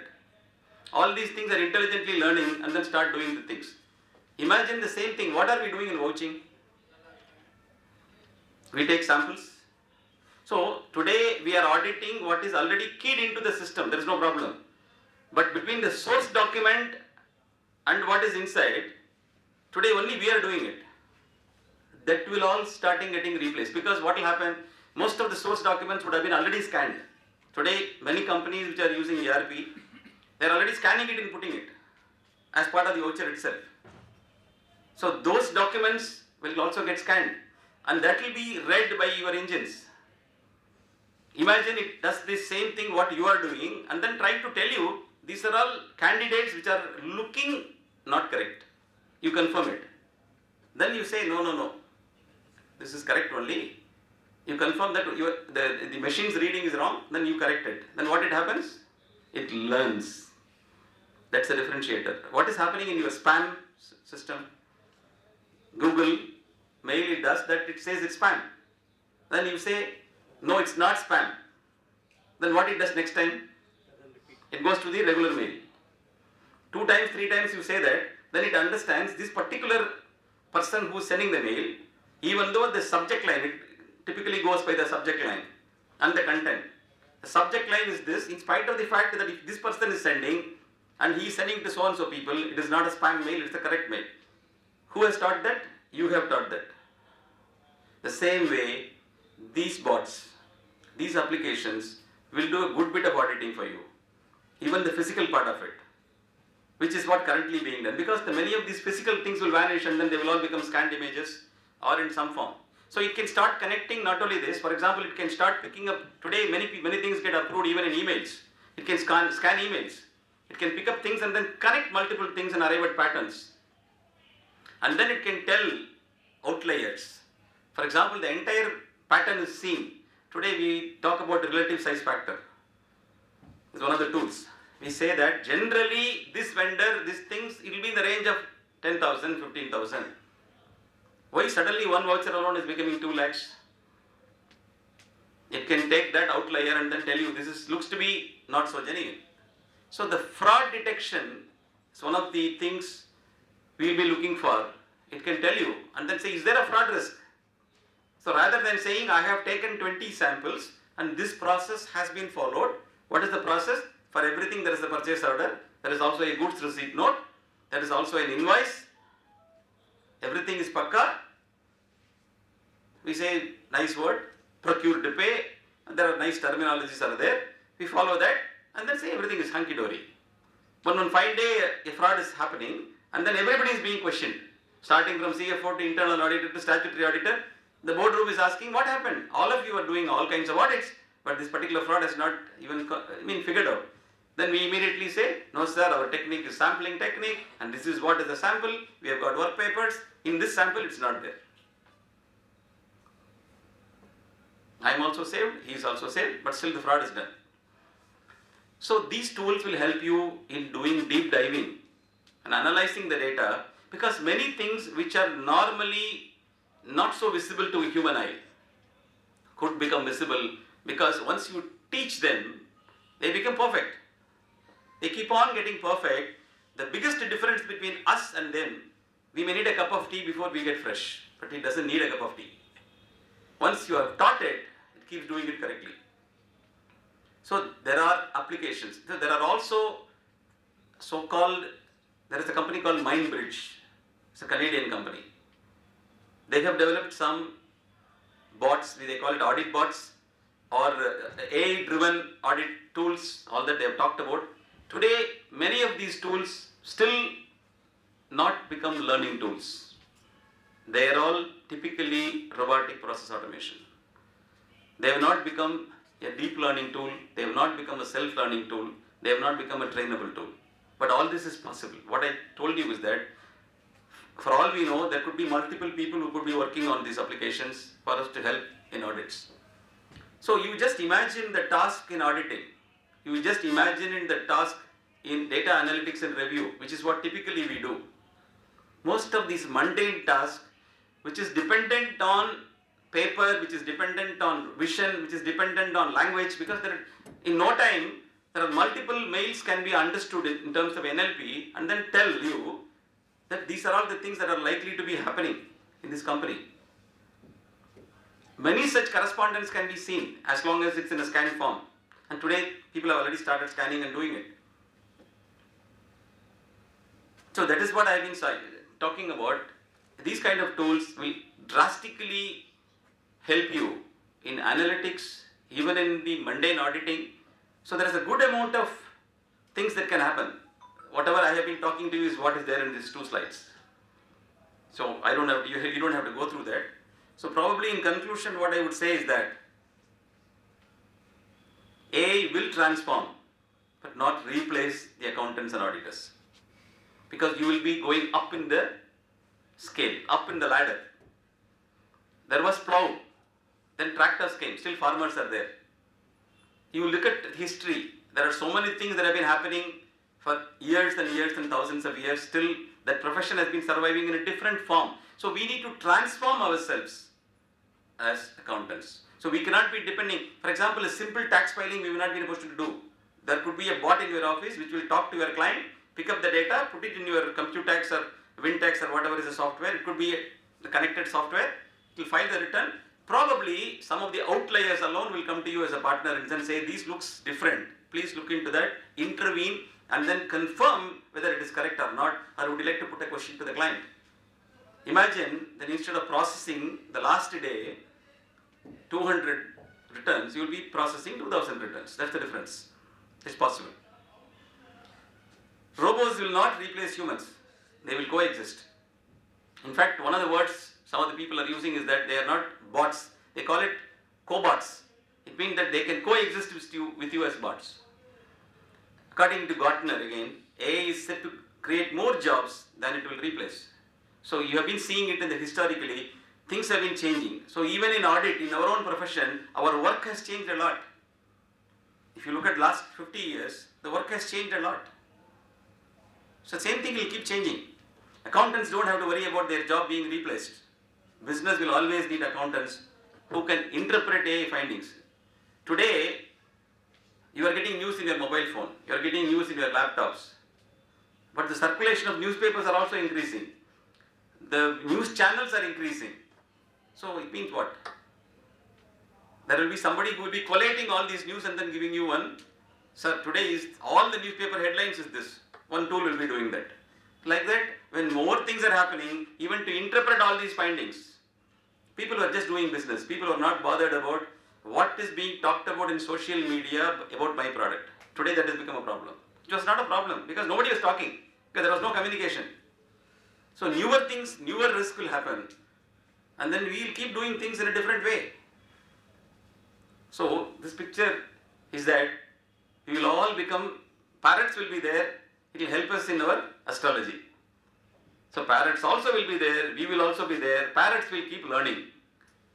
They will too probably take English cards, Tamil cards, all cards will take, they will have newer varieties. So parrot Josium will always be there and we will be there. Thank you. So beware, if we ignore AI, we perish. But if we embrace it, we succeed and prosper. Thank you very much. One day seminar. We have with us Vittal Raj sir. He will take us through robotic process automation, finance and accounts perspective. Sir is a risk assurance and consulting expert and a trainer with over 25 years of experience working with clients in a wide range of industry verticals on IT governance, cyber security, privacy, IT assurance, enterprise risk management, and a risk-based internal audit. He has consulted as strategic advisor to board and senior management of various entities on cyber security, IT strategy, GRC systems and processes, and risk management studies. With this brief, I present before you Vittal Raj sir. Over to Vittal Raj sir. Thank you so much. Good evening to you all. So, first of all, thanks to each of you for being interested in this session. I know that there will be various pressures which will push you more towards other priorities as we go by. I'll try to finish whatever I can as soon as we can, depending upon your interest, and then we'll go ahead. I'm sure this topic has been talked about since morning. You're all filled up with quite a lot of repetitive stuff, I guess. Yes? Yes. Yeah. So I'm not going to do anything different. So I'm going to again, because the topic itself actually is very simple. And I'm sure you would have seen that across since the morning, what was happening, right? So what I'm trying to do here is, whatever the perspectives from the industry, especially on the finance and accounting side, to the extent of what my research has been working with a couple of them also that we just recently started, and based upon that and what's broadly happening, there are a whole lot of things which are happening in a very big way in this space. Most importantly, we keep on saying, chartered accountants, what are the new opportunities? I personally would think that anybody who is wanting to take the first steps into the digital space, this is the easiest and one of the most rewarding. So that's what I would think. I'll try to see if I can answer some of the questions that when I was just here for about 15-20 minutes, I saw some questions being asked. Let me see if I can address that. But I'll be happy to have more questions, try to answer whatever I can. Right, with that, let's start this. So I'm sure I'm not going to go into the basics of what is RPA and all, because that should have been covered. So broadly, my intent was broadly around this, in perspective of the finance and accounts. What exactly is RPA? I mean, it's a very simple question actually, but then we'll try to just understand what it is. This is a very important potential for RPA, wherein we say what are these traditional overhead areas which are taken as a postulate. See, for example, bank reconciliation has been a postulate for ages. which is one of the most critical activities in the industry, if it is in a postulate, you know it has to be done. And traditionally, except in the recent times that certain automation is happening, but traditionally if you see if you go to large enterprises, there's an army of people who are sitting there just doing bank reconciliation. Yes or no? Bank reconciliation is one of the reconciliations that happens in the finance and accounts team. I hope you'll understand that. I mean, if you go back ages, I'm sure I don't know how many of my batches or earlier batches would be there when we did subsidiary ledger to general ledger reconciliation. Remember? So that's the age we came from, and I'm sure you know that we did trial balance to balance sheet reconciliation, all those things we did, right? And it was so in those days it seemed to be fulfilling, isn't it? If we hit upon tallying it, it was such a big achievement. Today it looks stupid, isn't it? If you look back, what were we really doing? There is no work for the brain at all. So we look at these traditional overhead areas, and that's exactly where the entire focus of RPA is in this industry. Look at some of this, the what and how of RPA, because that is where I think where we need to get into. Take some use cases. I'm not really going to the depth of that, but maybe just give you one or two. It will be pretty easy to understand. At the same time, where is it that we need to look at the entry barriers to this and see how to really resolve this? So this is what I'll attempt doing to you through this session. But again, as I said, the idea is not really to fill up with lot of very intrinsic stuff here. I'm going to give you first the insight and give you where you should start exploring. So that, let me tell you, everything is free, everything is available, and you can start as a professional working on it right today evening. So that's very much possible, right? So let us look at this. I mean, this just to give you a context, why are we talking about all this stuff called RPA, artificial intelligence, IoT and all this stuff? Yes? See, I'm sure you heard about the industrial revolutions, right? We had the first industrial revolution, wherein we had, what was the most important thing happening there? The steam power, right? Which changed the entire way that, things were looked at. And then we had the second industrial revolution, where it was the electricity which made the huge difference. The third one was all about electronics and computers. So that's where the first time we started understanding, oh, the machine can do a trial balance tally, right? So that is when we start getting awakened to that idea. The fourth is where it is in fact extremely engrossing, extremely delightful, at the same time extremely scary. And that is the fourth industrial revolution, which is what is called as the phygital revolution. What does the phygital mean? Wherein, if you see the camera, what it could do traditionally, it doesn't have any intelligence, isn't it? It will capture whatever is to be captured and simply beam it or have it recorded, that's it. Today, a camera can identify you, get your records out from the back end and say, this is who you are. The Hyderabad police has done a fantastic project on that. They simply put a pilot project, in fact 2 years back, one IG Ram Mohan, he spearheaded that. Fantastic project. What they did was they deployed artificial intelligence visual AI cameras right across in railway stations, this, that, and a couple of areas. You know what was the result? Criminals who were eluding for 12 years, they were caught using the visual AI. You are from Hyderabad, sir? Oh, you read it. Okay. Because Hyderabad people would be aware. That's a fantastic project. Nagpur, the smart city project, what they have done is, they have automated the entire signaling system and everything in such a way, you jump red signal in one signal, before you reach the next, you'll get a challan on your mobile. So it completely recognizes your number plate, does the processing, whatever is required, and dumps you. The next thing possibly would be simply deduct that money from your bank account. That's the only thing that's left now, right? So this is the kind of what is an example of the phygital revolution. And mind you, the phygital revolution need not be as jazzy as we were just discussed. It could be as simple as, imagine the computer which is not able to do certain things now does that. For example, in a bank reconciliation, what all is required to be done? We have to deal with at least two different systems. You agree?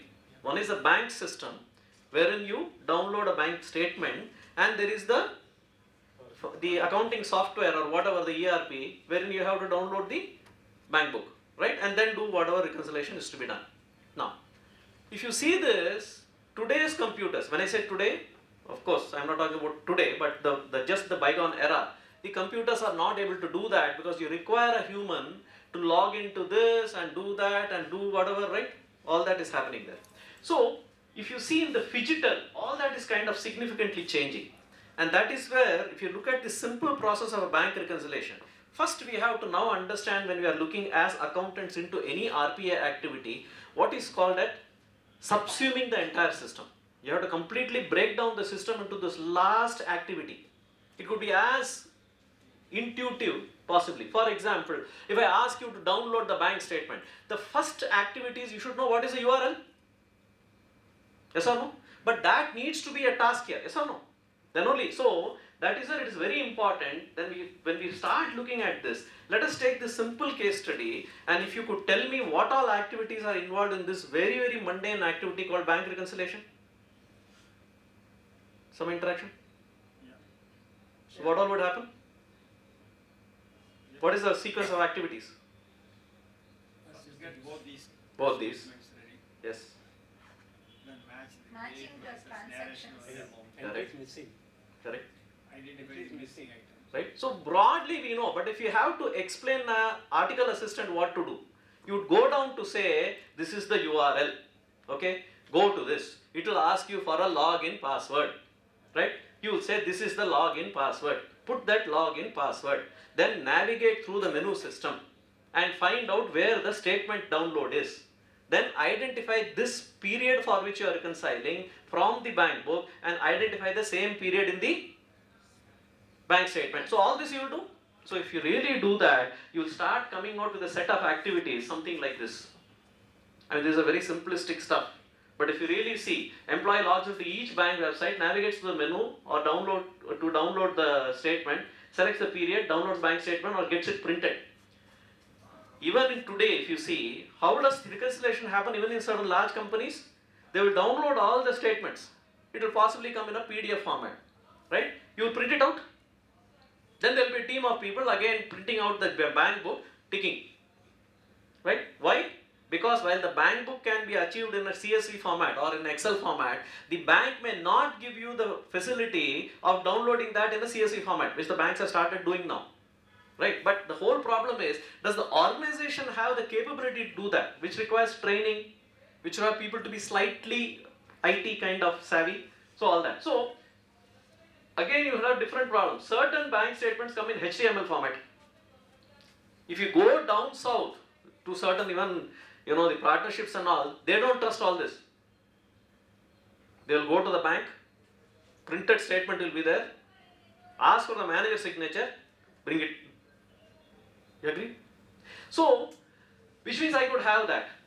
So, the employee prints the bank book from the ERP or Tally, whatever. Two employees sit out and start comparing. Yes? And this is the activity. Now you know what kind of activity happens here, right? So, when there are multiple items of the same amount, you know what we used to do, right? We'll tick off and then say, then we start searching, oh my goodness, this is not, inga 8 irukku, anga 7 dhaan irukku. Then you have to look for identifier. Right? So which means you have to look for that particular keyword or a key field which will segregate, saying that this is not the one. Right? So same thing has to be done here. If you see, employee A identified unreconciled items in the bank statement, employee B identifies unreconciled items in the bank book. Tries to further identify items in an attempt to tick off the unreconciled items. So obviously you have to look for a little more of research. Right? Prepares a bank reconciliation statement identifying items for which entries have to be passed in the system. Right? Or you have to take it up with the bank. So the accountant passes the entries into the ERP for items acceptable, debits by the bank or errors in the bank book. For unidentified items, writes an email to the bank for clarifications. Correct? Then, on receipt of clarification, accountant passes the entry or no action is taken, bank reconciliation statement is filed. How many people are having jobs here? At least 3 to 4. Depending upon how many bank accounts you have, you can imagine that is the army of your bank reconciliation team, right? If you implement RPA, the entire process doesn't require even a single individual. Now you may say, oh my goodness, jobs are going. But then you have been doing something so stupid, which doesn't require a human brain to do that. So the idea is that the jobs start transforming into a different dimension. Then we'll see what it is. But the point really is, this kind of activity, what all does it involve in terms of the outcomes is also a very important question. First of all, what is the percentage of accuracy you expect in such kind of manual reconciliation? 100%? No. Depending upon the experience of the team, how long the guy has been doing it, so many things come into play, isn't it? If it is a new team, everybody left the job, 2 youngsters have come in, for the first time they are trying to find out what is bank reconciliation, what will be the error rate? 30-40%, you don't know what it will be, isn't it? So, the point is that there will be error rates, number one. Number two, how many person hours this could take? I mean, you can keep on calculating. It would amount to a sizable amount, and multiply that by the employee salary per month and the time that is, obviously lent on all this, you will come to a significant amount. Even in banks, any of you auditing banks, I am sure you will understand that in the credit card section, or what is called as a cards reconciliation team, there will be an outsourced team which is sitting some 20 to 50 to 100 people sitting and only doing reconciliations. Have you seen that? So, which means the entire team is now losing their jobs. Right? Now, how timely will it get done, this one? Again, depends upon experience, isn't it? New team comes, they will keep on counting error, then it will take time, whatever, right? Or the senior person goes on leave, that day reconciliation doesn't happen. So, all these are very much possible. Does it require supervision? Answer is very much yes, it requires a supervision, isn't it? Okay. How much does the exercise cost the entity? As I said, you multiply all this in terms of man hours and whatever is the conveyance cost to go and collect bank statement, whatever, you can add all that. So, you will come to a cost, right? Is it possible to do this without any manual intervention? The answer is yes, and that is exactly where the solutions comes from a very simple technology called as robotic process automation. Now, you may ask me, what is robotic process automation? Is it some kind of, data science? And nothing like that. How many of you used macros in Excel? What does a macro do? First time when you do it, it is magic, isn't it? Yeah, it automates a sequence of your tasks within a fraction of seconds and does it accurately. Only thing is, though the environment has to be within the Excel sheet or within workbook. That's the only limitation. Suppose you are extended beyond this to any other system possible. You understand what I am saying? If you can extend this recording beyond this system to any other system, that is possible, right? So that is the simplistic and the crudest example of what is RPA. But RPA is just not that. You can do quite a lot of other advanced or more complex activities as well as part of the RPA. Now, okay, can employees be assigned by more productive tasks? Because obviously, isn't it? Because imagine somebody were to do a spend analysis, which nobody does in many companies. Month on month, if you start doing a spend analysis, imagine the amount of cost saving that you can do, right? So that is what the employees can be put to task. So reassignment of the job roles. Now the question would be, why do you call as robotic process, automation? The first time when we hear it, we think that there will be some robo coming and doing that. Yes or no? Yes, but is there a robo there? Not really. If you see the dictionary word of robo also, it is a machine controlled by a computer that is used to perform jobs automatically. That's all.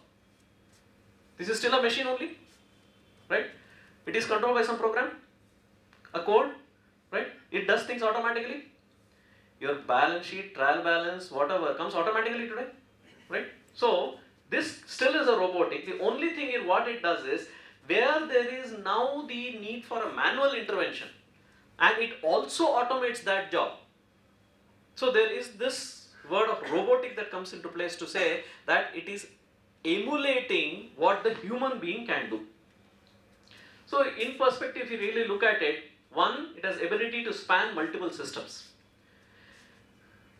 It can go to your, as I said, the bank statement, it can read on that, then again read into the bank book and do whatever. So multiple systems it can do, not just one or two, it can do across the entire entity and outside the entity, mimics the human to machine interaction, right? So this is where the most important thing comes in, wherein a person with some level of intelligence, he applies that and is able to do certain segregation of understanding what is to be done and executes a sequence of activities, is what is the human to machine interaction. Can be made to learn any standard rule-based process, sub-process task. This is one of the most important points for us when we launch ourselves into this line of thinking. So we have to understand, ask this question, whatever is that process they are trying to look at, is it standard rule based process? It could span multiple systems.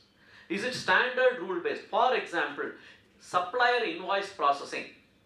What happens in supplier invoice processing?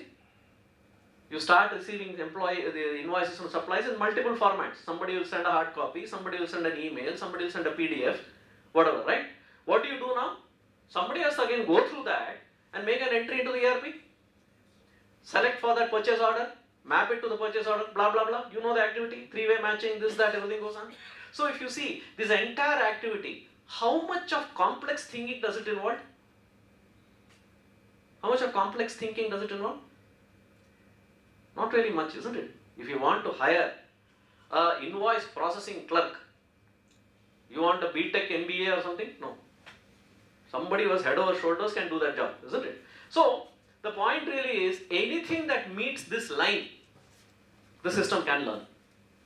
So that is the fundamental thing wherein how to identify the candidate for RPA. It can record and execute series of steps across systems, including in complex routines. We will see. How many of you have used chatbots on any sites that you go? Yeah, you type something, it will immediately say, hi Vittal, and then say, oh, this is your record, your insurance is expiring, right? You also think some person is sitting there on the other side. No.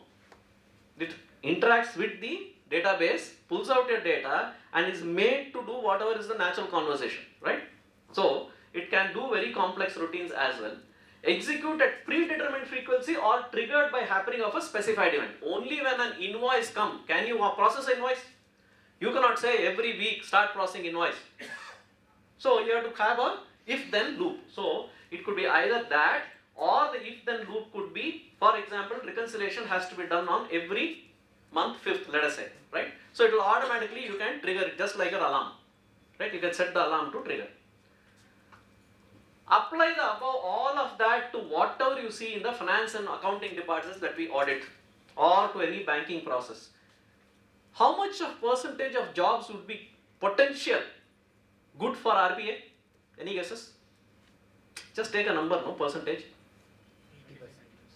Yeah. Easily 50%. Accounting 50%? Yes, sir. auditing it could be lower. 20 to 30%? 80 is what I 80%? Jijo. You want to abolish the finance and accounts team, huh? Well, the international global whatever averages, they say 60 to 70%. So somewhere most of you are reasonably right. So the tasks are repetitive, standard workflow based and standard rule based.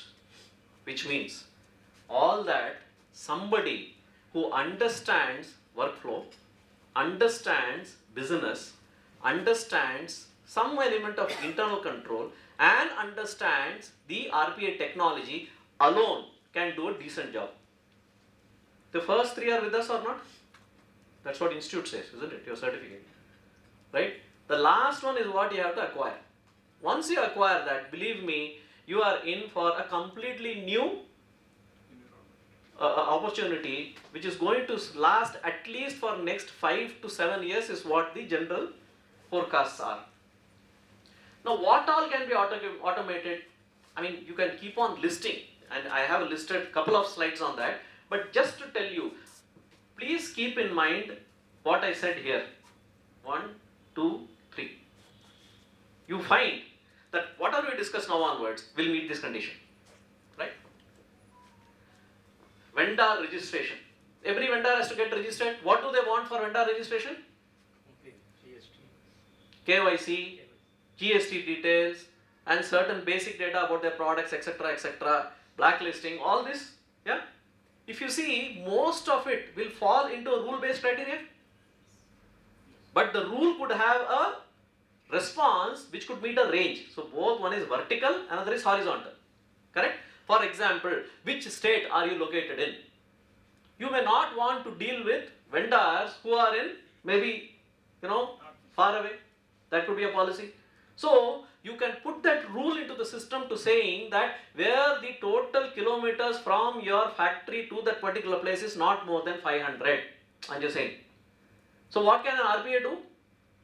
It can go to Google, identify what is the distance by kilometer, and then it can confirm back with the vendor saying that is this the area, district, etc., etc., etc., pin code you are located out of, and decide, sorry, we cannot deal with you on this factory, please contact our other factory, right?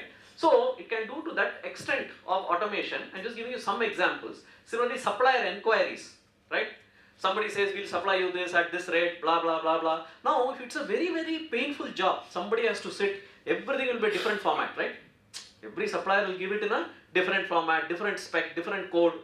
So you have to first match the item to your code, right? Then you have to see what is it. The units he is supplying will be quintals, whereas we will be doing in different unit of measure. So there will be quite a lot of, in this simple activity, lot of complexity. But are all of them rule based? Yes. Only thing is there are rule to subrule to subrule to subrule.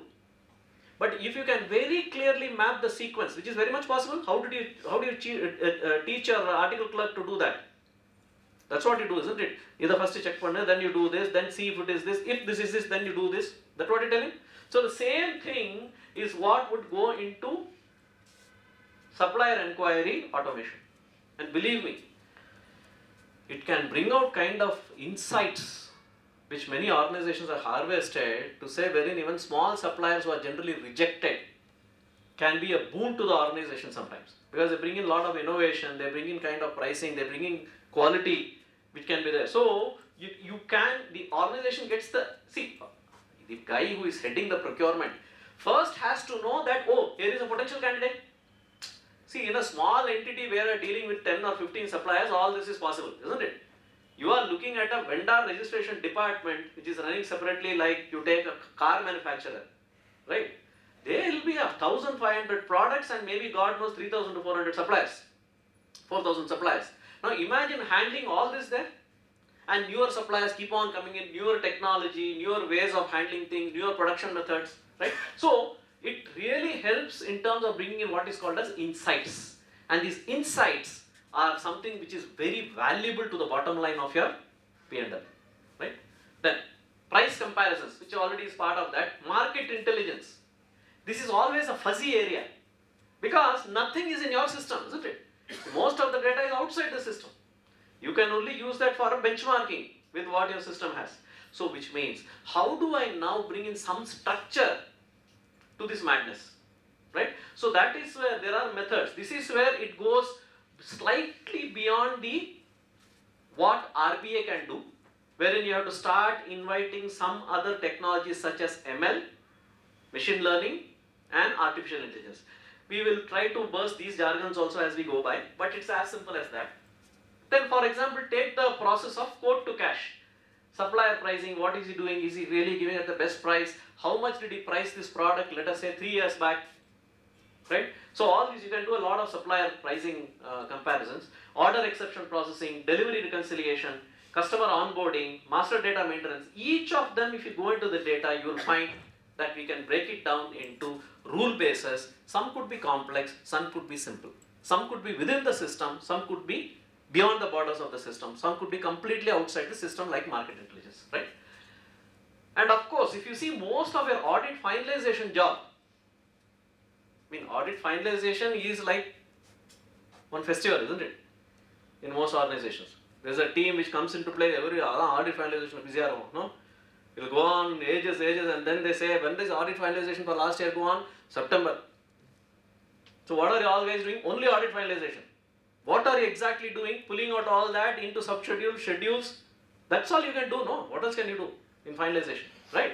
So all that, it can be very easily done because they will tell you, last year merger happened, their system is SAP, ours is Oracle. Adala rendu basic. RPA will immediately solve a problem there, right? So the qualification test is, can an activity done by humans be put in a process flow? First question.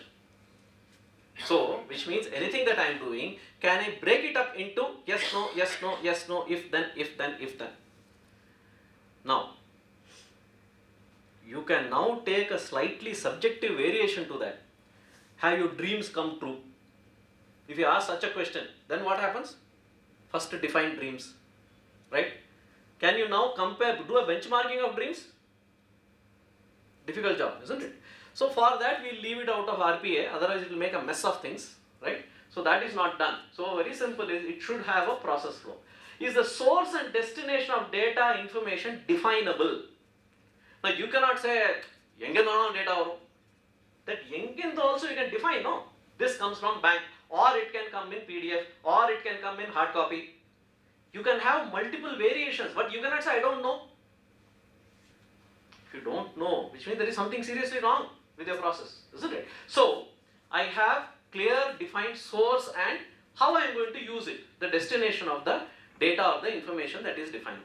And if it requires a judgment and decision making, is it possible to map this process to the decision tree? For example, true and fair view. Can you give me a rule base to say this is how I decide true and fair view?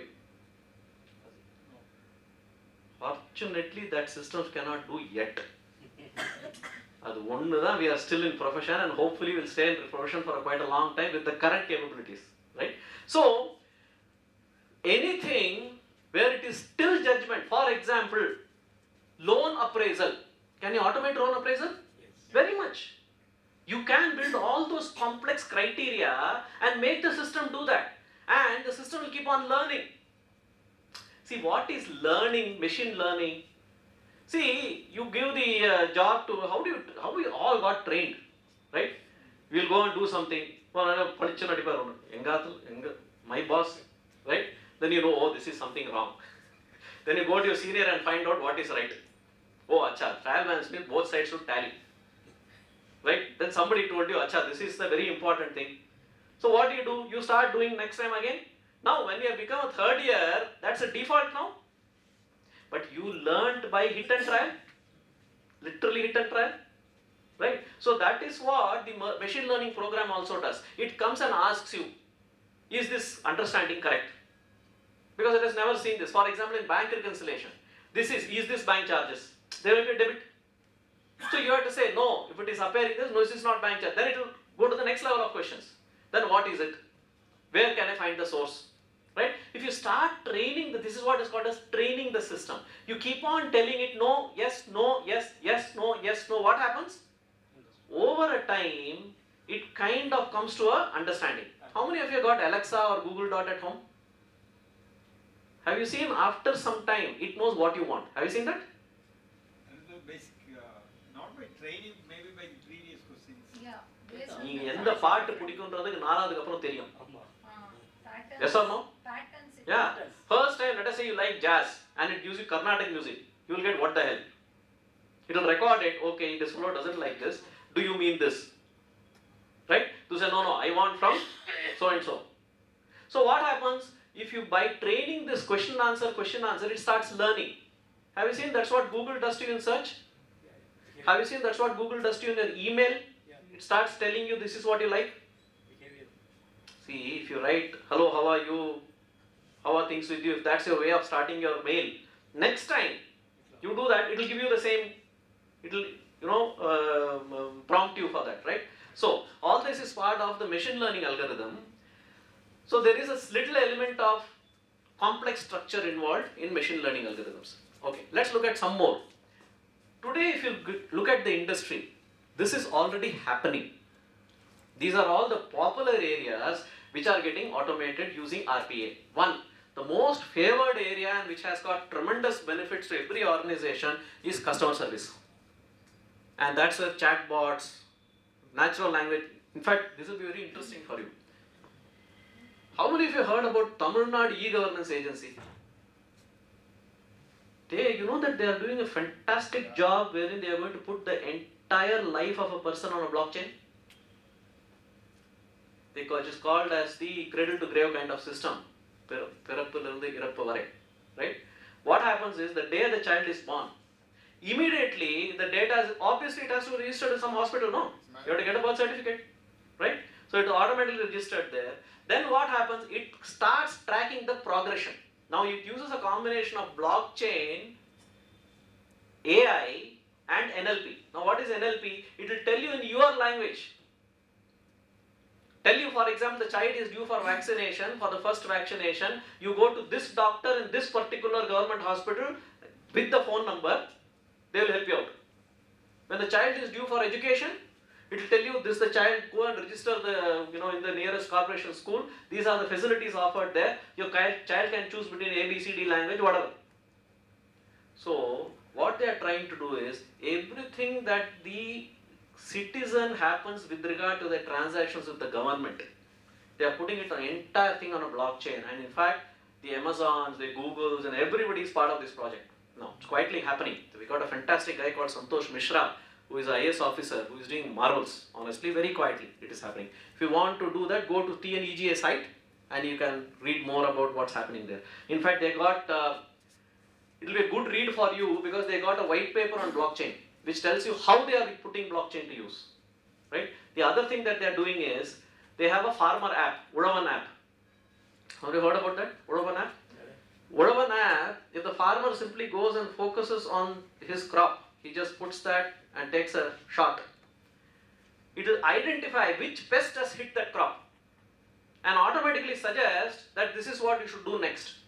If it is not able to solve the problem, immediately connect you on the tele kind of thing to the agricultural university. Somebody will come, he will advise you there. So what it does is, earlier the problem was, while they had this scheme earlier, but there were not enough experts on this side who could service this with regard to the farmer. The farmers were also not mobile friendly because everything was in English. So the NLP, what it does is, depending upon the pin code and what region this person is coming from, it will suggest those option of languages.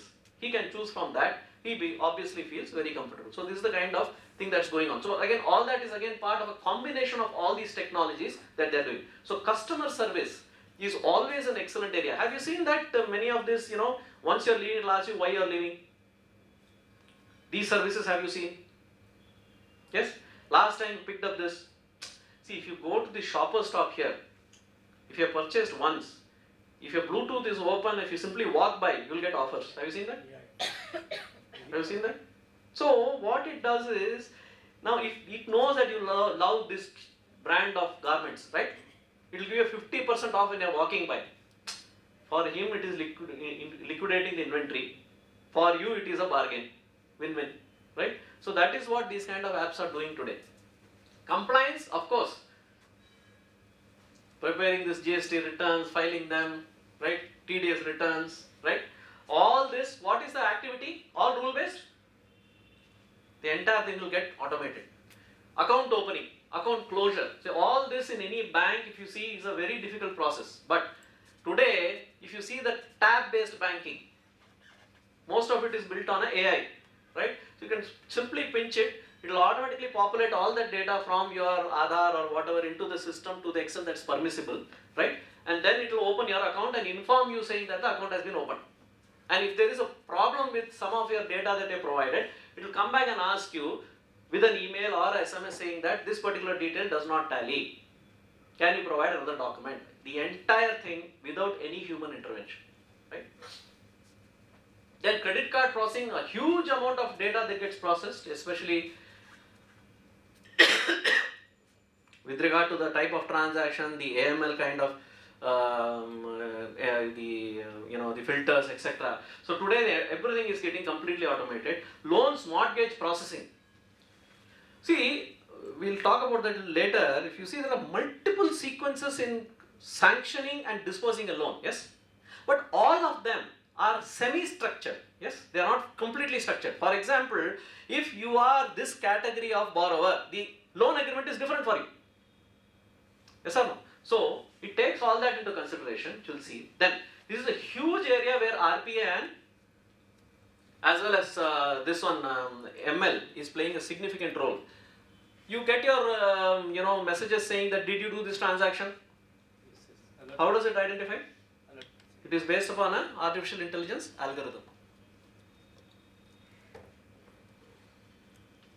Sorry. Then of course KYC, the entire KYC process in most of the banks is such a big area which involves army of people. Many vendors survive only on KYC processing, right? The entire industry is going to be wiped off in a couple of years maximum. Why? Because the entire process, if you see what is it? Give me this data, give me that data. You give it in some format. Generally, it is a photocopy, right? I take it, what do I have to do? Digitize it, compare it, is it okay, not okay, go back again, same, very rule based. So this entire thing is automated. There are number of online platforms which offer this. Have you heard about an organization called Prime Chain? Prime Chain is a very popular India-based startup which is helping banks to do this in KYC processing. Then general ledger processing. General ledger again, as you know, is a very important job in any NBFC or financial entity. So it kind of helps you to completely automate the process of the general ledger, trial balance to reconciliations, whatever needs done. Then ultimately the automation of MIS reports or the any of your the compliance reports, etc. get done. So, according to some of these statistics, the surveys that the forecasts that are there, India market of RPA is currently supposed to be about 1.6 million. It's not billion, million. It is supposed to go up to 2.9 million is what they say, but it's supposed to be a very underrated number because there's an AI market. Then there is, so all these are kind of intermingling markets. The top 2020 to 25, these are the key sectors which are up for RPA. Number one is BFSI, because obviously there's some maximum paperwork involved there, right? Then telecom and media. Then I have healthcare, manufacturing and logistics. I am sure when you receive your couriers, what happens today? Any paper you sign? Nothing at all, right? It's simply either you sign on the digital stuff itself, or it is not even signed because they capture certain other credentials of yours. See, the guy is coming to your door, there is a GPS which is tracked, right? So they know that the fellow delivered to this particular home, right? Within this, each of this, what are the processes that are up for automation? Which are the best candidates? As I said, number one is customer service. Second is finance and accounts. This is where we, chartered accountants, have a huge role that we can play. Then human resources. It's again a very big area, from starting from your resource planning to recruitment, getting the CVs and doing. It's a very dirty job. Any of you working in HR departments? See, for one post in Tamil Nadu, when they advertised this post of scavenger, they got 6,000 applications for 10 posts. Do you think they would have gone through all that? And many of them graduates, huh? Mind you. So the point is that the HR job is a very dirty job, but the problem is that you have to go through everything. The CVs come in various formats and types. You don't know where the information is hidden. So you have to go through all that. So there's a big process which is involved there. Then after the person is hired, you got a whole lot of process around that. You have to track so much of data. Then there is labor law tracking.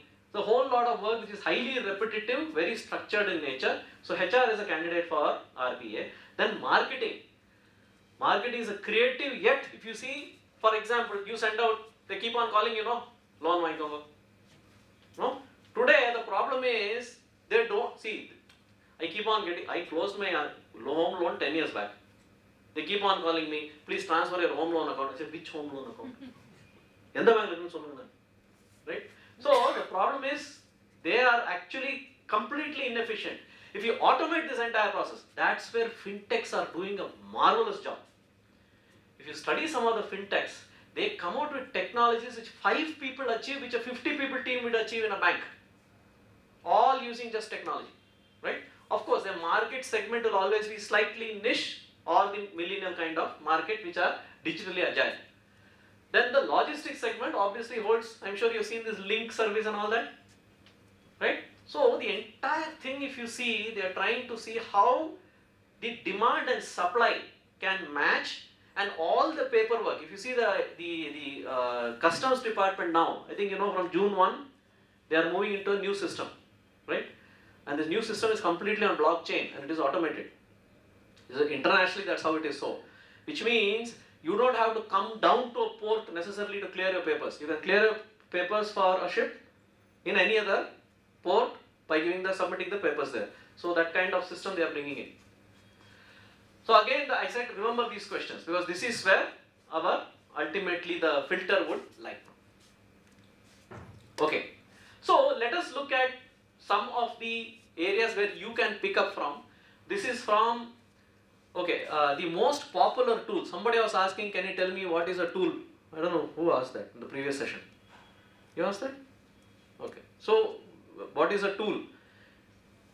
Institute is already conducting programs on UiPath. Have you seen that? UiPath is a tool.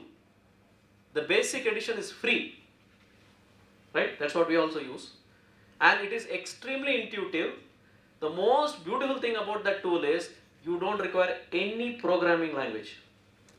No knowledge of any programming language. It is simply drag and drop.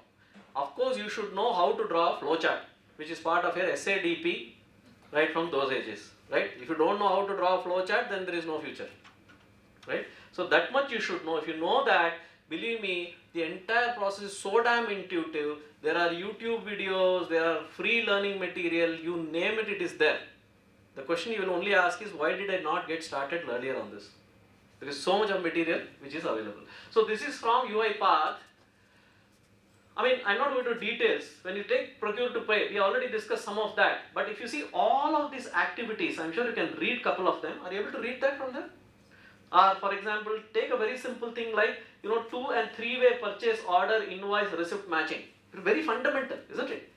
Now, generally your ERP does it.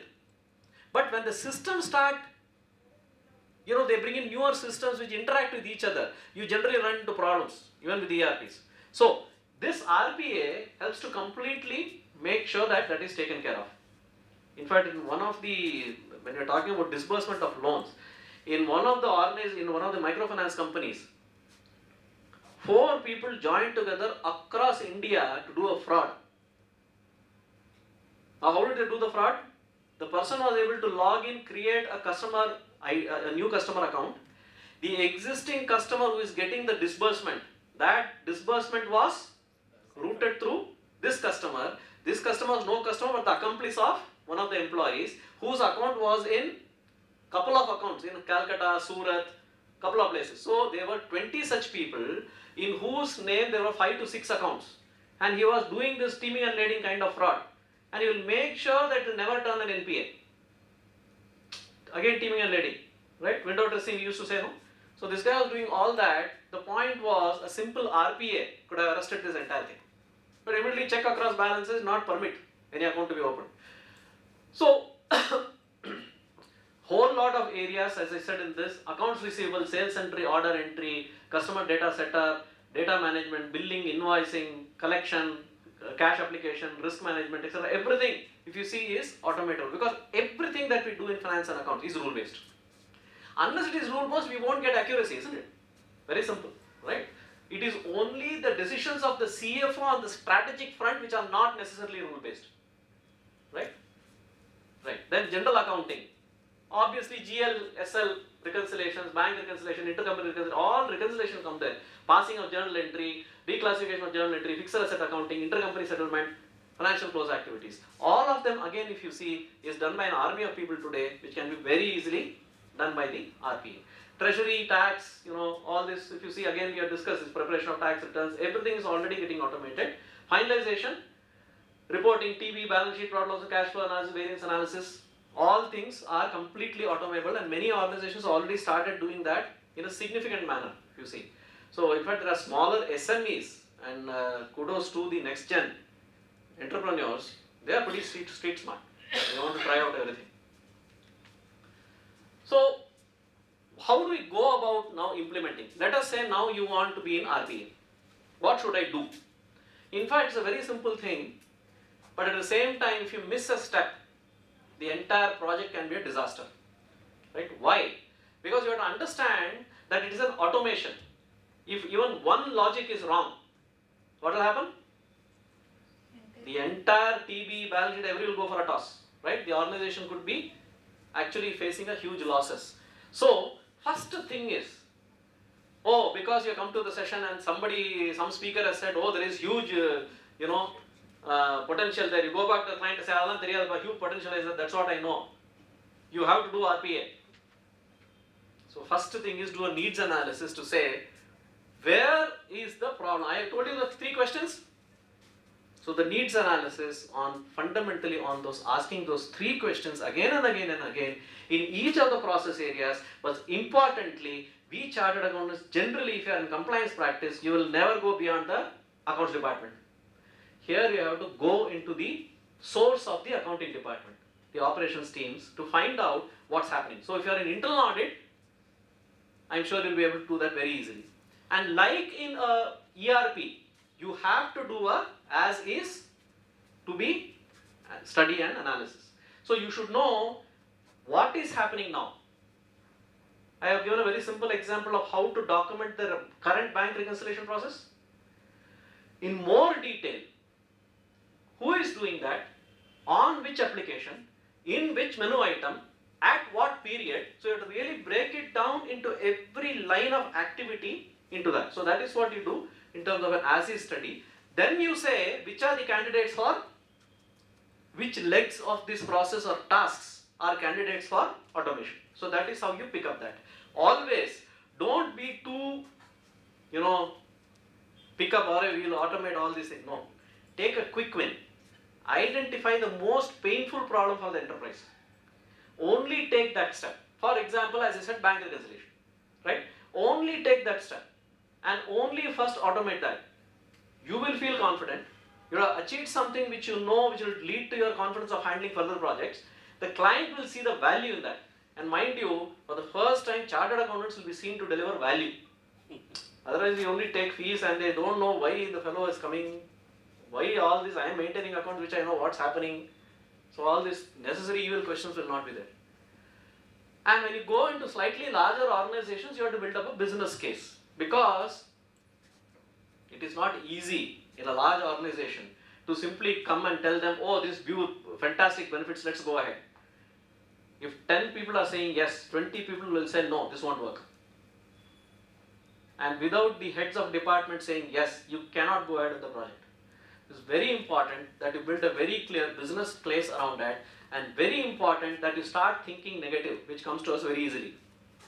Find out what will not work right at the blueprint stage. Risks and challenges must be identified right at the beginning of the project. And this can be done not simply by you sitting in the room, but going and having a workshop, which means call all those fellows and tell them, tell us now, let us discuss for next 10 minutes what all can go wrong in this. That way two things happen. One, the buy-in of the project happens. Number two, they have already said whatever they wanted to say. So tomorrow they cannot say, no, this won't work. Right? So this becomes a very important stage in the process. So now, further going down into what needs to be done, identify what tasks to automate. So generally what happens is, currently those that are done intuitive, ad hoc approaches leading to wasted efforts, failures, inefficient automation, business outcomes not received, all these are areas which are bright for bringing value to the table, right? Where there is chaos or do whatever, right? Tasks and the processes that are repetitive, structured, hold a great promise for return of investment on ROI. Because very simply you can say, so many full-time employees involved, their salary is so much, this is what they are doing, not contribute to any bottom line or top line. So that is something you can bring to the table. Tasks requiring analytical work, and for example, loan processing. Complex loan processing involves little bit of weighted decisions. Acha, this fellow has a good background, but it doesn't have a home, but still we can give him because of the background, he's a doctor. When such kind of multiple weight start comes in, have you heard about this word called fuzzy logic? There used to be washing machines as fuzzy logic. So the fuzzy logic is nothing but there are multiple inputs and multiple outcomes, but the weights matter a very important part. So this is how where the fuzzy logic comes in. That is what is called as cognitive computing. And today, because of training of these systems using machine learning, and that is where artificial intelligence starts coming in, wherein the complexity of the decision is what determines which tool or technology to use. Tasks that are self-contained, dependencies such as balance sheet, profit and loss account, schedules to TB, very easy. You can straight away take them for automation. Tasks that require interaction, involve emotions, example customer call center, etc., they cannot be done only with RPA. You require ML or AI and NLP along with that. Okay, now step by step, what do I do as a chartered accountant when I want to take up a project? Number one, map the selected process flow steps for automation. Please understand, in finance and accounts, that is an area wherein we have a very good expertise in terms of identifying what really happens in a process flow. Yes or no? So which means you already have a strong point there. All you have to do is identify that process flow. You know where the internal controls will be missing. Right? You can even identify which legs are already not happening. For example, mega checker is not there, let us say. Right? You can identify all that. Map the application components. Now what does it mean? So for example, when a customer asks for a quote, what happens? The quote comes through email or a phone call also. Isn't it? They'll say, okay, tell us what you have, this thing, how much is rate, this product. But if you go down to the details, it requires this person to go to 2-3 systems and give that data out. What is the discounting scheme that can be applied, what is this, blah, blah, blah, blah, blah, right? So which means that A, you already need access to the emailing system. B, you need access to your customer relationship management system, which could contain several aspects about the customer's database, etc., which region he is, whether he has already done this with you, etc., etc. Then there is from the accounts, which gives you data on what is the past rates, which is the best rate that they've been offering, etc., right? So it is very important to identify to this process flow which are the applicant components that currently are being used. So a clerk who is sitting there or an associate who is sitting there actually could be spanning couple of systems to achieve the complete turnaround. You understand what I'm saying? So it's very important to understand these dependencies. Once you understand the dependency, map each action required across each and every application component that is in sequence. For example, you may say check mail. See, check mail is something you and me know what to do, isn't it? But you have to teach the system, no? Go, put the login password, get into this, look for today mail, download the mail, then look for this header. So much is to be done. So all that is why you said, once you identify that, go into further granularity, map each action required across each and every application component in sequence. Very important, identify who are the process owners, because mind you, see, it generally happens like this. The most sensitive passwords are generally shared. You agree or not? Digital signature. Except the person who is the owner, everybody will have it. Yes or no? Yes. Happens, right? So, it is very important to first understand that, because after you do RPA introduces a very important risk. Out of sight, out of mind. Because everything is automated. There is nothing you are doing with the system. Will you even be conscious about any risk? Fraud, that's all you will say, no. But the problem will be with the logic. So, it is very important to understand, we are going to what we call as vault this password into the RPA sequence. It introduces significant amount of what is called as trusted system risk. What is trusted system risk? You are trusting this application will talk in a trusted mode to the bank statement. But suppose it does some mischief. It can cause a serious problem, or exposes, the hacker is able to get hold of the passwords, transaction password, because it will send out a payment, right? So that can be very serious. So it's very important that you identify the owners, the access credentials, and action rights, privileges required on each of the application component. What does it mean? What can the person do in that system now? There will be issues with that, because in some systems, while a person is not supposed to do certain things, but he'll have the capability there. For example, he can look up the bank statement fully for even previous months. But by rule he said, you shall not look at all that. But in an RPA, you have to train the system to only access that data.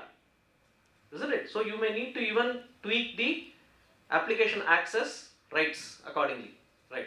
And mind you, when you configure an RPA or a robo is a user. It is a system user. Right? So that system user also needs to be monitored. Right? And only thing is the speed at which things happen could be phenomenal. Then identify dependencies, restrictions, example attendance data download, which is available only month end. Otherwise it will give you a runtime error. Right? You will say something has gone wrong, where it has gone wrong, you start doing all that. So identify things, for example NAV download, foreign exchange rate download, all that you have to select the right time of the day, isn't it? When the rates get refreshed. Right? Identify all common variations in the above processes, if then loops. For example, the name is not matching with the KYC data given. So the loop goes into if then. Then you have to say, okay, now what do I do if there is a no? There is a sequence of activity that gets fired from there. So it is important to define all the variations and the sequence in the process flow. Rule out any current application features DB already available but not used. The ERP will already have an automatic reconciliation feature. You will go about doing RPA. Then that fellow will come and say, no sir, I'll already feature reconciliation. Then say, you are charging for this which is already there. So it is whether to first, before you get your invoice raising, you better check that is already present. You tell them, boss, you are not using this. Okay, it's already available. And this is what it can do. If you do this, this is what it can do. Identify source and destination folders for storing files and RPA work products. Because as I said, out of sight, out of mind, you may not even know where this output files are getting recorded, stored. Input KYC documents are getting stored, and it can result in a compliance violation. So you have to be extremely careful about that. So this is just an extension of that. I am not going to the details, but just to tell you already what we have done, the work breakdown analysis, but come up with an automation roadmap. Don't heat the pumpkin hole. Old saying, no? So never say, oh, everything is a fantastic candidate automated, tomorrow morning we'll automate. Straight away doomsday. Have a roadmap. See which of those areas which are the most sensitive yet will not affect the criticality of business. Right? So like that you identify and say, this is what we will do at milestone 1, then milestone 2, milestone 3. That way what happens is you have complete control over the how you proceed to the project. Then identify the tooling is a very important aspect.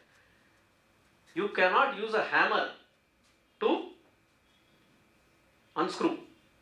Agree? So you should select the right tool, and this is where the tool training is extremely essential. For example, in Excel, how many functions do we know? Not even 1%, isn't it? But if you see, there are some fabulous functions which are available in Excel. But it's very important when you come to an RPA kind of sequence that you understand which one will work. For example, get mail may not necessarily work in Gmail. For Gmail, there will be a separate what is called as a package within the console. You have to get that package, identify which tool to be used, and then use it. You get what I'm saying? And tool A will be a misfit for situation A, but a very good fit for situation B. So that is why a roadmap with the tooling architecture based on the best fit. Identify, very important, you tested it on 1 month transaction. Now you have to do live on 1 year transaction. System memory not sufficient. Then you say, let's have a computer on. Then what did that fellow tell you? So, very important that you identify, depending upon the size of the project, what is the compute, storage, network, security dependencies for your RPA project. This generally happens in big projects.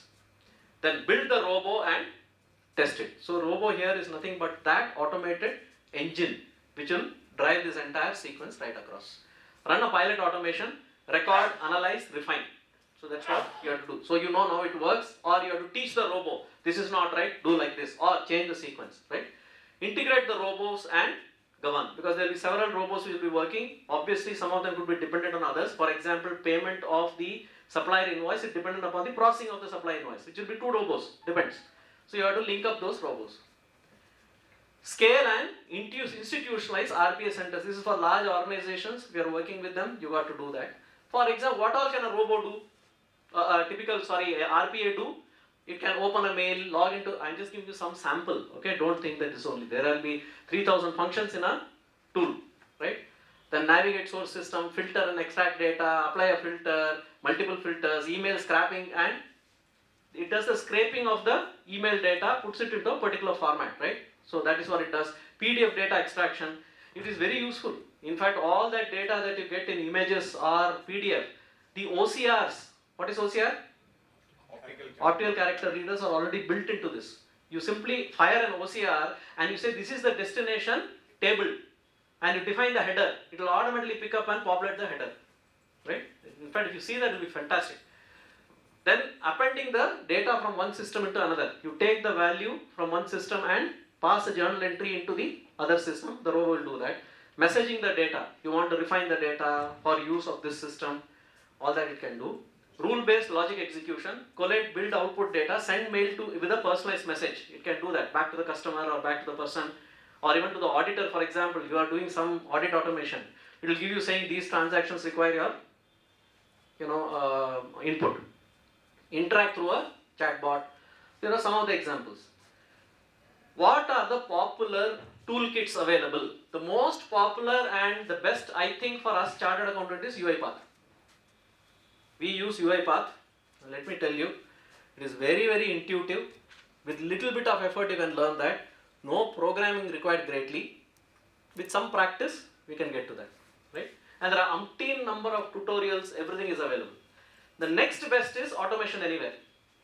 Of course, there are some other tools. Actually, Blue Prism was the most popular, but it involves some programming language. It requires little bit of scripting and all that. So it became less popular now, unfortunately. Others are there, but not the great ones. So in terms of Gartner, if you see, obviously they also put UiPath as on top, as the leader in this segment. Then followed by Automation Anywhere. Then of course Blue Prism has unfortunately lost a race a little bit as of now. But there are new ones coming up. This IntelliBot and all, they are supposed to be pretty good. I've not seen them. Okay, so what are the tooling considerations? Very simple. Right technology. Can it scale? Right? Because today you are doing 3,000 invoices. It becomes 50,000 invoices in 2 years. You cannot say now what to do. Right? Security is fundamental. Of course, ease of use of control, vendor experience. Because the vendor, I am telling you, they will sell off and go away. Generally, all these guys do the valuation business. No? Right? Then this fellow will say, now the licensing. So entire costing changes. Right? Then maintenance and support, quick deployment. So all these are critical criteria when you select a RPA tool. Right. So key considerations: nature and complexity of target system, immediate and long term. POC and trials is something you must do. See that the pilot runs. Technology match should be there because, for example, you got all systems on Linux. Sometimes certain packages in the tooling will not operate on Linux, and the other way is also true. And certain things don't operate this side, right? Then tool independent bot builds are also there. You can even write a Python program. You can link it up to a bot, right? Licensing cost to scale, mind you, initially it will be free. You become dependent upon it. Then they'll say pay per use so much. So it's better to look up where you're headed to on that. And ultimately integration of this bot tool with the other applications. Because this uses significant amount of data extraction, buffering and pushing. You have to be very careful that you provide for enough capacity and security around all those spaces. Okay, an example like accounts and finance, as we said, invoice processing, expense processing, cash flow, these are all very popular. Personal data correction, year-end tax adjustment, filling in forms, all this is very, very simple, entering customer information, name identification processing, etc. And if you see the kind of impact, of course quality, it eliminates almost errors are zero. Right? Speed, phenomenal. What a team of people will achieve it over a week, in 1 day it will get done by the tool with just 2 or 3 people. Increased efficiency, you see the efficiency, these are all figures based upon experience. Increased functionality, focus on work with greater added value. And these are all again the benefits chart. You see decrease in error rate, improved quality of routine tasks, improved speed of business process implementation, reduced dependency. So all these are very good reasons for you to make a boardroom talk. Straight away you will hit the boardroom, right? Because when you talk about money being saved, red carpet, no?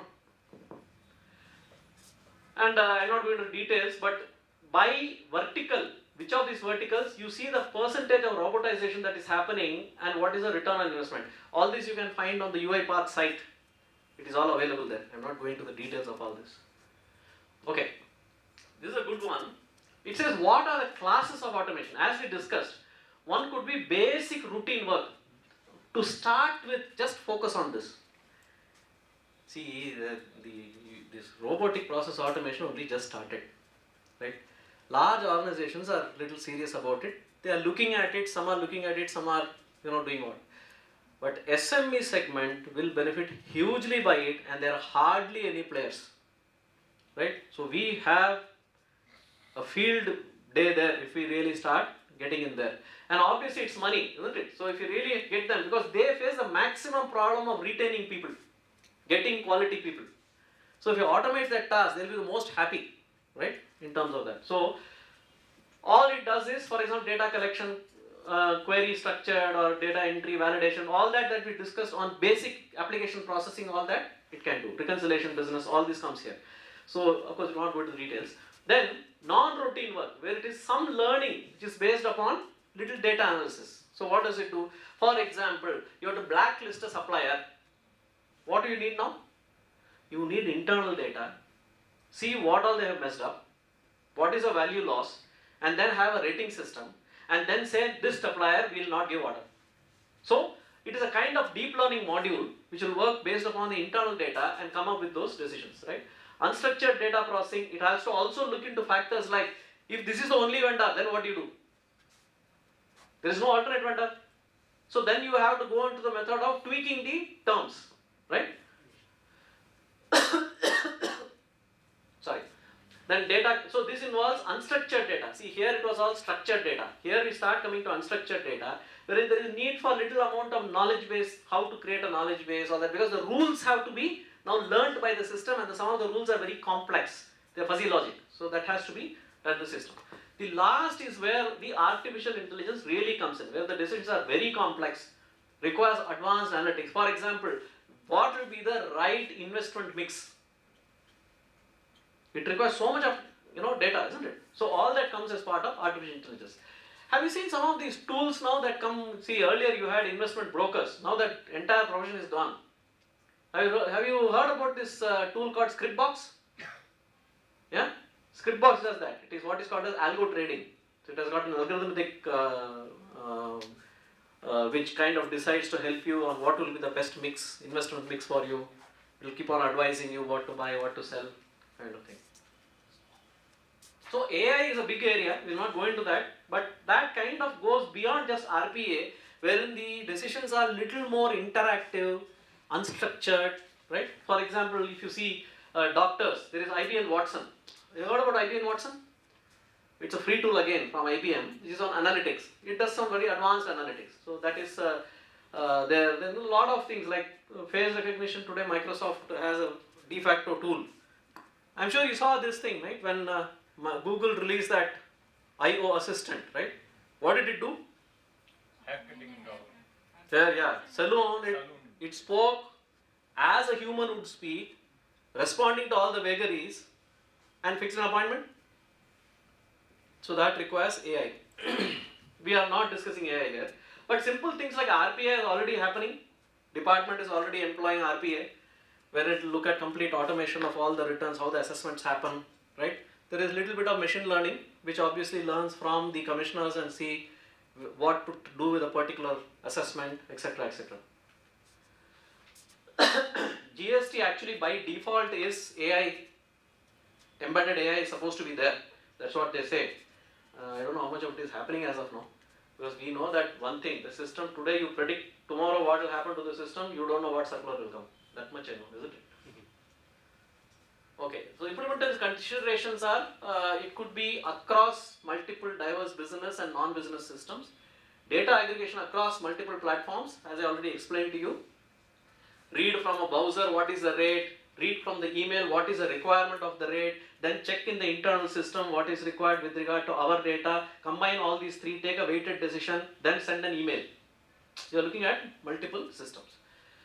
So one is business rule-based execution, would be either rule-based or cognitive. As I said, cognitive is something which slightly goes away from RPA.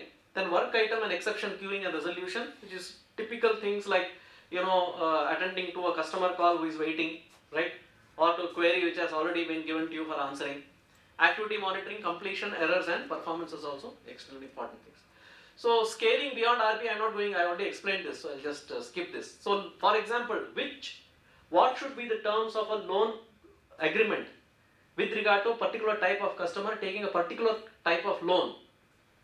It's a slightly complex decision, but not very complex, right? A tactical manager A branch manager can do it, isn't it? So those kind of decision you use to some extent of ML integration, which can help this all this. So if you are going for large scale, you require enterprise-wide strategy, effectively blending RPA AI wherever it is required. Otherwise, keep it off the radar for the time being. Ensure right technology, infrastructure, and cyber security, because all that is extremely essential for the overall success of the project. Mature process definition, standards and processes, clear understanding of how to capture value, and radical simplification is what is required. So these are all very critical success factors, which actually is coming from Harvard to tell you that these are some things you should make sure of, which I think is very true. So what are the risks? In fact, one of the opportunities for us is to audit the RPA projects. That itself can be audited, no? So what are the risks? Strategy can be wrong. Where you are extracting the data from, what you are doing with that can be wrong. You may extract the wrong field, which will mess up the data, right? Tooling cannot be, a bad tool selection can be a problem. Skilling and training, very important. Because first thing you have to face is resistance to change. Do you think the person who is going to lose that reconciliation job will support this? First thing he will do is, this is a useless project, we will not do blah blah blah blah blah. So very important to see what is the roadmap for their career path, right? So skilling and training, resistance to change, lack of buy-in among business managers, operational risks, fraudulent and rogue RPA can also be there. Yeah, after all it's a rule base, isn't it? You go and say select all the people who are over 80 years of age for this position. I mean, you can do whatever you want, isn't it? So that is what also called as RPA poisoning or AI poisoning.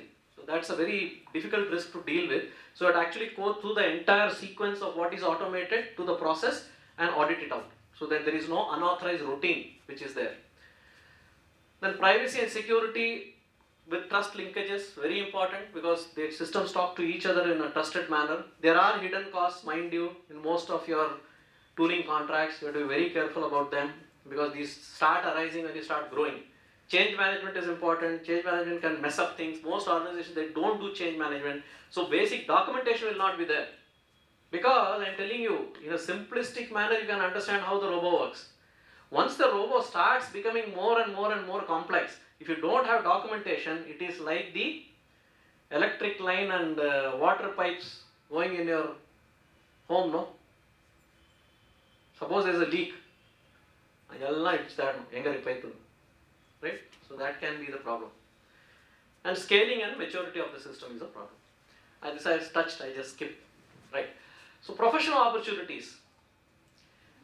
This is, once you have good experience with RPA, you can be a strategy expert, wherein you understand business process, the business line,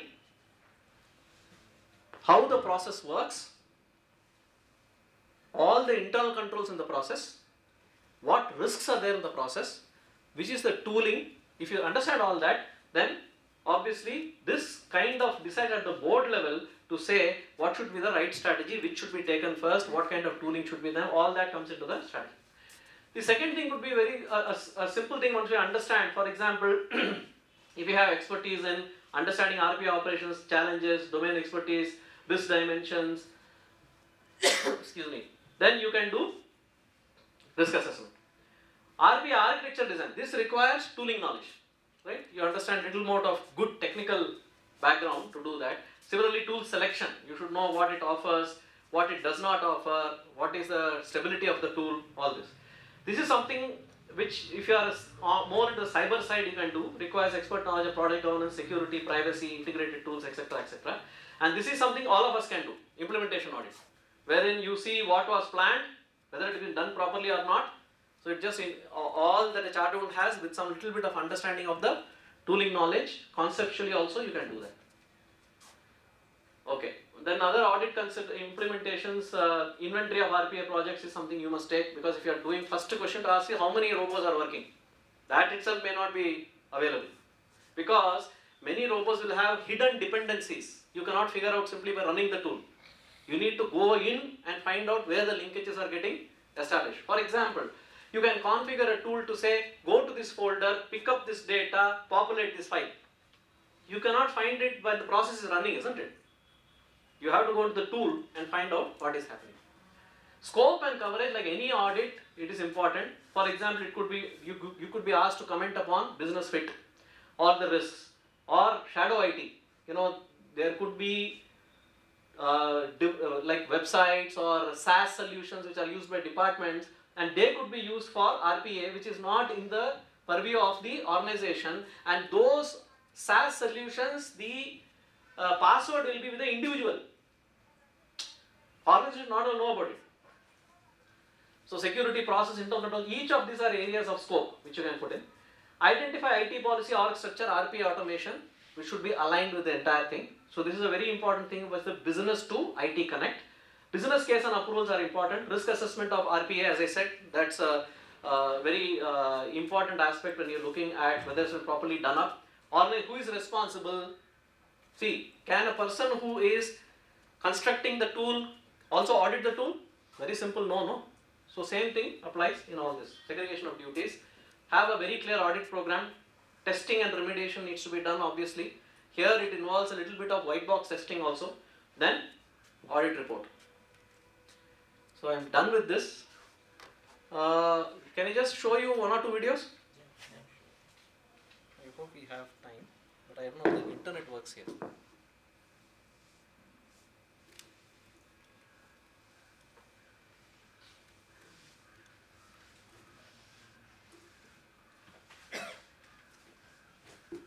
Internet irukana? Wi-Fi irukka? Net ah? Idu நான் try பண்றேன்.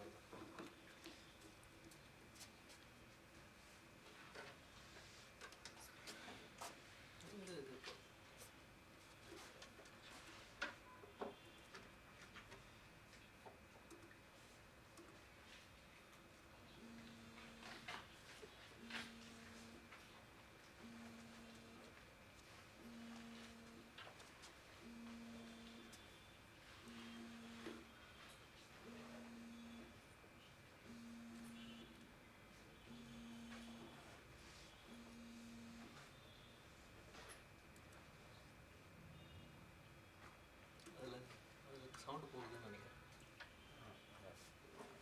Connect பண்ணேன். இல்லையே, HDMI sound போகுது, இதில் sound வர மாட்டேங்குது.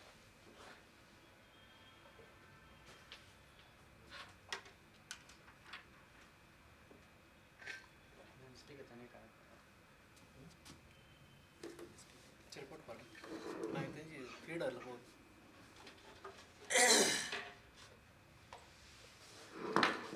ஏன்னா இது இங்கே அவுட்புட் வந்தால் தான் நல்லா வரும்.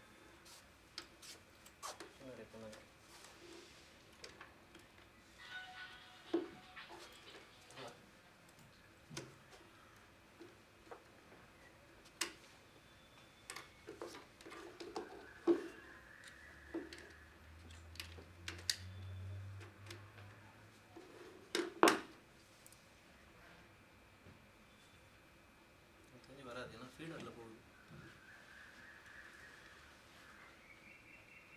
HDMI மேலே ஃபீடு போகுது. இங்கே இல்லையா? அதனால் இல்லை, ஏன்னா உங்களுக்கு இதில் ஸ்பீக்கரில் ஃபீடு வந்தால் தான் எல்லாம் வரும்.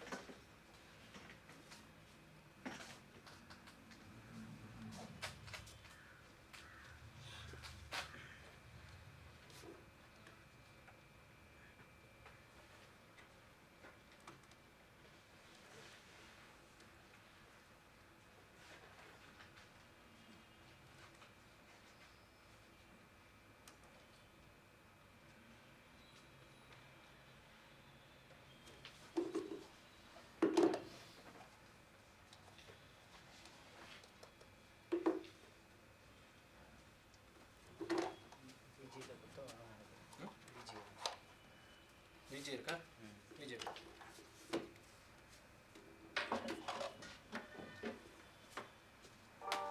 Filling in invoice details in SAP. We'll show you how.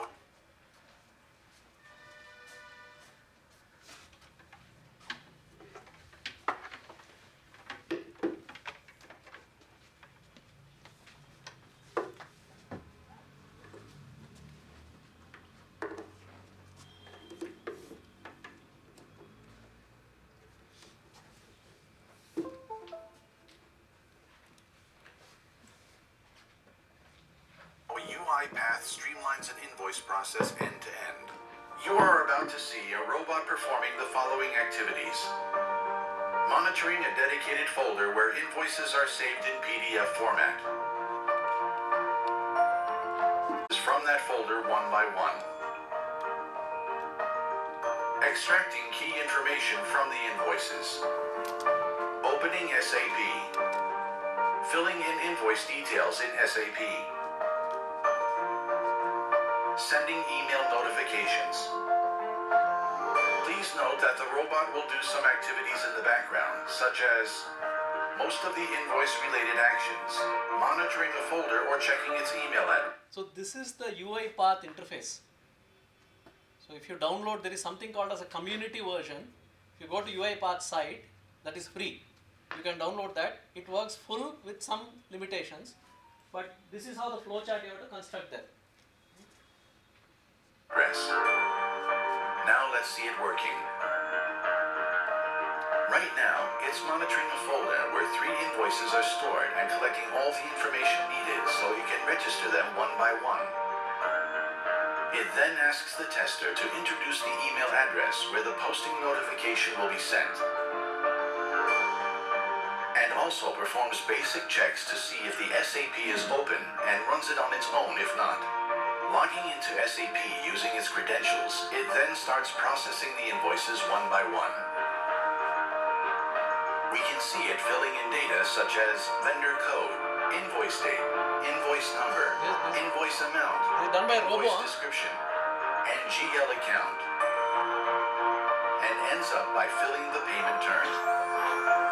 Following that, it registers the remaining 2 invoices in the assigned company code.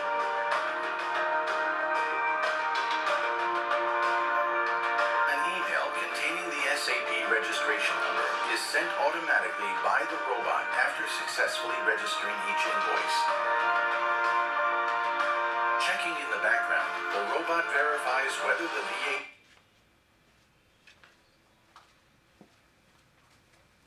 mobile internet network. No, Robo cannot do anything about it.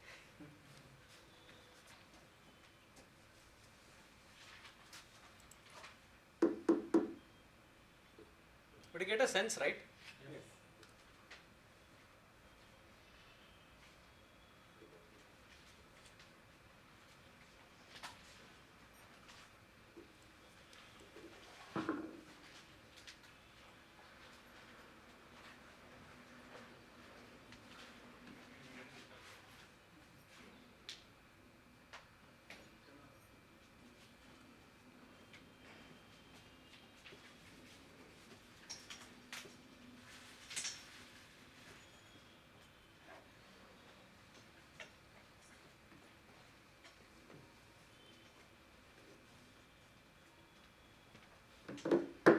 There's a poor network.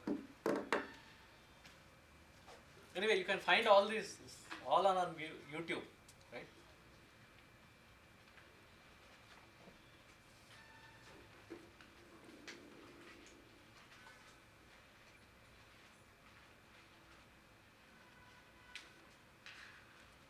Caps.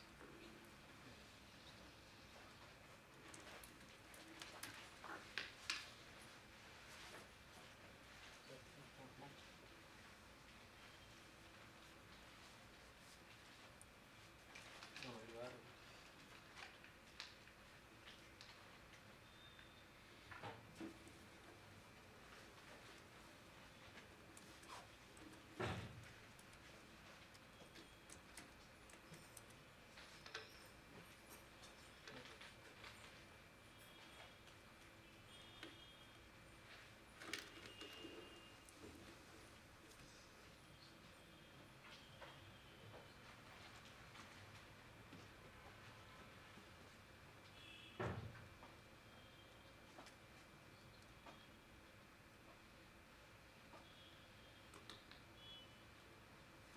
on the invoice matches the one in our database, and if so, we'll post it automatically.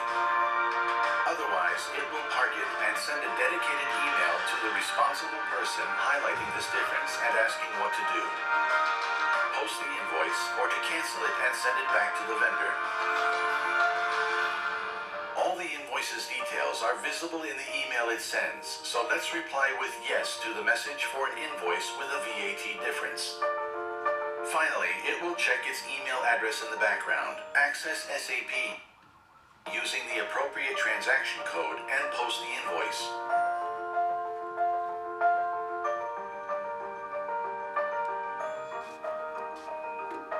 And that's it. The robot has successfully posted the 3 invoices in SAP. Do you want to know more? We're happy to... This is Federal Bank. They have done a fabulous job with their internal RPA. Federal Bank is a leading private sector bank. In the last 4 or 5 years, we've expanded our presence beyond Kerala to build a sizable business in this country. So at that time, we had a regulatory requirement from RBI wherein we have to follow the UCIC, something what you say is unique customer identification code has to be maintained. But to group these entire lakhs of customers manually was quite impossible. Yeah, we had a challenge where we had to have a compliance regulatory requirement met. We had a huge data to be processed. It was not humanly possible. So there's no choice but for us to look at smarter ways of doing it, and that is how we got onto this path of automation about 3 years back, and within which we chose RPA as our go-forward tool to kind of use it within operations to make our processes much more efficient, make it scalable, make it error-free, and make it, from a cost perspective, productive for the bank. The UiPath team also, when we contracted, they provided excellent support. We had to merge certain customer IDs, a very large number of customer IDs, legacy database, we had to merge it.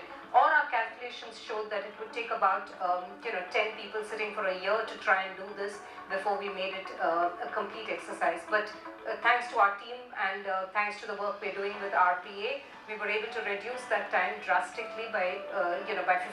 We got it completed in 6 months. As against a 1-year project that we had envisaged. Another example, we've been implementing Bharat QR, which is the QR code at our merchants. Very proud to say that using RPA, what started off as a 7 minutes for a person to do it manually, we've brought it down to 1 minute using RPA, and we recently crossed the 1 lakh mark of BQRs implemented, which would have been kind of infeasible or unimaginable in a manual environment. Superior TAT, increased speed, accuracy and efficiency directly improve the service TAT to customer or client, thereby creating time for further opportunities. Reduced cost, best customer experience, lower operational risk, etc. All these points certainly will improve the overall operational efficiency and growth of the bank, which will certainly be much appreciated by the top management as well as all the stakeholders. The roadmap, when I say, it's going to be quite bright, I would say, and linked with AI is going to be really great. Where I think it will help us even more is when you combine kind of the power of artificial intelligence with the power of RPA, get them together to work, then I think our operations teams and our technology teams would have truly delivered the power of RPA. So I think that was a good primer for you. Have you created any RPAs? Yeah, we have been attempting last about 6 months. Some success. What we have been able to achieve is with certain parts of the accounts payable process and with regard to certain trading operations, we have been able to achieve the how the quotations are given. So it's an integration with the chatbot. So we played a small part in that, but the idea was to slowly, because bank reconciliation automation we have done. But it's let me tell you, it's a very positive area for chat audits. We use this UiPath only. Okay? Any questions?